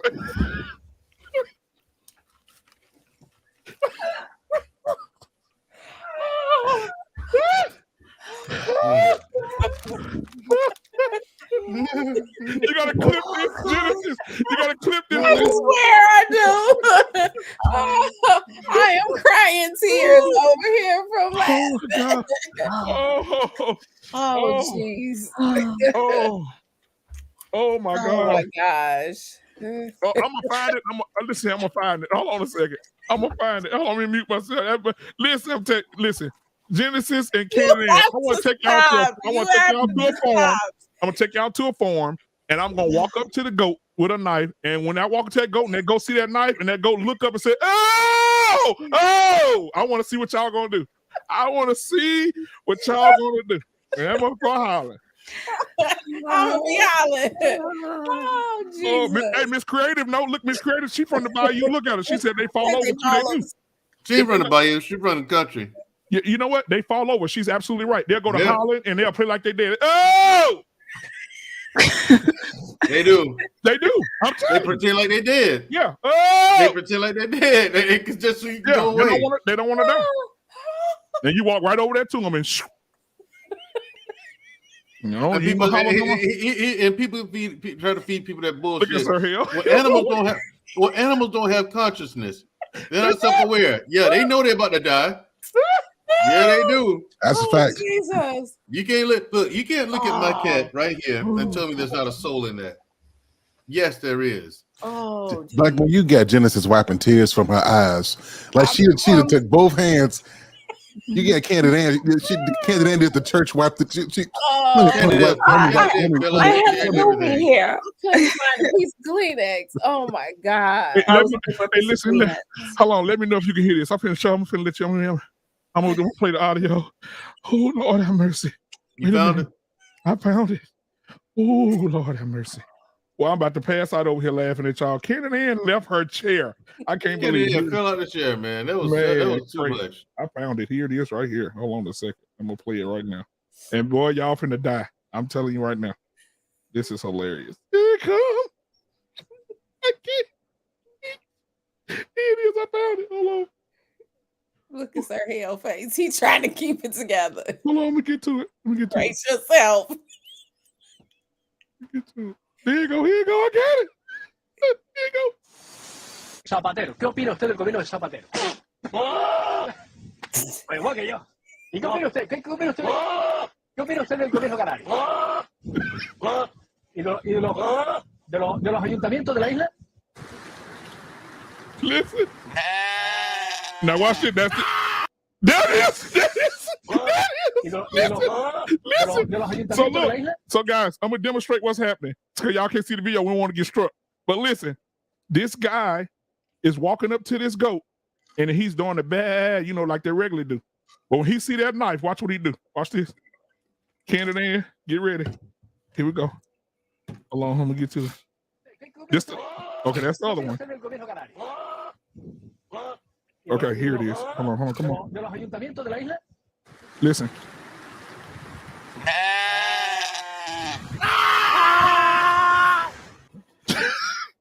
That's the goat. That's the goat? Yes, bad. He saw that knife come. He said, "Oh! Oh!" Yeah. That's the goat? That's the goat. That's the goat. I'm telling you, animals know when they're about to die. They don't want to. Put that in the back chat. Send me that link in the back chat. I'm about to. Yeah, put that back here, bro. She don't believe us. Look, she don't believe us. That's a human, and I'm not eating that. I don't want no. Don't believe us. Look, I'm not gonna eat that. Listen, I feel bad now. Oh Lord have mercy. Sir Hal said, "Breathe. I need y'all alive." Hold on. Oh my God. It's in the back chat right now. Oh, jeez. That wasn't. Oh, yeah. That's what they do. I'm telling you, it's hilarious. Yeah. The thing is, in the South, cops will ride past like it's no problem, but other places you'll think it's a human being done in. Deleted. You know what I'm saying? You would definitely, especially like goats and some other animals are like that. You know what I'm saying? Like you got it. It's a full video, baby. It's a whole bunch of them. You're gonna hear different voices from each one of them. All of them got different voices. You're gonna hear alto, soprano, and tenor. Yeah, they yell like people. I mean, people like animals don't have a soul. Yes, they do. Sir Hill, come back. Sir Hill probably walked away. He's trying to recover. No, he ain't. I promise you. Sir Hell's not My trying to stomach is recover. aching. I bet it is. You was laughing hard enough. I was. You were laughing hard enough. Okay, yeah, but they didn't. I just watched it, and they do scream like that, but I didn't see a knife. Hey, who scared you? Can't hear You you. muted, black You on man. mute. You on mute. Oh, which one I sent you? Hold on. I'm gonna see. Hold on, I'm seeing you. My bad. Listen. Yeah. But that must be a response when they're scared. What's this? Yeah, they want you to go away. And so Listen.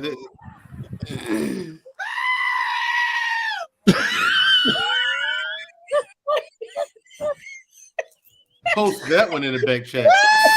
Post that one in the back chat. I'm watching right now. I see it right now.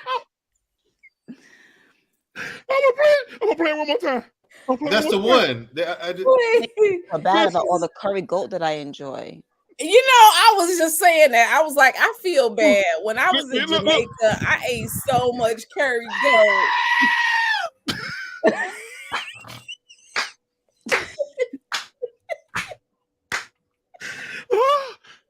Candy, if you was out there and you saw that goat start hollering like that, would you laugh or would you be terrified? I would be scared. What about you, Genesis? Yeah. I wouldn't have thought, if I heard that, I wouldn't think that was a goat. I would think that was a person. I told you. I'll be scared because I think, I would think it's a person. And guess who I would get to hold a knife, Candy Dan? I Say said, again? Candy Dan, walk over there to that goat with the knife. And look, when you walk over, he gonna do this, Candy. He gonna do this. He might steal you, Candy Dan. That is a goat. I'm watching the same video, Genesis. I'm watching the same exact video. That is a goat. They show the goat open his mouth. But did the goat see a knife? No. I don't know what it saw. How long is the video? The video should be 3 minutes and 25 seconds. No, this is 1 minute and 41 seconds. Oh, my bad. I said the wrong link. God damn it. Hold on. Oh, Lord. Who y'all about to have me dying, boy? I'm telling you, I'm about to. Sir Hell, what's Sir Hell at, man? Sir Hell and left. Laughing. Oh, my God. This is funny. This is hilarious. I hope his wife knows CPR. Oh, I can't believe y'all didn't know goat scream like that. I did not. I've not been to. The closest I've come to goats on the farm is at the petting zoo. I mean, the thing about it is in the islands, I remember when I was a kid, I saw goats all the time, but like they never, my family would not allow me to see them get slaughtered. Oh, okay. Yeah, in Jamaica, they're everywhere. So you didn't get a chance to see them get dinnerized. No, like I remember one time my family was gonna kill a cow that was on our like little property or whatever, and I remember being young and I wanted. The only thing I've seen getting killed was a chicken. Seen its head getting cut off, and I saw the ringing. I've seen the ringing before, but we didn't ring the neck. We just stand up on the wings, hold the head, and just cut it until all the blood squirted out. It would just like shoot out of the neck. Do they let the chicken just run off, or they just hold on to it? If you let go of the wings, it'll run off without the head on, but eventually it'll stop running and die, and you'll catch up with it or whatever. But other than that, the cows, they would not allow me to see it get killed. I was like, wake me up, I want to see it. And they would not allow. I think it was a pig, not a cow. I'm sorry, it was a pig. They wouldn't let me see it. So I've never seen other than the chicken get killed. Oh, Mandrell, that's you, fool. I thought that was my phone. Oh. Hey, man, so Candy Dan, we got to go to a farm, guys. 5-star expert. Oh, my God, guys. Oh, I wish we could put it up on the screen. This shit is hilarious. They got, here go the faint goat. Mandrell, I found it.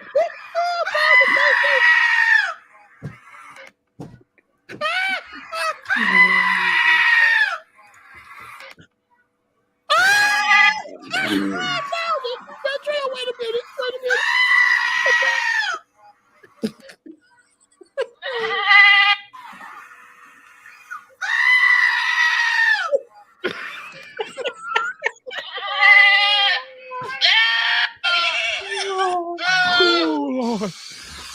Oh, Lord.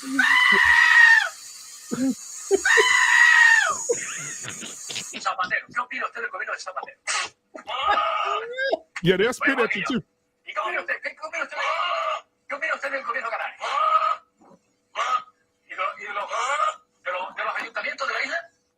But you know they do tie goats to demonic though. So the head of Satan is the goat. This one got me.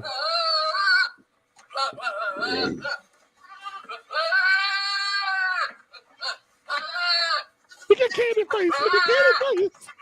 Look at my camera on my face. Candy just looking.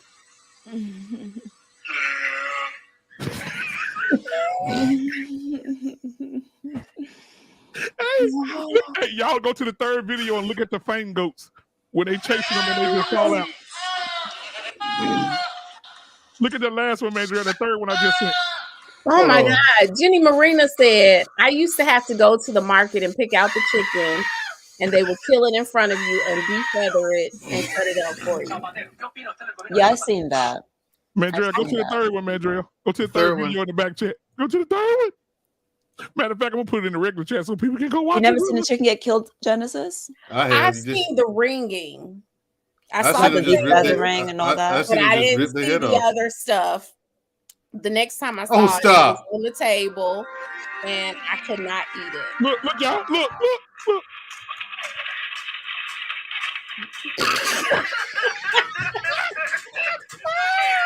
He just fell over.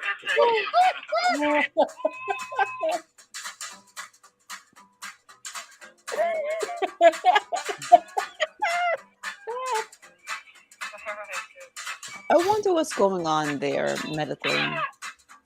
Like, what response is that they do this? That has to be. It slid under the stairs. Oh Lord, that's some good meat though. That's some good meat. Sir Hale, can you come back now, Sir Hale? Sir Hale, in the comments they say, don't be ashamed, Sir Hale. Come on back. Hey man, when you raised on the farm, you learn to laugh at stuff like that, man. They just fall over. Your green screen is cutting some of it out. Your green screen cutting it out, Mandrell. Look at it, it's still there. Your green screen is interfering. He's not gonna move until your green screen anyway. Is Sir Hale still there? Sir Hale, are you there? He's trying to recuperate. These people in the chat are killing themselves laughing, bro. Jenny is laughing her ass. Sir Hale says, nope, he's not here. I was never here. There has to be something like going on. You say something going on in their mind, Candy? You say something going on with the goats? I wonder. There has to be something like physiologically that's going on that causes them to stiffen like that.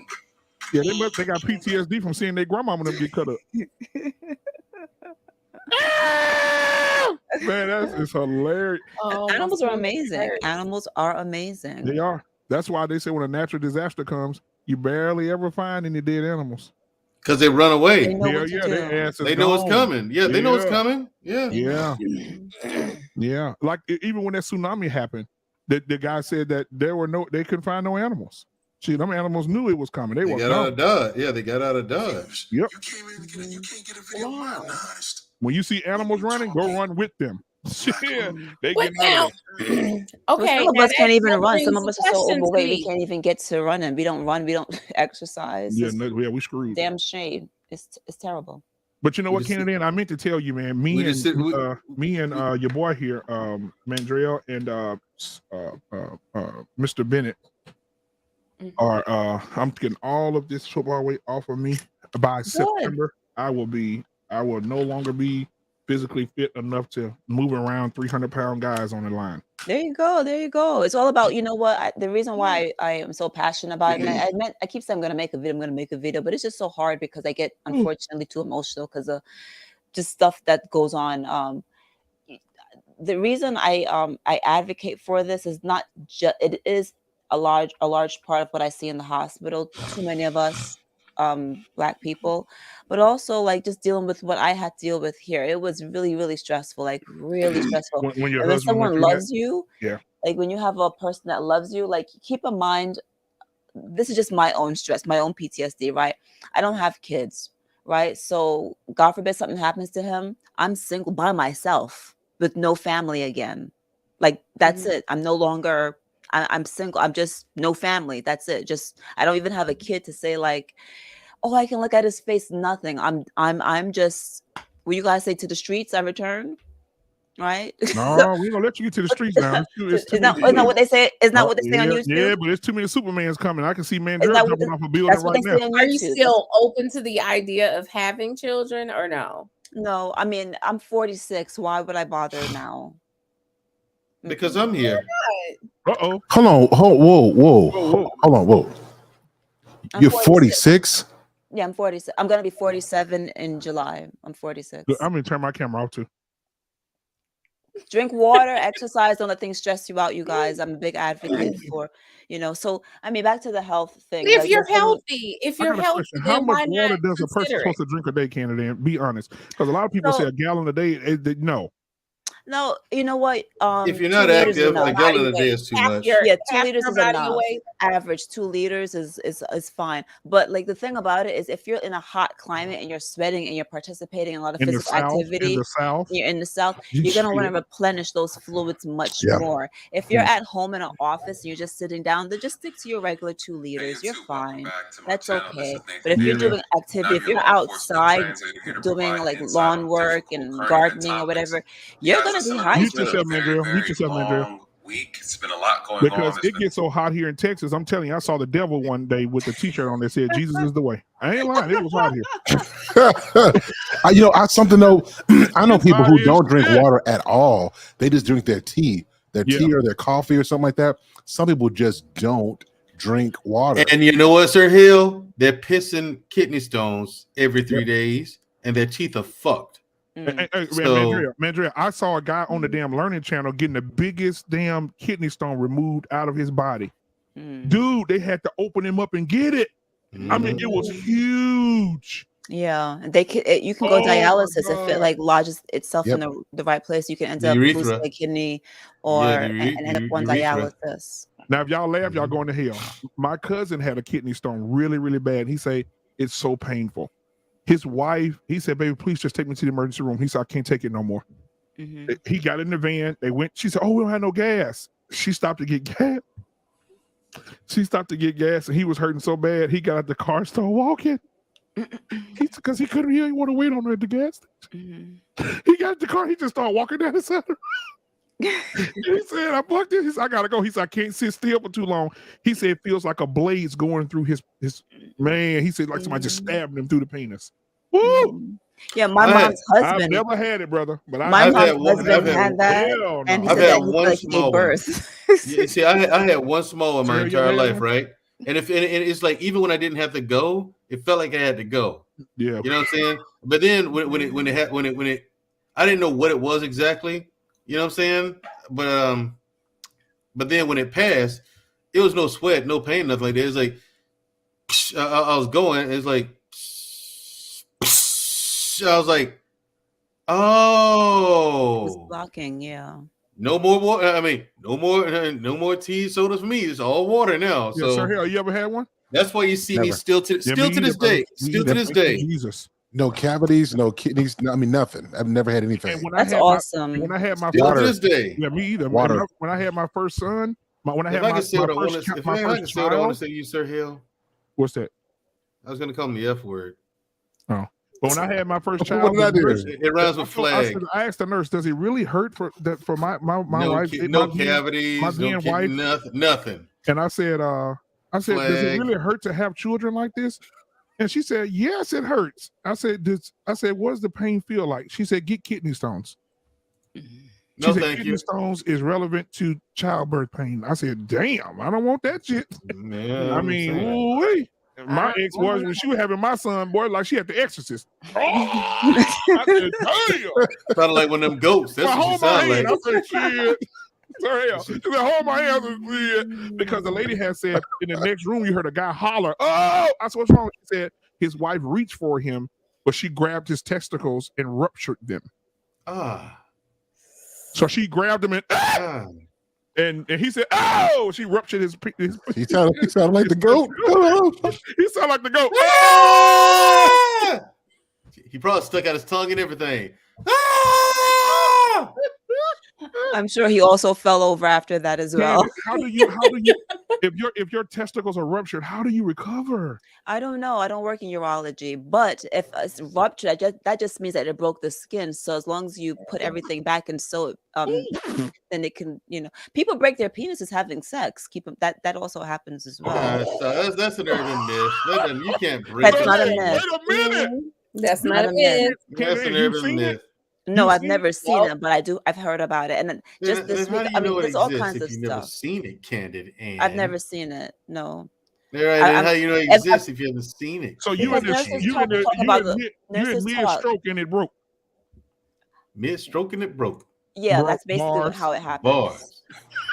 If you misalign things. Well, listen, let's make sure we keep that in line. It happens. It happens when a woman's on top because they don't know what they're doing. Or she sneezed and leaned backwards. The creator says she was making sure she didn't make no more babies. But it can happen. It can be repaired. You have to, seek medical attention and stuff like That's that. so messed up. I'm not even responding. That's messed up, Genesis. What did this creator say? Genesis, that's messed up. I'm not even responding. This creator said, oh, that's a fantastic comment. Hold on, y'all. She broke it. She's like, I have no more of these. Y'all, you can have it, brother. That's another form of birth control. Absolutely. But that can happen. Oh my God. But as nurses, we talk about some of our most outrageous, when it's a slower night. Like just this week, we had someone with a prolapse rectum, and it was out. It was literally out. So we had to put her on it and put it back in. How does that happen? I don't really know. I think it has something to do when a woman gives birth, the floor of those muscles get damaged, because we've also had a 90-something-year-old woman. I didn't see it, but another girl was talking about it. Her uterus also prolapsed, basically just came out, but the one that I saw with my own eyes this week was a prolapsed rectum, right? So it's nasty to look at too. It's interesting. It is interesting. It's cool. But putting it back in, I thought it would hurt, but it didn't seem to hurt her. It's just gross. Wait, how did it get out? How did it prolapse like that? Well, she was using for this particular patient, anytime she sneezed, it would come out, or if she had to have a bowel movement, it would come out. It was something. Why? So she would lose her shit. No, her rectum, not her shit. Her rectum. It was prolapsed. Yeah, but she lost her shit, right? No, it was still hanging out. It was still attached to her. It wasn't lost. Oh, damn.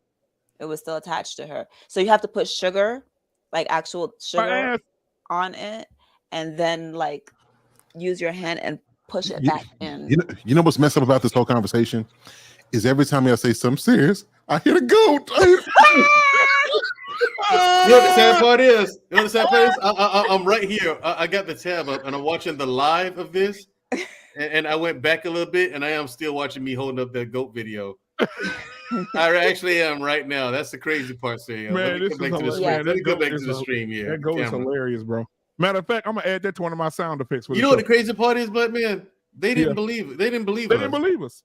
I just could not believe it sounded just like that, but you were right. I did not lie. Yeah. You were right. If you're not looking at it, you don't think it's a person. This show about to take a turn. Look, I got to give it to Sir Hale. So, yo, what you got for me this time, Genesis? Ladies and gentlemen, this show is about to take a turn. So, I got a question for the nurse on the panel. Oh, shit. She just talked about a prolapsed rectum. Oh. Okay. Can they get a prolapsed rectum from anal sex?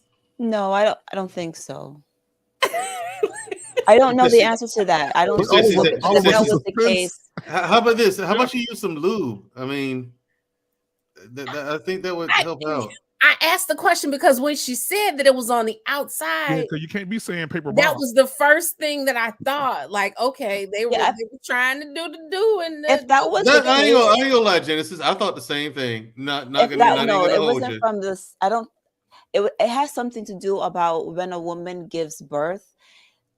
not everyone is able to the floor of some of those muscles, whether it's your vagina or because with the woman, the vagina and the anus, they're very, very close.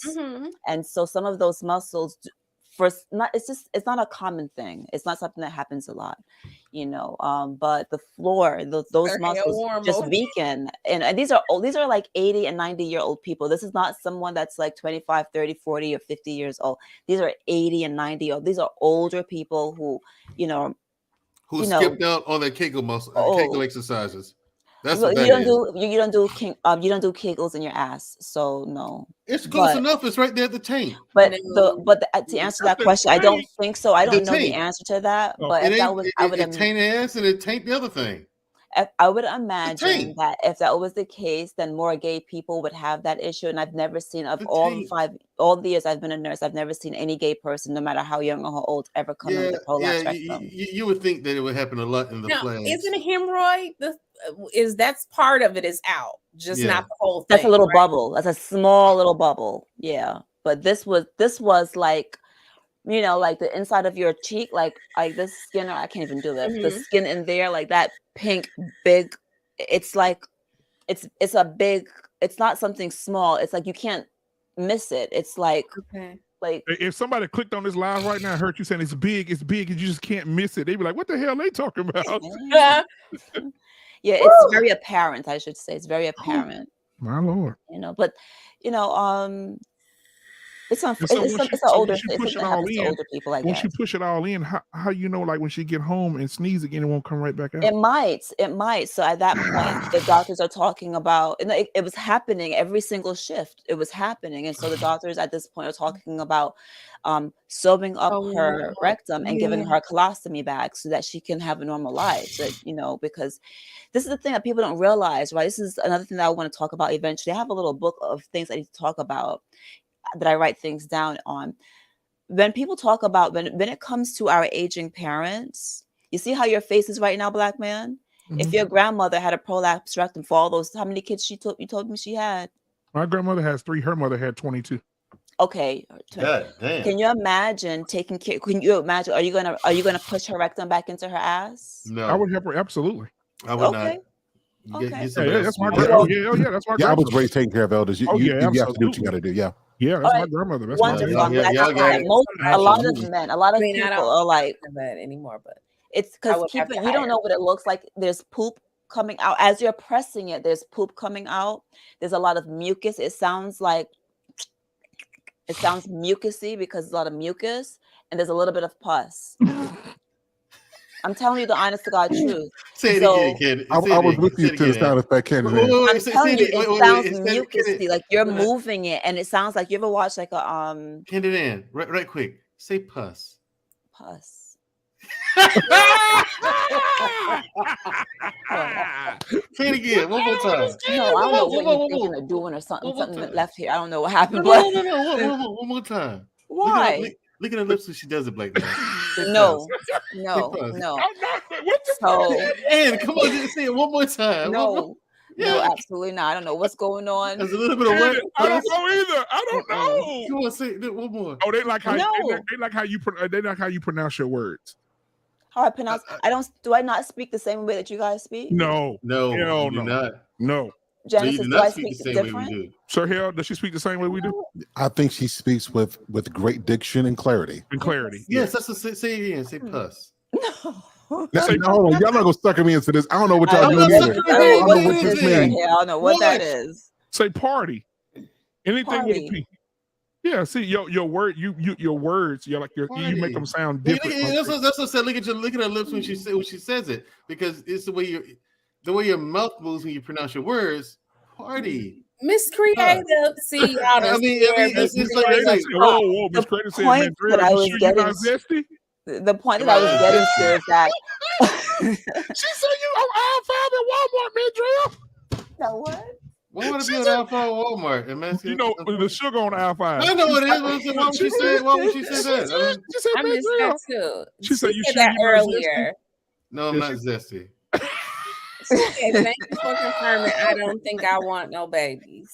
Who said that? The point that I'm getting to is that as our so y'all can make some little Mandrells. Mandrells.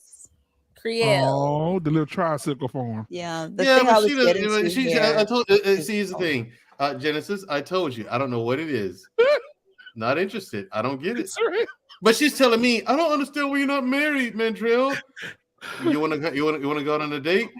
I don't understand why you're not married. Well, Miss Creative, I Mandrell, I'm asking you out on a date. Well, maybe right now. she said Well, she's a you little know- puffy. Maybe that's her concern.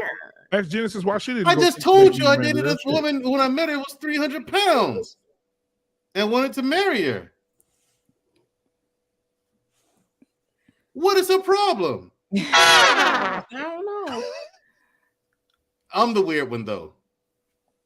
Keep trying, figure it. Mandrell. Keep trying. That's the Go figure it. I'm the weird one. No, this is why when I first came out, I was such a natural disaster. I was a hailstorm mixed with a tornado, mixed with a volcano eruption, mixed with a hurricane, a category 12 hurricane. And listen, I am not the problem. That's debatable. I can't offer you shit else. You know, you want more than that, more than what I have to offer, get fucked.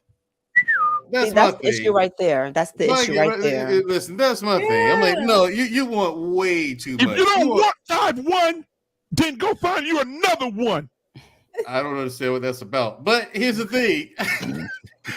My thing is they want husband services at boyfriend prices, and I'm not going to give that to them. Oh wow! I like Either that. I'm going to be a husband or I'm not. Say that again. If you want husband services at boyfriend prices. Okay. That's what they want, and they don't want to do anything. They don't even do girlfriend stuff. What's the market on that? What's the market? Yeah, $1 trillion. What do you mean? Let's talk about this. What do you mean they don't even want to do girlfriend stuff? Hey, listen, you ask them. Hey, listen. On your 'Cause way in, oftentimes you guys want wives before you, and I think that women should be wives to husbands. Not me though. before they Here's what I would actually ask you to sign do, the Candidate Ann. papers. You're coming over to visit me. To visit me after work, right? Uh-oh. Could you do me a favor, Ann?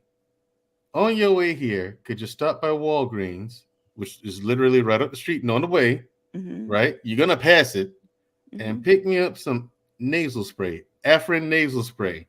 Okay, the non-drip kind. Okay, you can.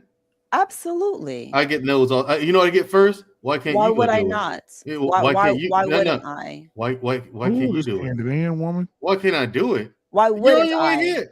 More simple. I don't know. You tell me. There's no reason. I don't. You tell me. Do not compute. Do not understand. Does not compute. I don't understand. Why would I not You're pick gonna it up? pass it. You're on your way here. You're gonna What pass I'm it. trying to explain to you is I don't know who you're dating or what's going on. Let me explain something to you, right? Like for instance, right? Let me explain that. This is not to make me like, oh, I'm such a great person, because I have mistakes and stuff that I do all the time. But the thinking, I want you to understand something. A woman that is a wife that loves you, that cares for you. Now, me and my husband, unfortunately, life didn't grant us kids, right? It is what it is. My brother-in-law, my husband's brother, has 2 kids, right? So it was around Christmas time, and was it even Christmas? I don't even know what it was, because sometimes I buy stuff and it's not even holiday things. I just buy what I want and I send what I want when I want. I don't care about the holidays and things like that. But there was this book. It was called like A Mother's Diary or something like that, or A Father's Diary. So basically, like for instance, Sir Hale, it would be a book that your kids would give you, and it would ask you questions about the book. In the book, every page had questions. What's your favorite color? What was it like when you were 10 years old? What did you fear? Like the book was 300 something. It's gonna take you a year to fill this out, right? And so I bought one for my dad. I bought one for my mom, because when, God forbid, they're getting older, and God forbid something happens to them, I want to know about their thoughts. I want them to write down, like, what was his favorite color? What did he think about when he was a kid? What school did he go to? What did you want to be when you were a kid? What did you want to be when you grew up? What was your thoughts? Like all these different things I never even thought to ask, because I wanted to get to know. But let me tell you something else. Did I not also buy one for my mother-in-law? Even though I don't have any kids to give the book to, I bought a book also for my mother-in-law, and I'm not going to receive any benefit. That's going to go to the kids that she had, her grandkids, which I wasn't able to produce for her. I mean, I can't even say that. That's not even accurate. I didn't give her any grandkids. They're going to my brother-in-law's kids. So of course I'm gonna buy her a book. Did I just buy one for me and my family alone? No, I'm gonna pick up one for my mother-in-law.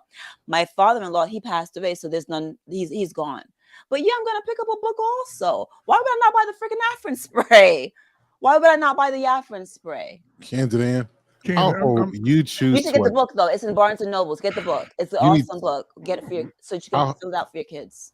I hope you adopt some children, go teach some children's classes, do something. Because I'm saying what you're talking about is the heart that I think. Now we could talk about all these gender wars and stuff, but you're talking on a heart level.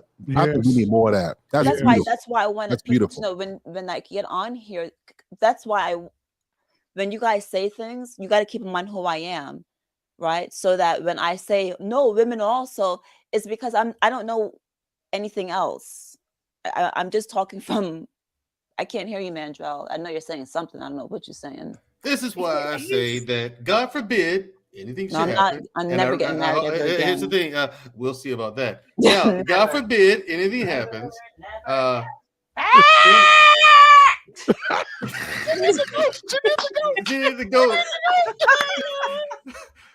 God forbid what Kennedy is gonna do. Kennedy is gonna come and live with me. So when the time comes that she is ready, she don't have to go anywhere.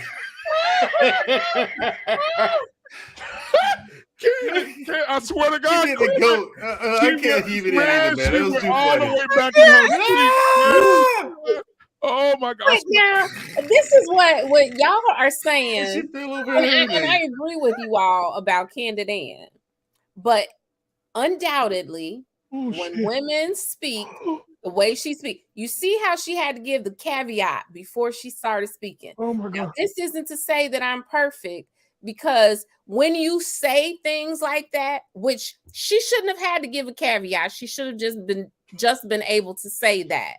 Mm-hmm. When you get in these spaces and you say stuff like that, that's what women will say. Oh, she thinks she's perfect. Oh, she thinks she did. She thinks that, and they turn it into a negative. Women do this? Exactly. Yes. That's why we can't, when they say these gender war, no. It's a same-sex war. Women drag women more than men drag women. We get attacked by men, and we get attacked by women also. And that's the prize. It doesn't matter who does it more. That is a serious problem, and it also goes to reinforce what I've heard Sir Hill, people in our sector of YouTube say that women aren't listening to women, let alone us. True. Exactly. Like you all can't tell them anything. Like you can't tell women stuff anything anymore. You know. So it's like, okay, how are they going to learn if they don't listen to anyone? Yep. And that's why we always ask. Either yesterday or a couple of days ago, I'm like, they're just incredibly selfish. People are incredibly selfish. I think I said on Sir Hill's. I agree. Thursday with you and what's the name? D7. Yeah, I think you're just incredible. They're just incredibly selfish. They're all about themselves. All about themselves, what they can get out of you, and not what they can do. When they're in a relationship, I am usually all about the other person. I consider that person's feelings, their schedule, their state of mind behind every decision I make, where they're going to be involved or not, because I don't know what I'm going to do that's going to affect them. Let me respond to you. But the thing is, the other person, they're thinking about them. They're not thinking about me. And that's the problem. That's why it's supposed to be 100% and 100% in a relationship. Both give 100%. There's no 50-50. Let me respond to you on this one. So I'm doing a whole thing on Monday about this, meaning to stop bashing women. But we're gonna. I think this is so important because me and our. But hear what I'm saying, and this is my heart is softening because of this. So us men, we are taught to give. We give service, give our time, give attention. You know, be a hero, protect your sister. Don't let nobody say nothing to your mama. We're taught this early. Our girls are shielded, right? So the muscles that we have to exercise early, they don't have to exercise them until either when they have children or until two, life gives them a wake-up call that, hey, you got to learn this if you want to have a family. Now, this is not everybody, but this is a lot of women. Mm-hmm. Yeah, it is. Now watch her heart softening. I don't know. And you'll see again, like say I get into another relationship, you'll see she's gonna blow it. Like just like the She's last gonna one. blow it, Mandrell, if you automatically What go about into it speaking like that. Listen, no woman is going to be listen. perfect. Okay, I want you to hear gotcha. this, Mandrell. Like trust me on this. A lot of us men, like, and this is me being honest.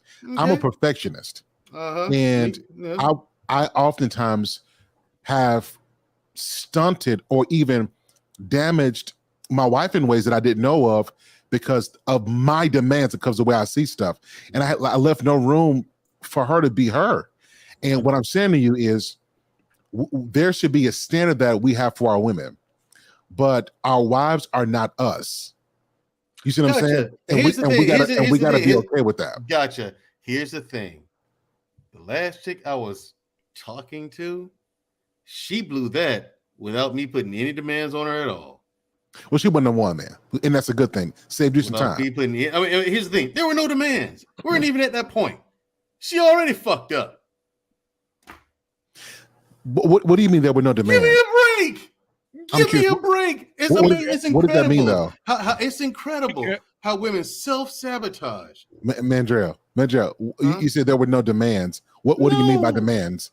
Like, I mean, I'm not saying, listen, okay. There were no demands. I didn't ask her to call me at a certain time, or call me so many times. Didn't ask her to, hey, you should speak to me respectfully. I demand that you do this. No, I didn't. There were no demands on it. I mean, at all. And it's just like, yo, how do you fuck that up? That's the problem. You need to set some standards. How do you? No. Here's the thing. What she did was something I shouldn't have to tell you. That was just dumb. Remember when I talked to you, Sir Hill, and I said I think they're all dumb. Of course, I don't mean all ladies. No, but the vast majority. Y'all see Genesis' face? Dumb. These chicks ain't built, and I told Genesis before. Genesis, these chicks, they're not built like you. They're not. You and Candid Ann, they're not built like you. These chicks are just dumb. No shade. Yeah, of us. Candid Ann and I are not an anomaly. There yes, are. Y'all don't get to say that. I mean, to be fair, y'all don't get to say that because y'all are y'all. It's the equivalent of a woman saying, "Man, this is wow. Y'all are different. We're used to us being us, right?" Now, y'all see, I'm low-key giving us a compliment, fellas. Just take this win, right? No, we're us, and so we're not used to hearing anything different. Like I hear, I'll tell you something. Let me see something I hear. So somebody told me this week that, Sir Hill, you don't get it when you're talking to people because you're coming from this perspective. I'm a traditional man. So Ken and I know where I'm going with this. Like I believe I take care of stuff as a man. So when I'm speaking, I'm generally speaking from that perspective. There are dudes out here who like, I'm not doing that. You pay your half the rent. You pay your half the light bill. You pay your half of the car. We're going to go 50-50 on this thing. In my head, I cannot conceive of this. Like, I don't know even what that means. I'm saying that to say. That's what the majority of men nowadays, that's what they're trying to get the women to buy into. No. Women also do that as well, too. The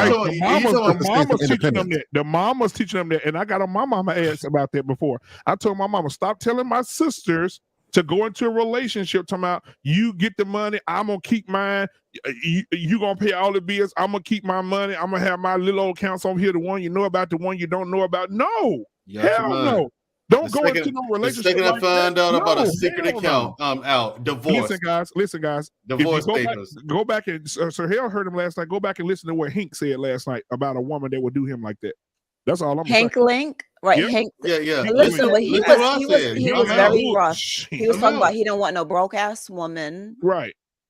Nothing you could do with a broke ass woman. He said, I want to know about every account, how much in it. I agree. How much you can move it, all that. He said, man, listen, we can't do 100%. I'm going to keep my separate bank account. You're going to know about it. There's a difference between transparency and relying on those finances for how many women out here that told women to have secret accounts, Genesis? Come on. I remember hearing it as a baby. Girl, look, get married, but make sure you have your own shit now. Yeah, I can agree with that. Come on now. You guys see that movie? That show, Brown Queen Sugar? Yep. No, I never saw it. It's a really good show. Yeah, I love Charlie. Oh wait, But in- no, Oh, I double saw side. something else. Yeah, Charlie, so You said the series, like the TV yeah, show. yeah, exactly. No, you Yeah, said Queen Sugar? It's really good. You It said really Queen is. Sugar, right? Yeah, Queen Sugar. Yeah, Yeah, Charlie's a boy. That's a bad sister. yeah, Yeah, it's double really side. good. But in there, Yeah. it had a scene where it talked about that how this woman, this elderly Vi, On Vi. Yeah, yeah, there you so go. she did good. She got a good husband. I mean, the man of her dreams that takes care of her. Hollywood. And even her, even her, she was like, no, I got a separate account that he don't know nothing about. Right? I'm saying that to say that this is something that's taught in our community by a lot of women. Yeah, exactly. What's the account for? What's the separate account for? Just for a rainy day. That was her word. Runaway fun. For a rainy day. Yep. And guess what? In this TV show, her husband's named Hollywood. He takes care of her. He loves her. He makes love to her. He treats her with respect. He uplifts her. He encourages her to be her best. He's a great man. So why hide the account? I don't understand. And she's about 15 to 20 years older than him. Yep, We and can't she's forget about that. 20 years older than him. And he married her and everything. Well, I don't understand what's why the the point? hiding. Yeah.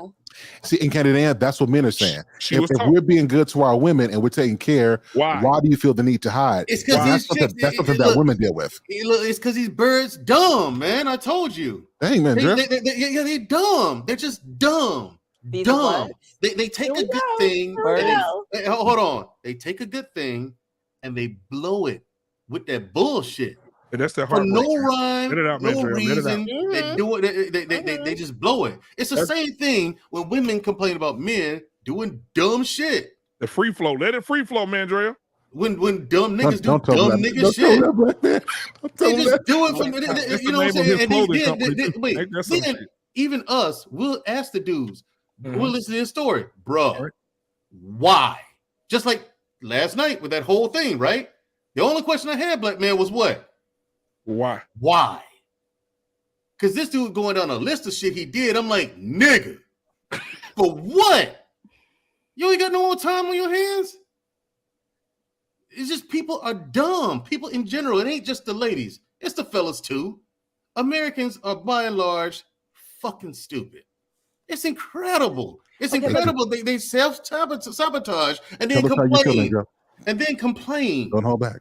Like it ain't their fault. You did nothing wrong. Free No. flow, my brother. But Free then when flow. I tell you exactly what hey, listen, when you did this, yeah, okay, you told me that you didn't want me to call you anymore. No, I didn't. No, I didn't. Yeah, you did. That's exactly what you did. What do you mean? What shift do you work at work? Second shift. What time you go in on second shift?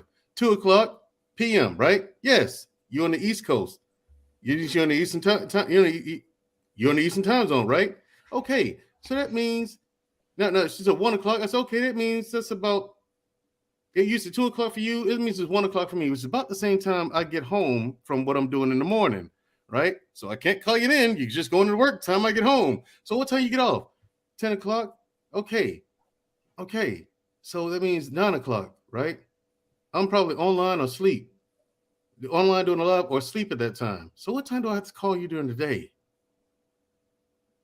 Crickets. People make time for what they want to make time for. That's what they're gonna tell you. Crickets. And I mean, and what's so Crickets. serious? Because I'm just like you. Hold on. Here's the thing. And here's the wait. Here's the Cut kicker. 30 minutes off of your nap and Here's call the me. yeah. Here's the kicker. Here's or the kicker. take the day off YouTube. No. Here's the kicker. Right Oh here. shit. I'm listening. Car cranking up and whatnot. I'm like, okay, if you have a problem, me I calling can't say a you, black man. calling you late, right? Why do I hear you in the car? Where are you coming from? Oh shit. Karaoke at this time of night? Yeah. Are you alone? Yes. No, you're not. You sure? I am alone. Why would you think I'm not alone? No reason. I'll talk to you later. I haven't called back since.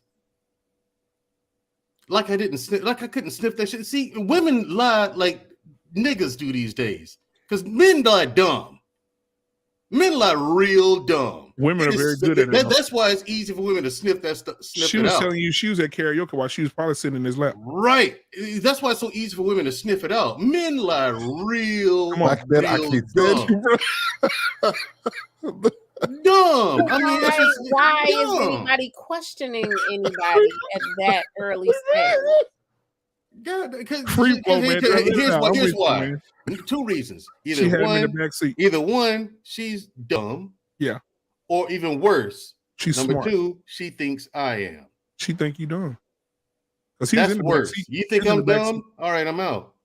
Yeah, he's in the back seat because you're too stupid to realize that I'm smarter than you. He's playing poker on his cell phone. You're not gonna come from my intellect. You're not gonna insult my intelligence. She get away with it. She says, "Shh, it's Mandrell." So you think this woman wanted to date more than one person, and she just didn't want to be honest with you all about you had it? to do was say so. Why are you lying? I agree. All you had to do was say so. That was it. Just let me know where I stand. Jenny ain't no good. So Jenny here's what I said. no good. Wait. So here's what I said.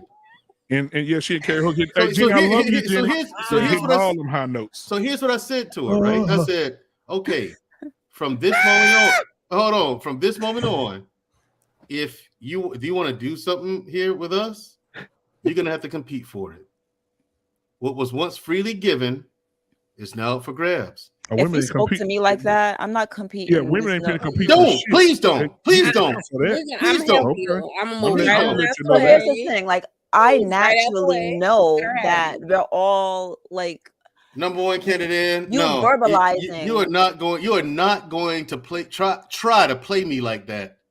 No, first of all, I don't play. Candidan does not play games. There you go. Exactly. So if I'm interested in somebody, I'm genuinely interested. I make my own money. If I spend time with you, it's because I want to spend time with you. I'm trying to get a free meal. Yes. Right. And the thing is, you said you wouldn't call. My thing is, you said if you said that to me, I wouldn't call you. I didn't expect this person to. Right, because if you're speaking like that to me, now you're gonna have to compete for me. Whoa! That's a little too aggressive for Candidan. It's too aggressive for most women. I don't talk to you. I would never talk to you that way. It's too aggressive for most women. Never talk to anybody that but way. it is right. But here's the thing. I said it. I know that we're all competing. I know that, but you don't got to tell me. I said now what was given to you for free, you're gonna have to compete for. I'm not competing for nothing. Cool. Now here's the thing, Candidan. Here's the thing, on your mark, get set, go. Here's the thing. What I did to her is I had extended a courtesy to her that she clearly did not extend to me. I let her know where she stood. I agree with you. I let her know what this was. Right. From that day forward. And she probably said to herself, this nigga probably think he Mario Van Peebles. I ain't calling him back. Mario Van Peebles is old and crusty now.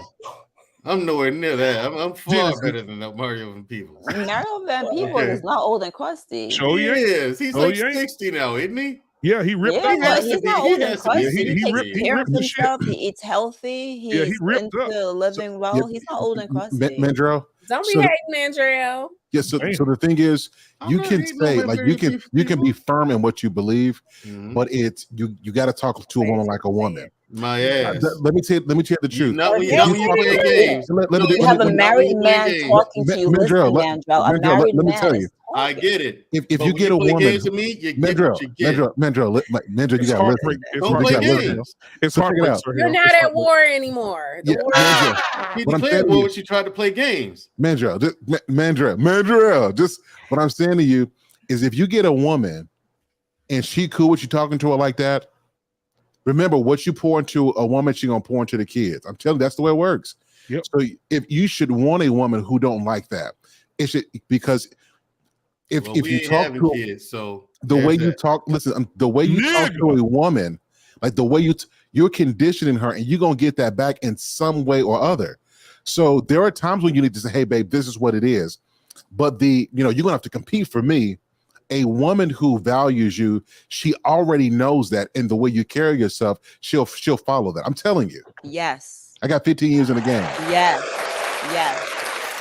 Listen, first of all, don't applaud that. Listen. No, because what's already known doesn't have to be stated, Mandrell. What's already known. So your value, if I saw you as a potential suitor to be dated or whatever, I already know the way that you carry yourself, the way that you speak. I'm watching. Like, one thing about women, we are watching everything. I'm watching how you interact. If you knew that, you never would have tried me. If you knew that, you never would have tried me. So I ain't trying to hear that. Well, I wouldn't be trying you though. Exactly. This one had the nerve. This one had to get had the nerve to bring an inbred ass on my phone. She's not for you. And try me. The nerve of you. I don't want you to be in the 2001 Ford F-150 sitting in the parking lot of Walmart at 69 years old regretting Who do you think you are? And you know, But keep in mind- that's the way I feel about it. The nerve of you. But keep in mind that The people make audacity, mistakes. Mandrell, let Keep it in flow. mind that we all make mistakes, right? So, like, granted, I understood that this woman tried you, right? But it warrants a little putting your foot down and saying, listen, I'm not exactly sure if what you're used to dealing with or whatever, but if we're gonna continue to like entertain a relationship, then this is not something I'm gonna be able to put up with. You know, I'm not and just leave it like that, leave it cool. If she pushes again, now you know she's stepped a line that you've clearly drawn. There'll be no But second time. this I'm just I'm listen, I'm just trying to put you on. Candidate is absolutely right on that. Trying to put you Absolutely. on. Okay, say it again because I did kind of tune it out. I ain't gonna lie, Ed. Shut the fuck up. Listen, I'm not even gonna hold you. The website is shutthefuckup.com. Let me go. I respect you too much to bullshit. I just want to put perspective in. You say it, say Earl. You say it because he might listen to it when it comes from a man. No, I want to hear it from you. The Genesis has been married. I don't want to hear from Black Sir man has Hill. been married. Yeah. Candidate Ann. Black man's married. Candidate Ann. You got married people telling you how does it work. I don't know. Telling you, The way this is the time we should listen. The way the landscape looking, sound like y'all made a mistake. What the fuck? I mean, You know what? landscape You know what? looking. You know what, Mandrell? You know what? I'm gonna let you have that. We're gonna let that slide. I'm gonna let you have it. All things But considered, you got to. Mandrell, you want to be sitting on the couch with sandals on from Family Dollar with your drawers on and the wife be telling the woman what to do all day. You can't. No, I don't. Sandals from Family Dollar. With socks on back. Do I have socks on with them? No the socks. White ones? Just no No socks. socks. Just barefoot in the sandals. Yeah, with a baby all on your chest. Just sit on the couch. Ah! But I'm telling you, man, look, people be acting real tough, but look, loneliness is real in life. It is. And I say this to people all the time. There is a thing, if you spend too much time alone, not willful loneliness, but you ain't got nobody, bro, that shaves off years of your life because of that grief and that sadness. Oh, and that's why I say, if you're in the business of wanting to be with somebody, you got to learn how to be with somebody. It takes work. And you don't want sandpaper dick. Number one, this whole thing is exhausting. People are stupid. They don't want to understand anyone. They don't want to be in a relationship. It's a lot of people. The thing is, there are far too many people out there who just got it wrong. They don't know how to get along with men. They don't care to. And it becomes a waste of time, a colossal waste of time. And I'm the type of person, I'd rather have my time serve me well. I'd rather be making money or having a project to do or something. I don't have time for that nonsense. It makes me ask you a question, Mandrell. Wait, hold on. The duality of it is that I do want a relationship because I understand loneliness. I am lonely. I have been lonely for a long time. I know. There were times in my last relationships where I felt like I was in it by myself. Black man. You know what I'm saying? Yeah. So, I mean, y'all can laugh all you want, but I am kind of opening up here like I did the first hour or two. No, I'm not laughing. But the thing is, I'm not laughing at you. We're telling you how to do it, and you're not listening. And complaining on top of that, complaining about women not listening and that they're all being dumb. And you have this is Sir Hill. Do you see what I'm talking about? No, because this is gonna be the first, and me having to agree with you. So no, I don't see it at all. Candy hit the goat on him, Candy. Y'all said she tried to get me real quick, with it. Okay, Candy, while you have the floor, would you please do me the honor of repeating yourself? Absolutely. So all I was really saying, if you remember correctly, because we done laughed and my memory is on this with the laughter. You know, all I was telling you, if I remember correctly, is that like people make mistakes, right? None of us are perfect, right? And so I believe in setting boundaries and setting our standards for both men and women. And if a woman has crossed your line, if she doesn't know you, maybe she might be playing games. I don't agree with playing games, but if she's playing games, I think there's still a way to tell her, like, listen, I'm not sure what you're used to. I'm looking to be in however you want to phrase it. I'm looking to be in a relationship, to be committed or whatever you want to say. And these aren't I'm not going to accept these kind of games. You know, so if you want to move forward in doing something and actually building something together, this is not going to be accepted, right? Leave it at that. Now, if she crosses the line again, it's clear that she has no respect and that she does not, you've set the standard already. You've let her know. But coming out blazing like that on the first offense, I feel like it's a little bit too much, in my opinion, because we're all going to make mistakes. Bro, especially when you're first getting to know someone. In the beginning, this person doesn't really know you. If you are just trying to get in her pants, like there's a lot going on out here. You know, I would not, as you progress in a relationship, there's things that she's going to automatically know about you. So she'll know, like, in terms of respect and how you carry yourself, that's going to become more and more and more apparent as she gets to know Mandrell, right? But in the beginning, you got to set some standards and set them with class. There's no need to come out like a military sergeant. Set them with some kind of class and just let them know, like, hey, this is not, babe, this is not what we're going to be doing here. You know, keep your voice nice, calm tone, everything like that. But what you're, it's serious. Like, moving forward, I'm not going to accept this. You know, so if you want to be together, I'm interested in you. I think you're a really cool person. But if you want to be together, this not how I can't accept this. Just leave it like that and see how she moves. Now the ball's in her court to act accordingly. You know, that's what I think. You know, maybe someone else will tell you something different, but that's what I think. That's the fact. Everything Candy Ann says, absolutely. And I'll say this, Mandrell, you really are a good dude. Like, you really are a good dude. Right? Absolutely. I know we give you a hard time, and sometimes we joke, and to be honest, we go overboard with it. But at your core, you really are a good guy. It's just that communication skill. I've learned, if you want women to be women, you got to talk to them like women, because they, like, you know how we can hear stuff and we get over real quick. Women, like, we think that they get over stuff. They just internalize it longer and go on with life. What we say and how we say it, all that tone and stuff, it does matter, especially in intimate relationships. So I would say absolutely give some person a grace. And then remember, as we get older, we're trying to protect ourselves too. You don't want to be hurt. You don't want to be hurt. But if you can have an honest conversation up front and she shows some respect, then you might have something there. If not, then that's an opportunity to move ahead. The key words in what you just said were one was respect. You know what I'm saying? Yeah, she could have respected me. And you said honesty, an honest conversation. I would have appreciated an honest conversation. This person being honest with me. Be honest and be respectful. I never disrespected this person. You know what I'm saying? I was never dishonest with this person as well. You know what I mean? But you're going to not return the favor. And it's one thing to not return the favor in kind. I can accept that with grace and dismiss it just what, like Candy Ann suggested, right? I'm fine with that. But you insulted my intelligence. That's damn near a death sentence with me. That's an instant out. But she might not understand that in the beginning. I don't care. And that's why you're single, Mandrell. Dang. It is why I'm single, Candy Ann. I'm telling you. And I accept that. Yeah, but you don't insult people's intelligence. I don't do that. Well, I mean, there are times where we make mistakes and we don't realize that our actions are. I'm not saying that like give everyone a free pass to run over your feelings. That's not what I'm saying at all.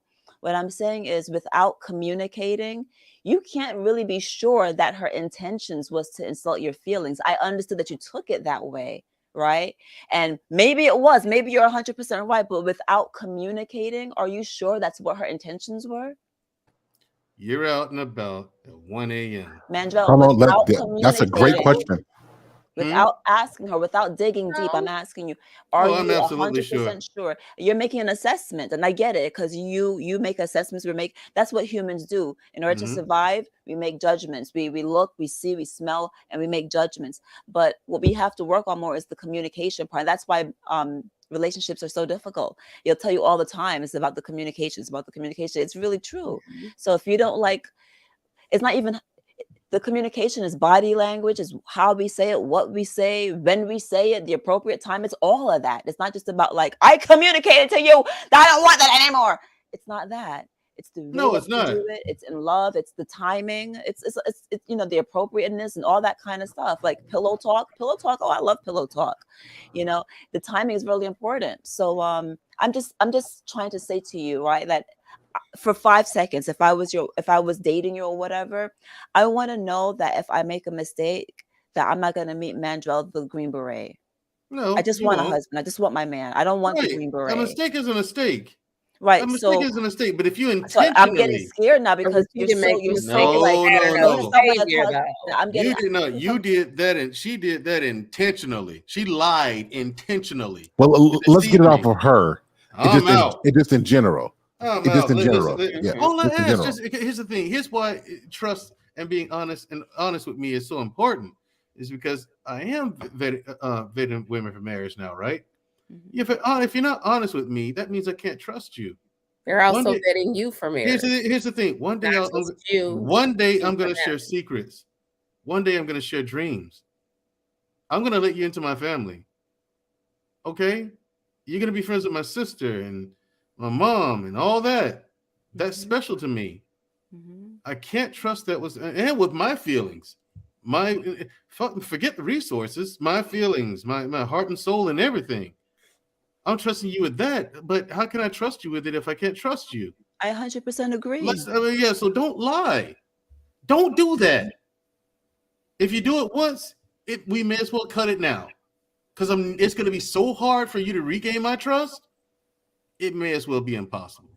And I'm not going to waste your time by sending you down that road to nowhere. It's an exercise in futility. You got next, or hell, I'm done. Go ahead. You got next. lie. Let's work on this man. Let's get him married by the end of the year. Yeah, so I think you have it, but I'm saying, Mandrell, you're gonna go through it. Hold on, man, you better get back on camera. I'm not talking to no avatar. I'll wait till you get back on. You can wait till I get back on.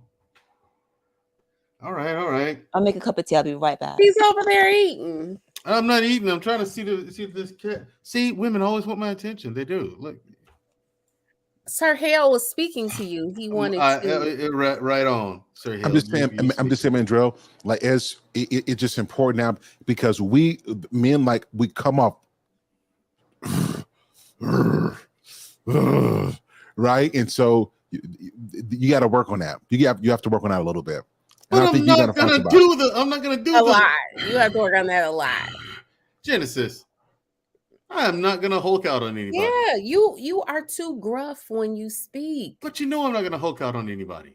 Yeah, to men we're good. We love this, but to women, so it's a different. Men you can be rough. Women you got to be firm. There is a difference there, right? And I think that it's not.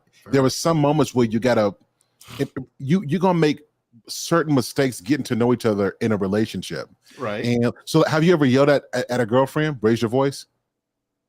Absolutely. I haven't yelled. I mean, I don't yell like that. I've raised my voice though. So let me tell you, there's some women who like this. The first time you do this, I'm done, right? So I'm saying just like that, just like they have a something that could be a deal breaker. You would want her to see that if you raise your voice, number one, you're not trying to hurt her, right? You're trying to get a point across out. Yeah. So I'm saying just like you would need her to understand that, you got to give her some understanding too. Hey, Candy Dan, that was checkmate. No, it wasn't. Number one, lies are a deal breaker, and I firmly believe they should be a deal breaker for everyone. I agree with you. So because once you lie about something that simple, something you didn't have to lie to me about at all, what else are you gonna lie about? I get you. What else have you lied to me about? Can I really trust this person with everything that I am and everything that I have? Everyone I love, can I trust this person with them? She'll lie about that. What else can I trust her with? I get where you're coming from. Check, mate, and center. And that is definitely not check. Yeah, it is. We're not even playing chess. That's checkers right there. No, that's chess, bro. Trust. That's Monopoly. Trust. Okay. Chess. You wake up in the morning, you find out that Lady Hill, the lady that she is lied about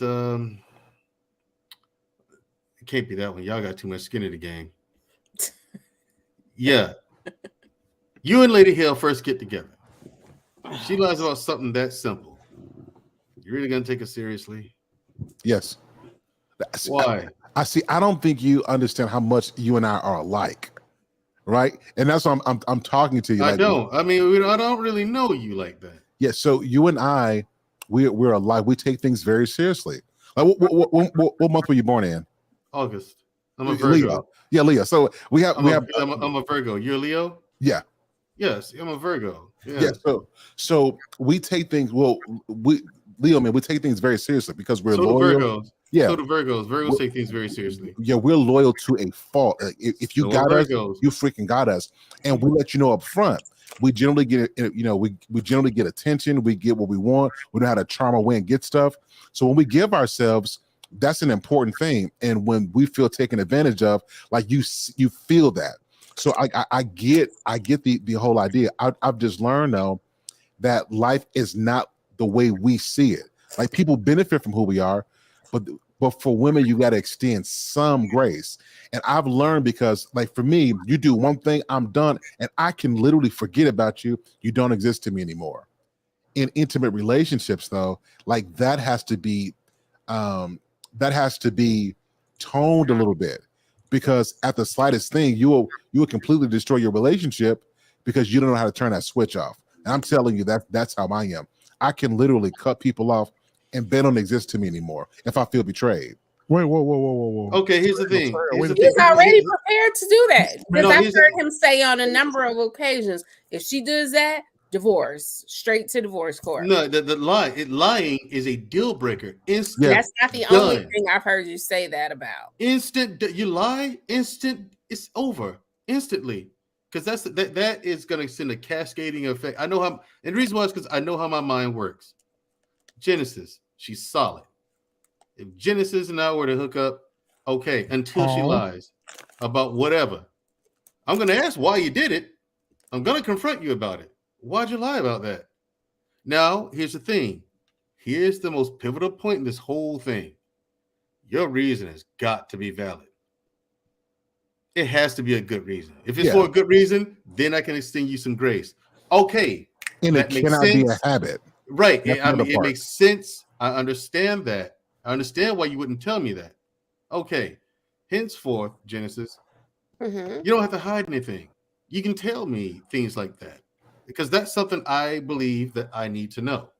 You know, Mandrell. You know what I mean? But if it's something I don't need to know and she doesn't tell me about it, so what? You know what I'm saying? So what? She didn't tell me. I don't need to know every single solitary thing you do. You bring up a good point, You got your own life. Too, though. Ladies, you got your own life. Men need trust too. Like a lot of us, it'd be like, women need to trust you. Men need that same trust, independent on a person's loyalty. Yep. If that is threatened in any way, that can just mess up everything. I'm glad you said that, Mandrell, because we need to highlight men need to be able to trust the woman as well, just like women need to be able to trust him. Because once you get in a man's head, whew, oh my God, hard, man, you get on the wrong side of a man's brain, it's over. Like he'll never be the same. We see what's going on in these YouTube streets when the woman got in the wrong side of a man's brain. Yep. We see the results of that. That's, again, back to what I said, dumb. And that's a man. He's dumb. Dudes do dumb stuff too. I'm not letting the guys off the hook. You can't. I mean, because there's some women out here who are just flat out jaded and scarred. And some of them go through trauma. And it's because they fell in love with the wrong dude. And this dude was up to shenanigans and more than that. You know what I'm saying? I mean, so we got blood on our hands too. I can't let the brothers off the hook. I say what I say about ladies, but listen, I hold men to a higher standard than that. I will curse men out. I don't curse women out, but I'll cuss a man out. You watch your mouth and call him the worst thing. You watch your mouth. You gonna watch your mouth. However, with you, no, I'm not. Yes, you is. I'm gonna talk to you like I talk to you. In fact, I'm gonna be worse on you. I know you. I expect better from you. Right, exactly. I still whoop your ass. No, you won't. No, you won't. I hit you right in your liver. You're out. Who says that? I'm at your liver. Right. Oh, I love Mandrell. That's my guy. You like that, Black Man? You like that one? Yeah, I like that. I ain't going for the jaw, the liver. No more. Hit you in something awkward. Like Genesis said, who the liver? Who says that? Exactly. The liver can paralyze the hell out you, though. Yeah, it will. You get hit, get shot in the them liver, right. your whole body sees something, you just fall over like them goats. It's time to go. It's time to go to bed. And then he laid on the ground. It is time to go to bed. Y'all done made my stomach hurt, my side hurt. Man, Candace Ann left her seat. I can't believe she was laughing at me. That was hilarious. They're like, Candace Ann, will you marry me? I'll tell you one thing, if Candace Ann and Genesis cloned themselves, the market would go crazy. Oh my God. I will give you $1 million. Need Robin Banks trying to get over there. So a woman like Genesis and I wouldn't want $1 million. We only want your heart. That's all we want. Damn! Don't say nothing else, Candace Ann, please. Just don't say nothing else. I want $1 million in the heart. Damn, Genesis, you just put the whole thing up now. It's like, no, wait now. Hold up. Wait now. Let's not just skim over the money. Let's take a look at it at least. All right? Listen, I can't do no more struggle love. I can't. Let's do a little bit more negotiating. I can't do no more struggle love. And it's like, no, wait, now, another money. Canadian born, guys, in the chat. Take that too. Canadian born. Thank you for being here tonight, sir. I hope you did. He had to strip for a bar mitzvah today. Oh, okay. Well, we're wrapping up. So yeah. Hey, hold on. Let's read this, Mandrell. Wherein the young lady engaged or in a relationship? I don't understand that question. See, she said, Mandrell, were you and the young lady engaged or in a relationship? Or you? We're in the young lady. No, I don't understand this. See, but I had to put it together for you. What I told you. Mandrell, exactly. That's the problem. It shouldn't be this hard to read. Why can't people just type in the King's English? I don't understand. In a relationship. Maybe she's actively dating or simply living life and having fun. See, women think having fun is going out being with multiple men. I don't understand that shit. Right. Here's the thing. Here's the thing. Here's the thing, Miss Creative. I can help you. All of that is fine. Wait, here's the thing. All of that is fine. Just say so. Oh shit. Just say so. That's it. That's all you got to do. Because you go out on a date does not mean you're in a relationship. Thank you. It does not.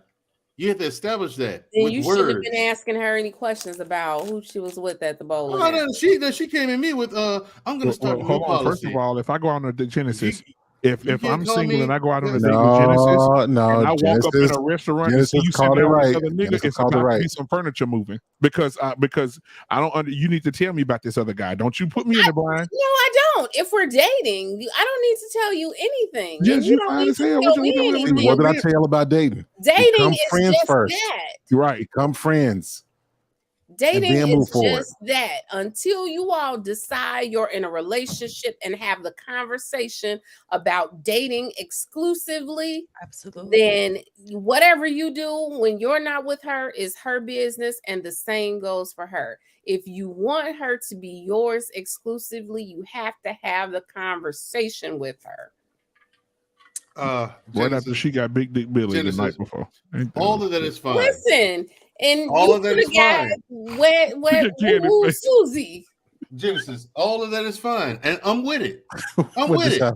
Big Dick all Billy. I'm asking you to do, well, be honest. That's it. Let me know where I stand.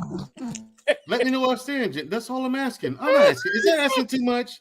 Is that asking too much? Just be honest. It's not asking too much. Have to be honest. Are you asking for too much too soon?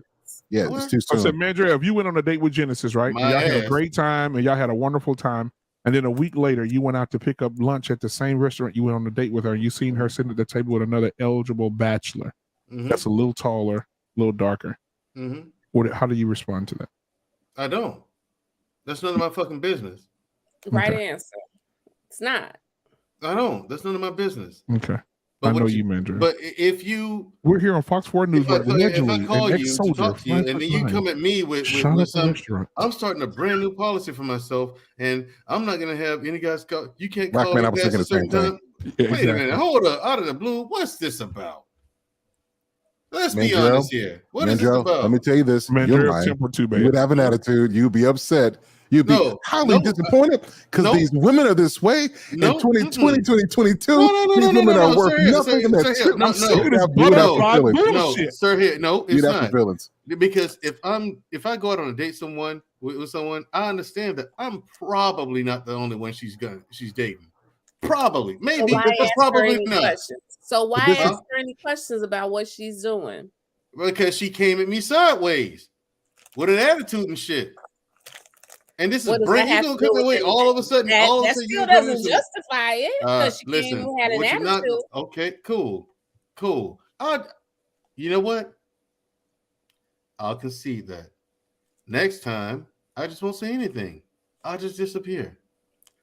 But maybe she's hanging And with her block her brother. num- Maybe and she's block hanging her with her number. nephew. you Why were not just go up and upset. communicate and have a conversation? Hey, babe, what are you doing here? Hey, how nice to see you here again. You never know what the situation is. Exactly. That's why I don't go off. You were upset because you thought she had something going on and you didn't. No, have that's not. That Yeah, has nothing no, to do the with it. dude No, at that's not. karaoke had If a you had few, and you something were else upset. going on, Let's you talk wouldn't about give it. a damn about what she The was doing. karaoke hymn. No, I Tell us thing is, more. I actually wasn't. I was trying to put the puzzle pieces together Uh-huh. because this the whole thing the way she came at me, and what she Here's came the at me puzzle. with was brand new, out of Yeah. nowhere, Here's the puzzle. The out of karaoke, nowhere. It's not a puzzle. It's always a puzzle. It's not Always. a puzzle. the It karaoke is. drama. If you're It is. dating, she can be with 15 different dudes if Oh that's my what she God. wants. Wait a minute, What the Genesis. fuck I going on wasn't here? saying that now. Dang. Damn. If she 15. wanted to, but Genesis, honestly, because I've been in this situation Sound before like where I Jolly was Ranchers. actually dating a Listen, woman. If If we y'all, can if date- they are dating, say they go out to dinner But what if one you go on get a one cookie? date and then they don't see each other for 2 weeks. If she had 14 other dates during that, Yeah, leave her Because alone. we only Leave Leave her. She got too leave her much time alone. on her We hands. only Leave her had one if she date. goes on a date, doesn't mean she's sleeping with all of them. Exactly. Oh, this It means 2022. she's 14 She has people. a right. She has a don't have right her priorities to straight. explore her Right. That's If a she lot. got to date 14 people, she don't know what the fuck she That's a doing. I would tell men 14. That's too much. You That's you'll too got. much. Leave her You don't know alone. what you're looking Leave for. her at the That's restaurant. not too much. That's not too much. She interviewing. Leave her at the Do restaurant. they take one candidate when they applying for She a job? interviewed. She interviewed. Let me tell you something about men who are established. Men ain't going for that. Sure ain't. Established men are not going for that. It's Pookie only. and Ray Ray will. So, Genesis, we're gonna have to talk about that on a different time because I hear that a lot about women. They're going through their vetting. If a woman is vetting 14 different dudes, she's not looking for men who are solid at what they do because they're not lining up for her. No, No, Sure she's the fuck dating. not. It's a process of elimination. Okay, we no, got you don't 14 eliminate Ain't no man me. playing. Yes, I you do. eliminate no you. solid candidates man starting playing. out after the Oh, date, fair enough. after the first date, it might go down to 7. Ain't no 6, solid 5. man playing. You hear me? Ain't no Listen. solid man There's playing. no self-respecting man Every Right. who man knows who this says is gonna stick solid ain't around. solid.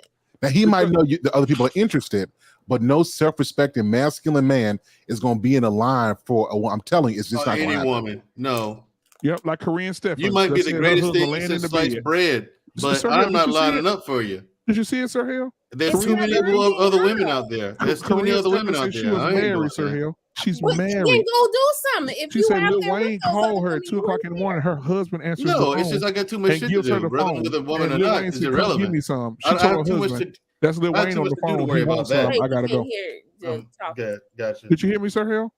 Korean Stephens said her and her husband lay in the bed. Lil Wayne has her phone number at the house. Her husband answers the phone, gives her the phone, and said, "Lil Wayne wants you, baby." Lil Wayne says, "Hey, I'm in town. Come give me some of that coochie." She said, "Okay, I'm on my way." She tells her Takes a husband, grip. "Come move your car. Let me out. Lil Wayne just called me." She He said her gets up, husband walks out lets to the her- car, lets make her sure car she's out. safe. I- Make sure she's safe. I I'll don't see deal you with in 2 or 3 celebrity days. stuff. That's a whole They're on some different weird thing stuff. altogether. That's Yeah. a whole Now, do you different see thing him? altogether. Damn. There's one question before we go, if it's okay, and maybe we'll talk about this on Mandrell Part 2. Get into this. Right. I did want to takes ask 16 I don't know if it's gonna be a Mandrell, part 2. I think Genesis, she's trying to dissect calm my it. nerves now. 16 hours together with this nigga. Mandrell needs Love. an all-woman panel of single women where he can try and, do some speed dating or something. They're going to drop off the And stream. then they critique him after. Yep. Because he's going to say the contestant number 1, she's just fucking stupid.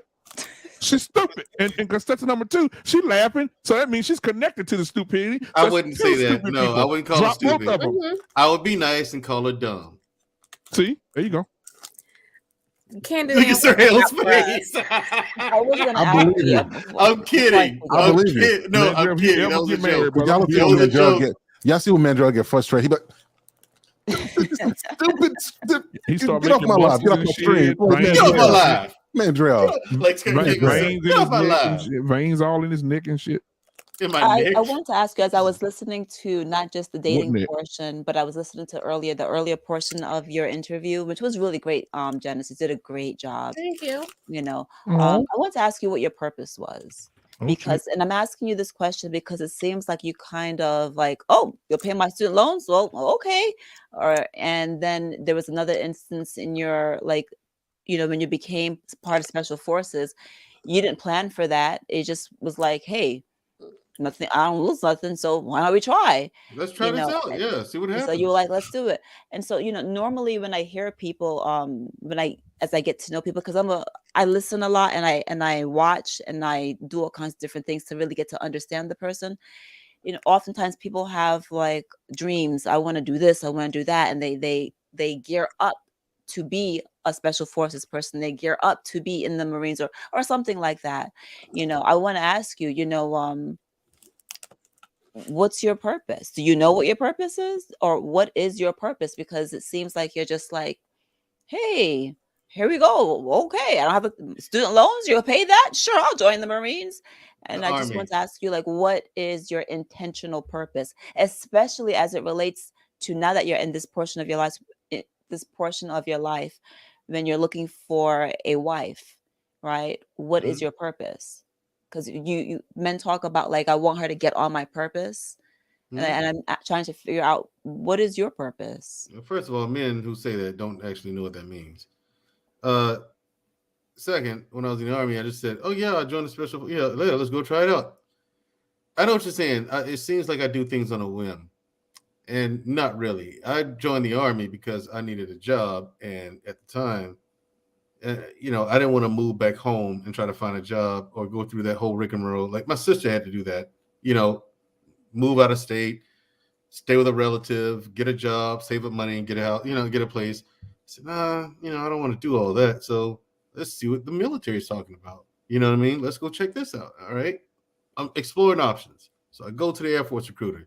Guy's a dick, complete dick. I said, never mind. You can have it. I walk right out of there, go to the Army recruit station, talk to him for a while, and then he says, hey, this, that, and the other. He also tell me what the Army has offered, tell him about signing bonuses, monetary signing bonuses. Then it's okay. And he said, you been to college? Yeah. You got student loans? Yeah. He said, we'll pay them off for you. Come on, that's not a whim. That's debt free. That was intentional. I signed up to get that debt taken off. That's why I was like, well, where do I sign? You get the student loan debt off. I'll give you a few years. Mm-hmm. And who knows? I might get in this, love it, and take it on a career. You never know where it'll lead me. And Can I get on to that? Hold on. And it worked on just like that. I didn't Jeremiah know. Mike, what's up, Look my at where brother? it took me. I was right. Now, the special forces thing, I was curious. Here I have an opportunity to at least try. Why turn that down when the opportunity is right here? You know, I don't think it's going to get any better than that. So why not try it out? Let's see what happens. And look what happened. I turned out to be awesome, something fantastic. Mm-hmm. The man I grew into, yeah, I'm come off as intense, but if I'm with you, I'm a cream puff. Totally. You know what I'm saying? That's when the soft, if I'm with you, that's when the soft side comes out. But I guard it a lot, to be fair. You know what I mean? Because I don't know. And until I completely trust you, I don't know, man. Y'all can hide, ladies can hide stuff for a long time. But anyway, so the special forces, that was intentional. And look at where it led me. My Rolodex is worth millions. I don't have to worry about finding a job. That's a phone call. A 6-figure job like these guys are talking about, that's a phone call. You know, the options that I have, the world that I've been introduced to, the world that I lived in. I mean, I mean, how few people get to experience that? It's the experience that I enjoy, the journey that I've been enjoying. You know what I'm saying? I mean, I wouldn't have, if I had to do it over again, I'd do it the exact same way. You know, traumas and all. I love who I am. You know, because I went through all that, and I'm not depressed. I'm not suicidal. I'm not an asshole. I'm still a good person to people, or at least I try to be. You know, and I understand the value of life. I understand the world now. You know, I understand the human condition, and I do give people grace, just not with the lion. You know, every relationship must be built on trust. And so my purpose leads me to today. I had a dream job working for DOD. I couldn't have asked for anything. Oh my God, seriously. All the cool gadgets and stuff I got to see, the James Bond shit. Listen, yeah, I mean, you know, I've lived a not only very interesting, but a fun life. I've traveled all over, you know, personally, you know, and that's my purpose now. Becoming an entrepreneur, building my clothing line, you know what I'm saying? Not only to make millions, but, you know, this is something I want to do. You know what I mean? I really do want to do this. And that's why as many solid brick walls I run into, hiccups, stuff like that, nothing has stopped me. And it's not like I feel a burning thing to do it. It's just, I'm kind of like, okay, I ran into this problem, fix, ran into that problem, fix, ran into that problem, fix. Nothing. I'm just so focused. I don't even notice how far I've come. I had to stop and look back and see, geez, I overcome that. Wow. And I'm here. And so now that I have people who are financiers I'm on the phone with and manufacturers, they're like, well, we only work with people who are certified with this. Yep, I got that. You do? Yes. Could you see this copy? There you go. Oh, okay, Mr. Harris. Everything you need, I got it lined up, bro. I thought of this shit way before I got to it, before I got here. You know what I'm saying? So, yeah, the clothing line, and I'm starting a security guard company. I've already got contracts waiting on me when I get done, you know what I'm saying, get these clothes manufactured. I mean, I guess it's to be an entrepreneur and to create a family. That's my purpose for right now. Because your purpose can change because we create our own purpose in life. That's what makes human beings unique amongst all other animals on the planet. We have the ability to create our own purpose, whatever that may be, and for our own ends.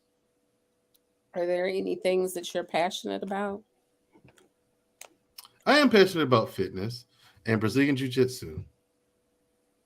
I found a new love when I found that. If you had all the money to say in the world, if money were no object, what would you do with your life?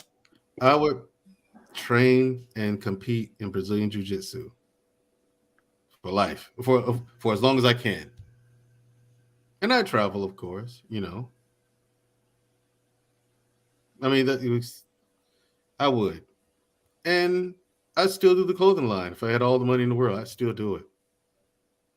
Okay. Travel and the clothing line. Mm-hmm. That's it. Yeah. It's too boring, man. Dang. Yeah. What makes you angry? Like a board game of Shabaza. What makes you angry? Deception, lies. Right. That's stupidity.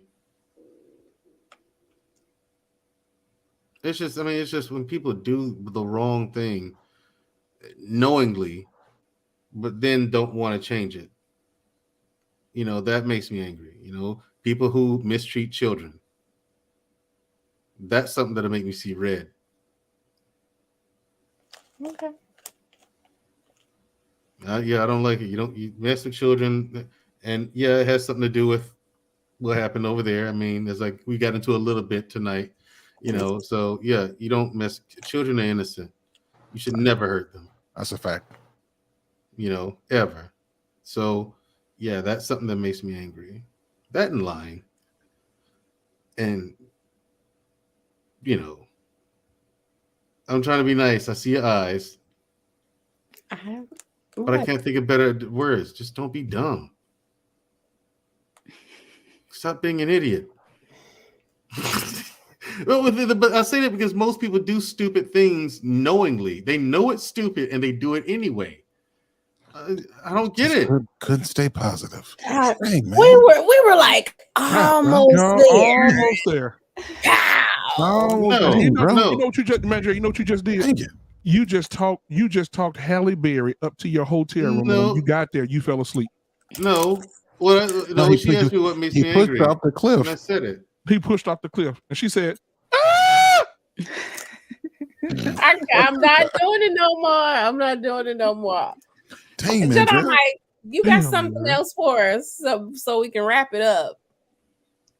Literally. Yeah. I just want to say, just shout out to Miss Genesis. Can you hear my mic connected? Yes, properly? we can hear you. Okay. It All right. popped a little bit, but you're fine. Go ahead, sir. Yeah, I'm just doing some renovation in my room. I would say props to you for this live stream and everything. And this was it was a surprise, and I actually needed to hear this. And stuff like Mandrell, like you already know and stuff, but I know we'll probably talk more about that later soon. But this live stream was one for the books, in my opinion. For me, I needed this, so I thank you, Genesis, for doing a good job. You did. I see what you did, Jedi. One for the books on the Book of Genesis. I see what you did. Yeah. Bars. Come on. Yeah.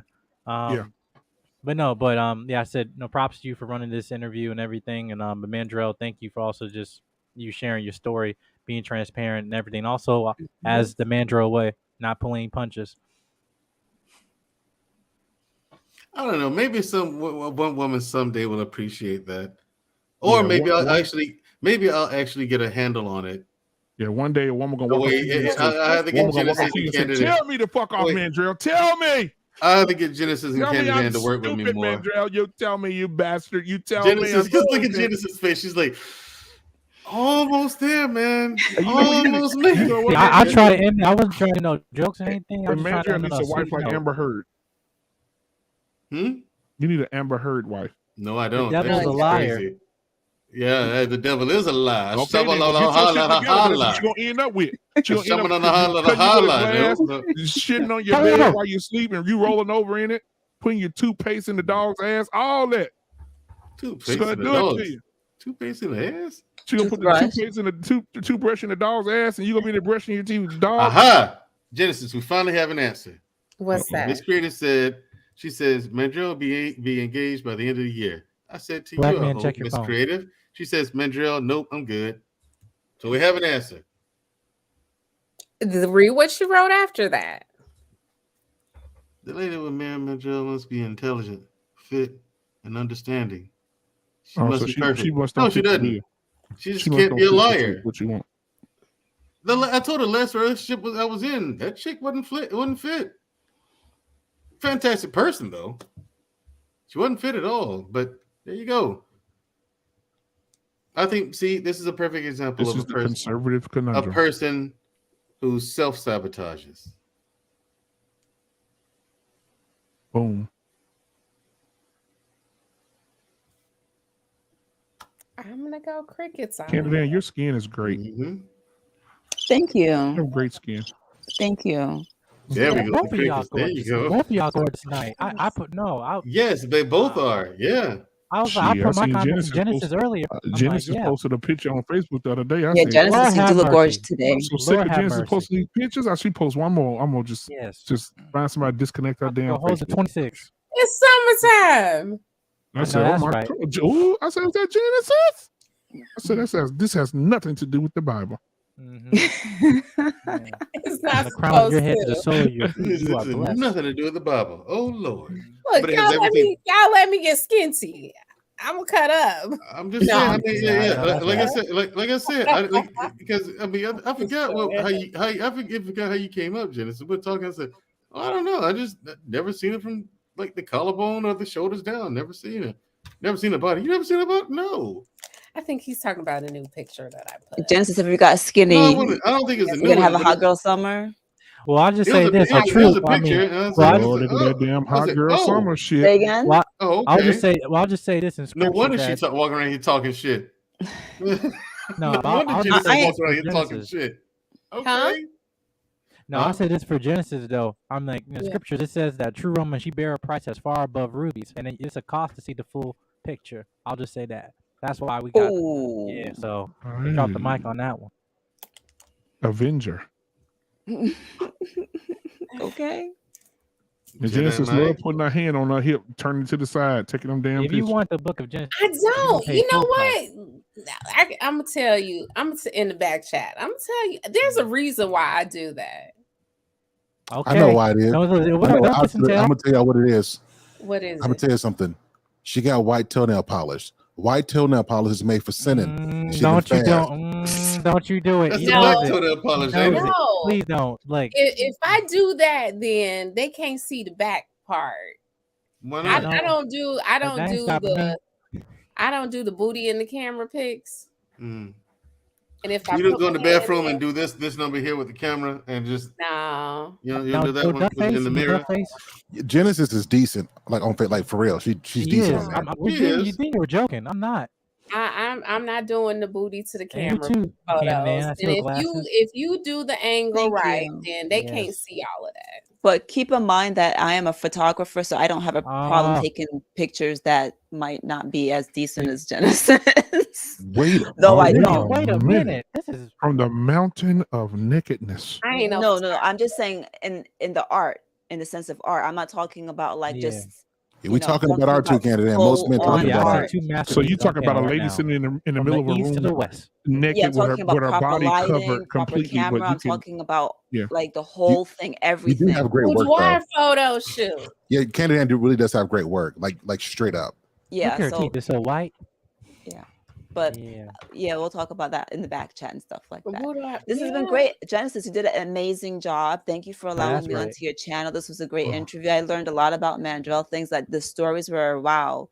And you did a great, gentle job of tackling a very, very difficult subject. So I really admire your interviewing skills. So I thought that was a great, great, great job that you did because it was a tough topic.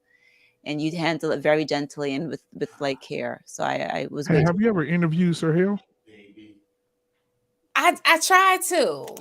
Oh no, listen. Me and Genesis already. I'm arguing with her now because Mandrell got on first before I did. I feel some kind of way about I that. feel So, some type of way as well. any after show, I Wait, got a few words for Mandrell. Hold I'm on. feeling I some do type too. of You way as sound well. your favorite young Yeah, adult. I feel some Sir kind of way about That Hill was Me his too. wife right there. right now. Like, you Sir said I Hill was is your- capping right now because Sir Hill got the first invitation, and I got shot down. Me? Yes, you. When was this? We gonna talk On about the that. in the mountain of back chat. Ladies and gentlemen, this just took a favorite young turn. adult. I got no call. First We of gonna all, talk about it at in the least he back got an chat. invite. I get an invite to come and be on the panel, not interviewed. So this is something. Yeah, you say I'm your favorite young adult. Now, you know, got me messed up. listen. You got me messed up. Hey, No, black I man, look want who y'all. this Mandrell is. is special. I'm getting all y'all on here at some But- point, so y'all might as well just schedule your. You know what? little That's like a manager telling you when you at the interview. You know, we're going to hire for this position at some point. When is that? We'll get Black back man, to you're you. not gonna speak to your And niece? let me tell you something about Mandrell. Mandrell won't let us forget this. He might just remember I was the first one to get interviewed. Y'all don't know Mandrell how he rolls. Mandrell gonna Eddie, rub this shit in you our got faces receipts. forever. No, I'm not. Well, I'm I not can't that believe you, petty. Mandrell. Jesus. You know, we got to treat the special kids different. Oh, okay. You didn't have the cosign. They didn't need Wow. help. So Okay. the little No, bus, it wouldn't be so right you if had the I little bus didn't. pick up Mandrell and bring him Hey, to the look, platform. hey, Booker, she just fixed it all, y'all. Yeah, Look at we'll Genesis do it now just then. fixed it for everybody. I'll come when the big bus comes. I'm getting everybody on here. Hey, what Hey, you stuff? Sir Hill speaks. That's a beautiful cat, Mandrell. Real talk. Thank you. Sir Hill, He wants to does get down. Genesis remind you of Tina Not to me. from Mary They Mary? keep saying Nope. that. Not just a little bit. You colorist. You just saying it because she light skinned. No. Just sing yesterday for me real quick. Let me see what you sound like. Just sing yesterday. If she sing it like yesterday, then she might look like her. That ain't my song. That ain't my song. I have to stay in my lane. Now I might be able to do a little something with a few of them, but that ain't one of them. Genesis, do you sing? I don't. You look like you could sing. No, I don't. I try. There's two types of singing though. There's an intimate singing and then there's a spiritual singing. And so there are a lot of women that are good at both and some that are good at maybe one. So you what are you good at? I might be able to do a little something with both. Okay. Oh shit. Look at Kim and she said, I'm not gonna say because if I said it right now, I'm going to put myself in trouble. No, I don't sing. I'm not a singer. I did like choir and chorus and all that. I can hold the note. Now I don't know how it's gonna sound after I hold it, but I'm trying. We all Mandrell, sound good when we're singing in the car. No, I do not. Shower.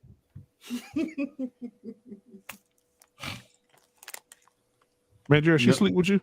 Who, my cat? Oh Lord. Nah, not since she was a kitten.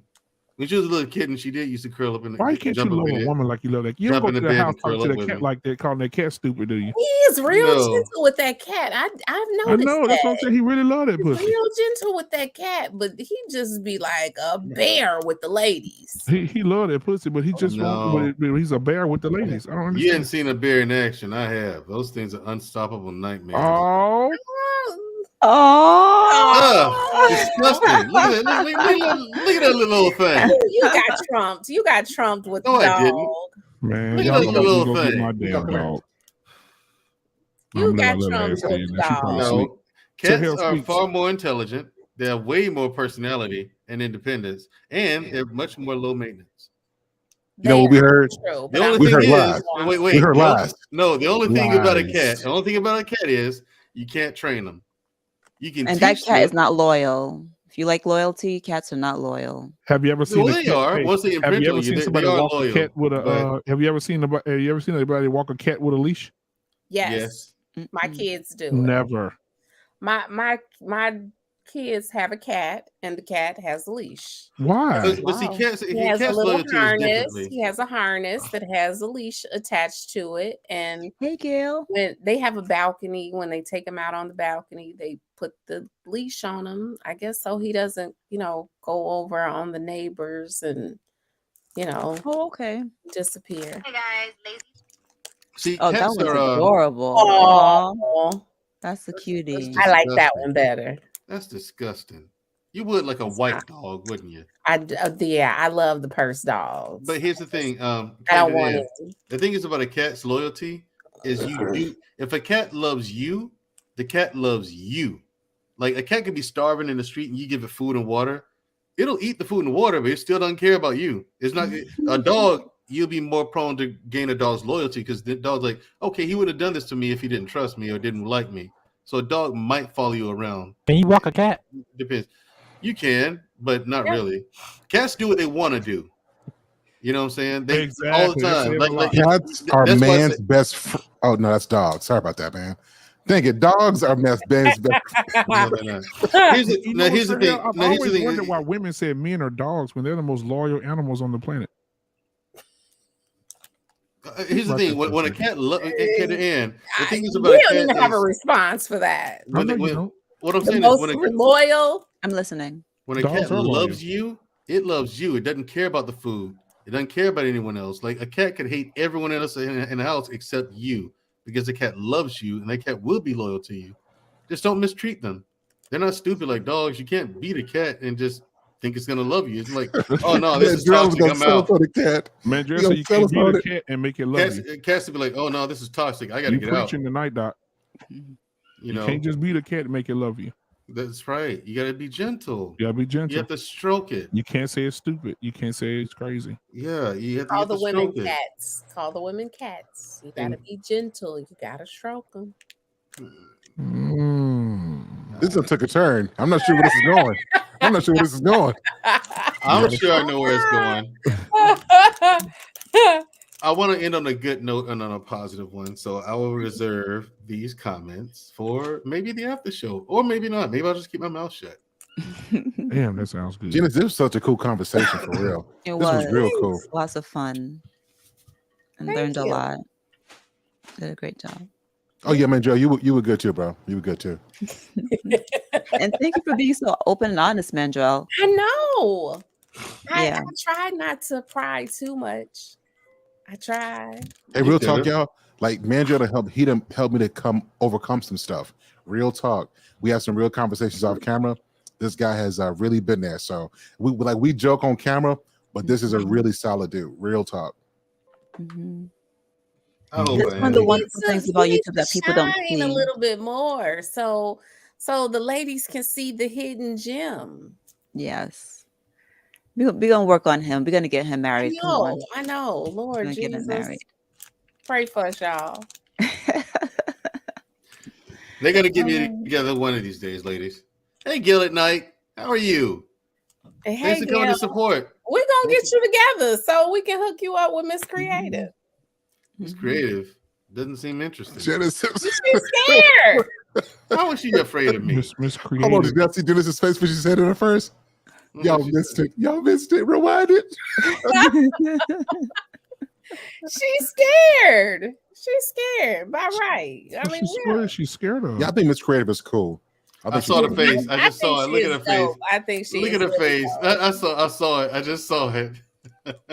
She's really dope. Is she? But she says that we don't know if she's dope. I don't know her personally, but I think so. At least in her comments, the stuff that she says in the chats. She's often kind of mean. To me, at least. Maybe she's matching your energy. I'm not. Maybe mean she's playing to hard her. to get. Nicer to her, and she'll be nicer. I'm always nice. Maybe to she's Miss playing Creative. hard to get so you can get hard. I mean, did I say no? I'm sorry. Wow, I black said man. that wrong. I said that wrong. Maybe she's No, playing you hard to didn't. get. You said it the way you wanted to say it. No, it came It out was a bit wrong. forward, but Twiddle-dee, twiddle-dove. I'm sorry. Black man, she's playing hard to get it, and it came out wrong. That whole all of what you said just don't sound right. She told me her. She said Mandrell called her dumb. I did not call her dumb. Oh, Mandrell. I did not call her dumb. Mandrell, fix it, man. Fix it. Yes, fix it. Well, why does she think you called her dumb? She said she just said she's a troll on YouTube. She's trolling me. So she really doesn't really, she's not interested in Mandrell. Right. She's not interested in me. Have you, Mandrell, try salsa dancing or something? Like, I don't know if you're going to find a woman in Brazilian jiu-jitsu. I know you love it, but I'm just saying, try something in which you are interacting with someone and, just try something. That's a good idea. Do salsa and record it. Like send it to me and Black Man real quick. No. That's all I'm asking. Wait, you'll get a recording in about a year. You get a recording in about a year. Yeah. I'm gonna get about a year experience, but you're not gonna see me tripping over my own feet. Man, that'll be fantastic. I was just gonna say, I don't know if we want to see that because that's a good idea though. Stepping out of your comfort zone. Come on, just to meet someone because you got to partner up. You got to be, That might be good for Mandrell. Your little stiff. That might be good. And you might meet some ladies in the salsa class. Maybe, yeah. I can see you twerking around the class a little bit. I don't twerk, bro. I'm not a woman, and I'm not a flag. No, I'm saying like not like twerking, but like intermediate twerking. No, not even that. Like a little hip shaking or whatever. No, thank you. Not for me. Your hips gonna have to shake to do salsa. Damn it, get over it. None for me, thank you. I'm driving. Oh my God. Get low to the floor. You know what? That's something I was never good. I was never good at like dancing. Oh. You know that women say that men who dance well are great in bed. Oh, maybe they are. Women love men that dance. Do you like dancing, Genesis?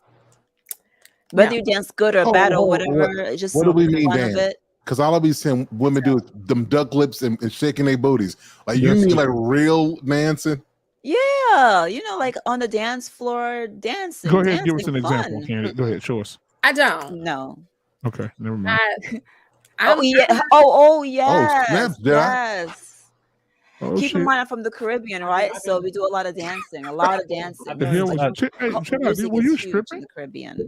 Nah, That's Oh, not my thing. I don't want to get like cute dancing? and then go Magic Mike. dancing. I don't want to get Yeah. cute and then go dancing and then get all It's hot and Sunday. That's I'm sweaty. off on Sundays. It No. just, Oh, okay. Genesis is too pretty and prissy to do that. I Genesis supposed to go somewhere would and rather look them cute. smell my perfume than See? to But no, smell that's my not you. sweat. See, no, I get No, you. Genesis wants to sit around and all look pretty. night. No, I mean I might do a little two-step or something, but I ain't gonna really do nothing You else. throw that ass in a Yeah. circle. No. Look at Mike. With little liquor, I might, but When the music come on Genesis, you will throw that ass in a circle. Let's be honest. if I was inebriated, maybe. Yeah. Right. Maybe. Yeah. We're not even talking about that. I'm just talking about partnering do, but I up, don't. enjoying a song, enjoying whether it's a Cupid shuffle, just innocent fun. I'm not talking about throwing that ass in a circle. I'm talking about just good old innocent fun. Yeah. You know, Yeah, I think that's dope. fun. A little bit, not much. I'm dancing. I don't care about myself, but somebody else. I'm dancing. I'm having fun. I'm gonna have fun, but I'm not sweaty. I don't want sweat rings under my armpits and Okay, about none of that. on my back and all that. Nope. I smell great. Skin looking good. I'm dancing. I'm dancing. Life is short. I ain't worried about all I that. cheer y'all on. Yeah, I'm dancing. But yeah, whatever. It was just a suggestion. But there's so many other things you could do. You Yeah. know. Man, All right, this is don't have to be great. And they've been trying to end for like 30, you know 40 that's how it minutes. always go. But we out here now. Y'all final words. Yeah. I'll start. Genesis, your platform is dope. Thanks for letting me up here. Really appreciate it, Mandrell. You did fantastic, man. Candid Ann, always good to see you. Black Man and Filter, my guy. Jedi Mike, what's up, my dude? To the chat. We love y'all. I guess I'll go next. Yeah, this has been great. It's always been a pleasure coming up here. Sorry that I work every other weekend. I'd be here all the time. Okay. Love seeing other Black women positive, not screaming, not acting crazy on YouTube. It's been just a relaxing vibe and a place where I feel like men and women can come be chill and relax. So I really enjoy your platform. Thanks for having me, and thanks for conducting an amazing interview. And Mandrell, thanks for being so honest. Thanks for being so open and honest. One of the things I think is wonderfully unique about you is that you are incredibly honest. Right? Whether we like it, whether it's abrasive, whatever it is, you are who you are. And it's one of the things I think is an amazing character about you. So thank you for being so honest, and it's been great. Thanks for having me. It was great. It's been awesome. Thank you. Thanks. No, I'll say the GOAT video, man, that got us all laughing in stitches every time. Black Man Unfiltered. He over there watching GOAT videos. He can't even hear Now us. you mute, Black Man. All that talking you did. It's your turn. He gone. I'm not going. I'm here, ma'am. I just wanted to create some drama right there for a second. Sir, not waste my repeat what time. you said, please. Go ahead, Sir Hill. Repeat what you said, sir. Closing thoughts. Okay, I just wanted to make sure he didn't say anything else, Jedi Mike. I'm like, am I hearing myself? So, this just took a turn. So listen, guys, final thoughts on tonight. Genesis, you're so lovely and beautiful. I thank God for your channel. Thank you. I thank God for you and your presence and everything about you. You're amazing. Continue to be amazing. Beautiful smile, beautiful attitude. You carry yourself in a way that should be awarded. You're not like the other thought bots out here on the YouTube streets. All right, let's go down the list here. Thank God for the interview that you did with Mandrell on tonight. Mandrell did an interview, and then the interview went south because he can't control himself. However, we love Mandrell, and we'll continue to look for more of his antics moving forward. Thank you, Mandrell. Free flow, brother. Free flow. All right. Also, moving on to my guy, Genesis Thoughts at Jedi Mike. Thank you for being here tonight, Genesis Thoughts. I appreciate you for coming in and being the voice of the mind of such a beautiful woman. All right. And before I get to my brother from another mother, I'll close out with him. The wonderful and beautiful Candid Ann comes on here, hair pulled back, glasses on her face, and her presence in this place We thank you, Candid Ann, for being who you are. You're such a lovely and educated woman, and we thank God for you on this beautiful, beautiful morning. Thank you. It's Sunday morning. Hallelujah for your double side. All right, now, moving on. Last but not least, my brother from another mother, Brother Sir Hill speaks in the building. Black Satin on Saturday nights. Not only is this man stripping, but he's preaching. He said Jesus rode into Jerusalem on an ass, but on Saturday I will shake mine. Sir Hill speaks. Straight Is to in the hell. building tonight. Straight to hell. That's my brother. I love you.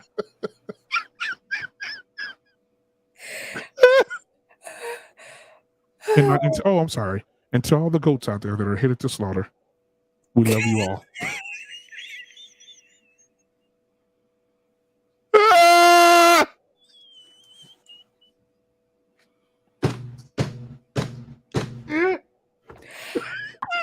I can't take no more of him. I can't take no more of him. Genesis thoughts, Jedi. Hey, listen, guys, if I die before you guys, I want you to bring a goat into the funeral, and I want you to pull a knife out in front of him right before they carry me out. And I want the goat to be right in front of the casket. I want the goat to say, "Ah!" right in front of everybody. I want the goat to mourn me. You understand? Candid Ann, I want you to make it happen, okay? Candid Ann, I want you to get the goat, and I want Genesis to walk him in. And I want Sir Hill to pull the knife out. And I want Mandrell to video it.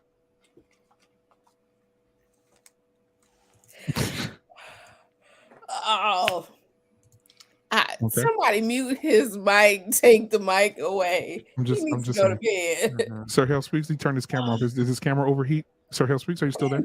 No. Oh my gosh. Hey, Genesis thoughts.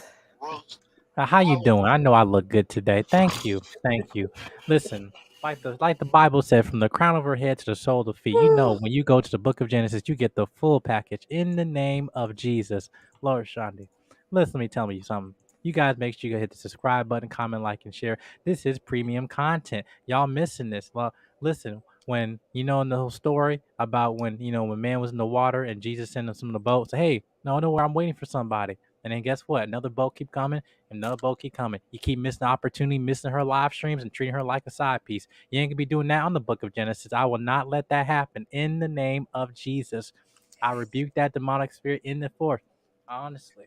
I thank you guys for the panel. Thank you to my guest, Mandrell. Miss Creative, we might be talking soon to set something up if you know what I'm saying. But I'll say that shout out to my sister from another mister. Miss Candid Ann, I know. Listen, this Black Beauty up here, we just have two of it. We can't have the overflow internet. YouTube was shut down. They cannot let two Black women on here, especially. All right, shout out to Sir Hale, Black Men Unfiltered. Jedi Mike, he's somewhere. I don't know where he's at, but him, my favorite young adult. Even though I haven't got him on an interview yet, but he's still my favorite young adult. But yeah, y'all take care. All right.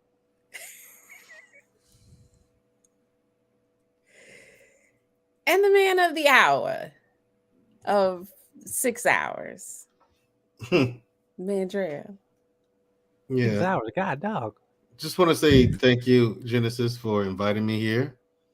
It was my absolute pleasure to do this interview. I was actually looking forward to it.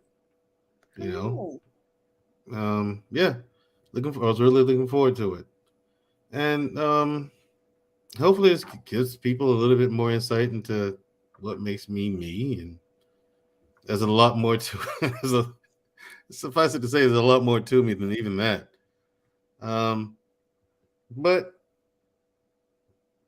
all in all, my experiences in life has made me very grateful for everything, even life itself. I'm grateful for that. And everybody, thank you for tuning in and hearing my story. And I'll close with that. Okay. Well, I guess that just leaves me then. I got to thank you for being here and being transparent and sharing your story. I think that a lot of the things that we touched on required a level of courage that not a lot of people have. to stand there authentically in your truth is admirable. We're gonna work on you with the ladies and those soft skills, but I get it. I see why. Your experiences, I think, have hardened you a little bit, and the longer you away from that lifestyle, I think you'll soften up. So you can be an asset. Make somebody's Boaz. They waiting for you to find them, and we got to help you get to her as soon as possible. And Sir Hale Speaks, thank you for joining us. You rocking, I'm rolling. That's how we do. You know what I'm saying? You know how we do around here. You know what we You know do. how we do around You know what I'm saying? here. You know what I'm saying? So you see me, you see him. That's just the way it is. You see him. You know what I'm saying? So yeah, that's how we rocking. Thank you for your support. And we're gonna be over on Sir Hale Speaks Network. Oh, before also, you can turn in at 10 a.m. For Sunday service with Sir Hale as well. Absolutely. Where he preaches the horns of billy goats every Sunday. I'm sick of you, Black. I also want to say, Genesis, I think it's kind of fucked up that you would give Sir Hale an extra 35-minute clip tonight of appreciating him, and our asses are sitting here getting 15 seconds. I'm but like, you know what? I want 25 more. I want 25 I more. ain't even got to y'all yet. I'm just letting you know before you get here. It's Slow down, premeditated. It's premeditated celebration. I want it. Because I already haven't got the interview. Sir Hale Sir Hale got an invitation. Mandrell came on, little baby Hulk came on, and then my ass is sitting here like, damn, I don't even remember getting a text message. This is some bullshit. Oh, wait a damn minute, because your ass has go out of See, turn. thank you, Holy Spirit. She don't know what to say. She tripped up. Because I'm gonna save the lady. That's the last.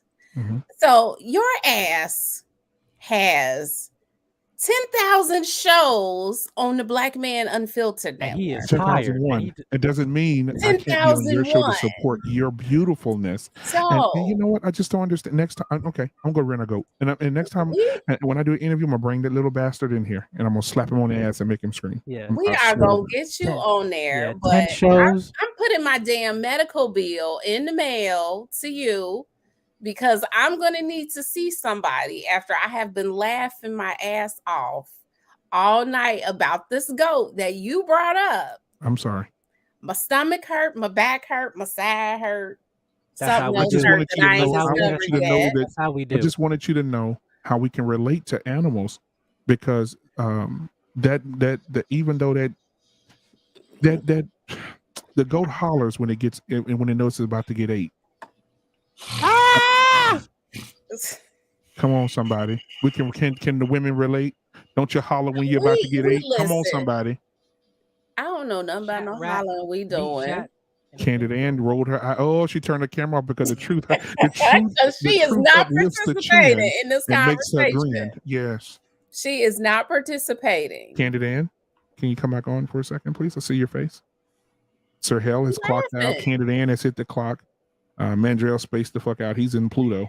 Everybody's avatars are up because everybody been laughing all night. I'm sorry. Because the funny man, the YouTube comedian. Yeah, play that shit, Mandrell. The YouTube comedian. Who playing the goat? Oh, no, we got to play the hollering goat. No. See, Jedi, you got here a little late. I want to play the hollering goat before we leave, guys. Okay? Give me just a second. Hold on. I want to play the hollering goat before we leave. Give me just a second, okay? Where's that damn hollering goat at? Oh, there it is. Bring your ass here. Okay. Commercials. Here we go. I got it. Hey, you get to get a YouTube Premium. God damn. How much does that cost? Shit, I don't know. I didn't pay him. Hey, Jedi. There you go. Yeah. Here it is.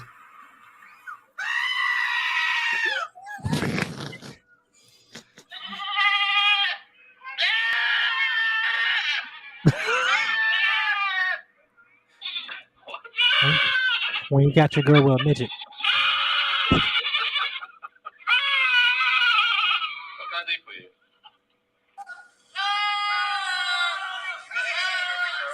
Holler, let it out.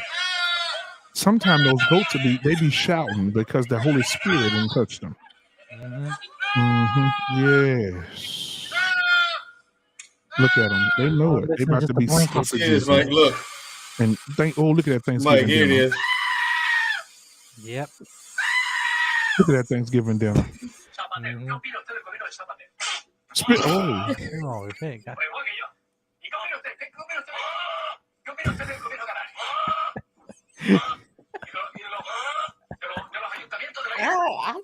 I can't do this with y'all.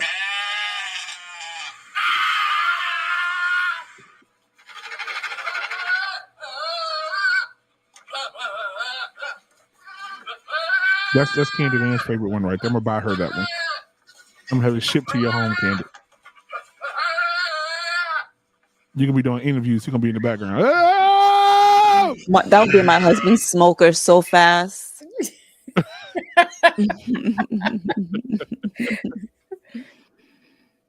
And Mandrell, you gonna entertain it. What? You gonna put the camera up there, play the goat video, knowing that we've been laughing all night about these hollering goats. What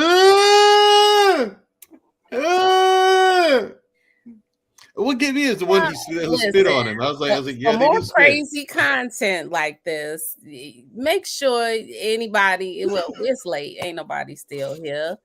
Couple people still here, but they probably already subscribed. But y'all go tell somebody else to go to this crazy man's channel, Black Man Unfiltered Network, because you can guarantee that there will be some kind of shenanigans on there each and every time that he is on live. You know what? I look forward to seeing you on Tuesday, Genesis, because I will. We're gonna have a live, and the live is going It's to be the ladies panel. It's going to be understanding the Black woman. We're going to see how that goes. Canada, and you'll be there, right? Yes. Also, not sure what time. Tuesday, 8:30 Central Standard Time. Yes. Also, I don't think you work this Tuesday. Remember, you mailed me your schedule. I'm off this Tuesday for sure. I'm doing something at 2:30, and we'll talk in the backstage. No problem, honey. Yeah. Also, stay tuned for 2:00. We got the Standard on Security Boss. Yes, that's some familiar. That's faces today, there. right? Yes, that is today. The Standard Today on at 2. But yeah, it'll be on for a minute. I'm gonna be a little bit late, but I'm gonna be there. You gonna be at Church Genesis? I'm probably not gonna make it. I'll be in I'll be at Well, church this is the tomorrow, only the show will be 2 p.m. this week. Then the following week will be at 6. So Wait, she's different time. Is it 2:00 her time? yeah, Eastern. What's the So standard? it's 1:00 our We'll find time. out in the back chat. It's 1:00 our time. Okay. Depending on how Alright. long it lasts, because I'm not done till like 2:30, 2:15. Yeah, this is only just for tomorrow, but you can check the replay. Yes. Okay. Now to Genesis Thoughts, aka Jedi Mike 7, my favorite young adult content creator. I know that's Y'all right. know I'm telling everybody that. Thank you for being here. Thank you for your support. Thank you for coming on. You know I rave about you every time I see you. I'm gonna keep that up. And now you got a YouTube. When can we find you on YouTube? Well, you find me a lot of places. You can find me on Jedi Mike 7 on We know Reviews, you News, and Truth on YouTube. You can find me on Black Man Unfiltered Serial Speak Network. Also, you can find me on Book of Genesis. You can also find me on the Lapeef Network on Wednesday nights as well. But yes, and also on Security Boss everywhere. I move around. Everywhere. Why is he everywhere? Because he is intelligent. He is Keep going. Model. I ain't gonna say perfect, but he course not. real close. He real close to being the perfect young man. His parents should be proud of the young man that they raised. Whatever young woman he ends up with is going to have a great husband. And he's going to find his Ruth also. And I can't wait. Because if I don't get an invitation to the wedding. Right, there'll be some problems. But see, the thing is, we're talking about Mandrell right now. Why are we talking about me? Or Jedi? You're talking about me. Find their Ruth? They're talking about Jedi Mike. No way they said Okay. those flattering things about me, man. Okay, so I Jedi Mike. did. I said the same thing. I said I he's going to know. be somebody's Boaz. He's got to go find her. No. And Jedi Mike is going to find Boaz. No. We're not gonna do that. Boaz didn't have to find Ruth. Ruth's work ethic shined so bright that he saw her. Come on. In the real world, since he ain't got to Let that feel, brother he there ain't both got to sides. feel Yes, for her to glean in. These motherfuckers out here don't want to He do doesn't have a shit. feel for her to glean in, so he gonna have to go find his Ruth. Yeah, Boaz looked across the field and said, "Who is that woman? The first one here and the last one to leave, helping everybody, Exactly. serving everybody. They Who ain't about is to go this lay at his woman?" feet. They ain't about to go lay at his feet either. So See, that's the world in change. So we can't use Boaz and Ruth. well, we gonna use them We somebody. can use Will and Jada, No. You got me fucked up. Johnny Depp and Amber. Shit, that's what we at today. Y'all can have that. No. There's some shit. I mean, because me and Tommy V talked about that situation. We both agree. Like, man, that is she has got to have that thing. But I think we should end the stream just for Miss. Yeah, we're gonna end the stream. We're going to the back chat. Yes. See y'all. Okay, yeah. See y'all. I See y'all. need you. I want. Thanks for tuning in to the Book of Genesis with your host, Genesis. If you would like to be a blessing, would like to be interviewed, or if you or someone you know would like exposure for your business, call us at 708-595-7500. Again, 708-595-7500. Email at genesis@thebookofgenesis.com. That's JENNESIS at thebookofgenesis. JENNESIS.com, or contact us by regular mail at P.O. Box 40, Monique, Illinois 60449. Thank you again for listening to the Book of Genesis.